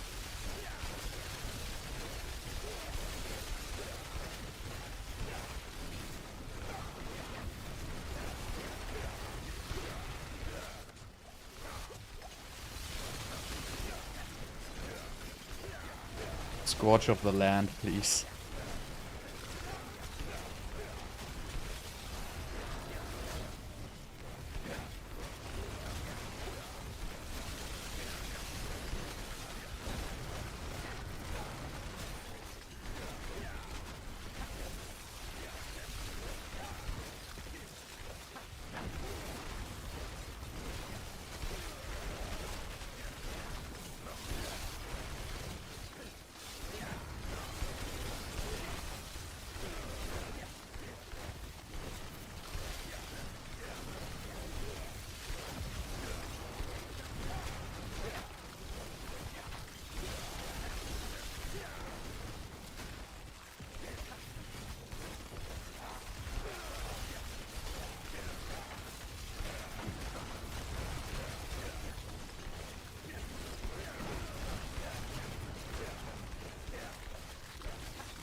This took long this time. Oh, wow.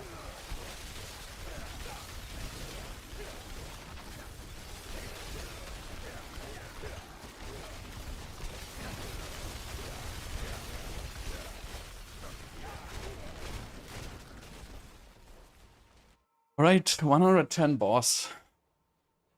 Let's see what he's gonna do.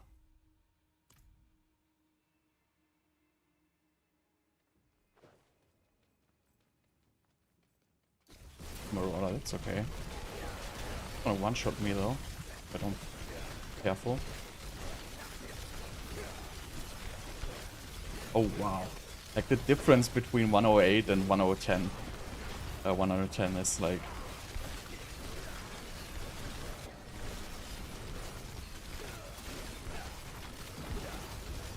That is actually a lot.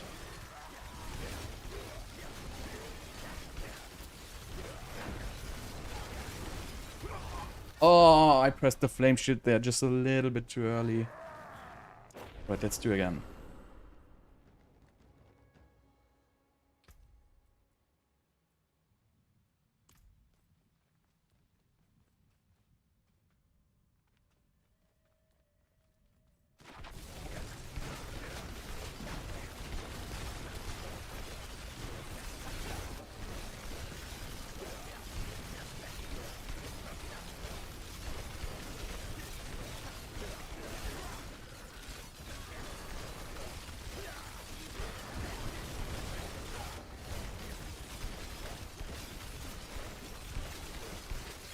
Okay, this is like beefy like hell.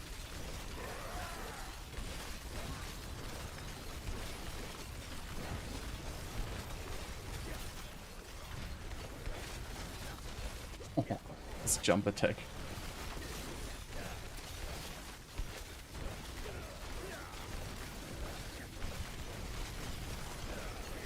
Absolutely horrible clones here.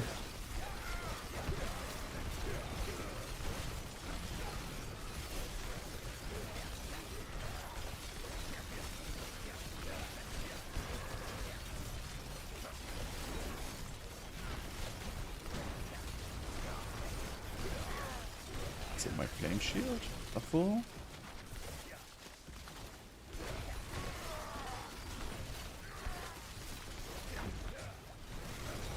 Wasted my flame shield again.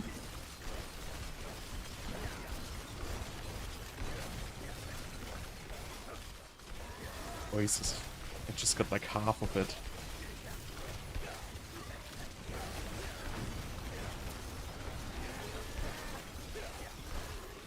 Didn't pay attention. Right, stagger soon. It's the cheap marauder.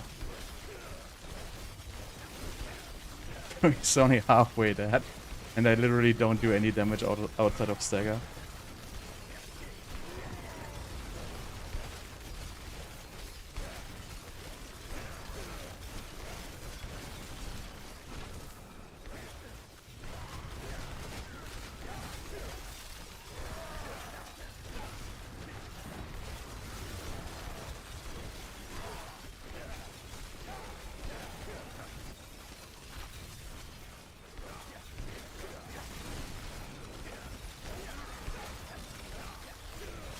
Well, nobody said this is gonna be easy. Oh, that was too early.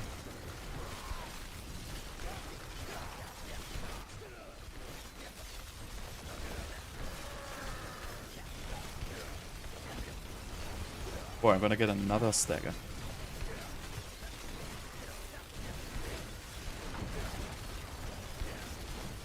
Ancient ways there?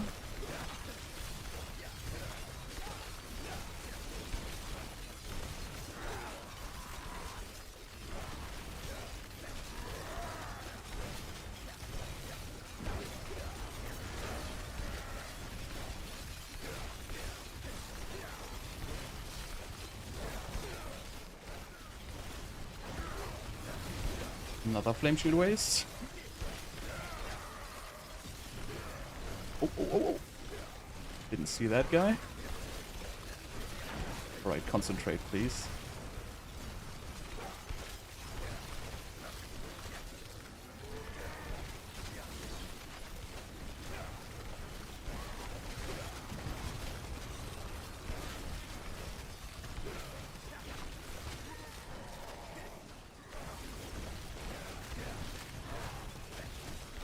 Right, where's the ugly clone? I have to spot him. Okay, there he is. So once that one is gone, I'm good.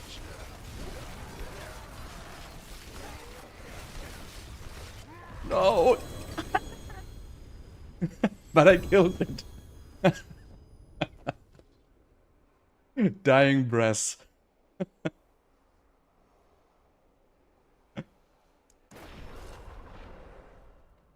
That counts for a kill. Alright. 110 clear. Target reached. Wasn't the cleanest of them.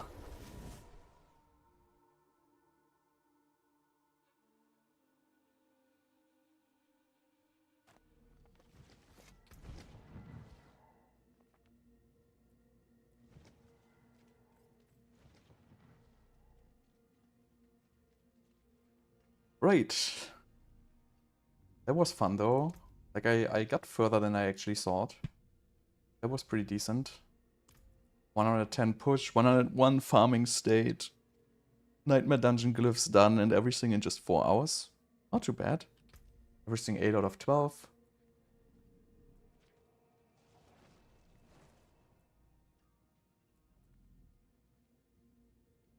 Alright guys. Thanks for watching. See you guys next time.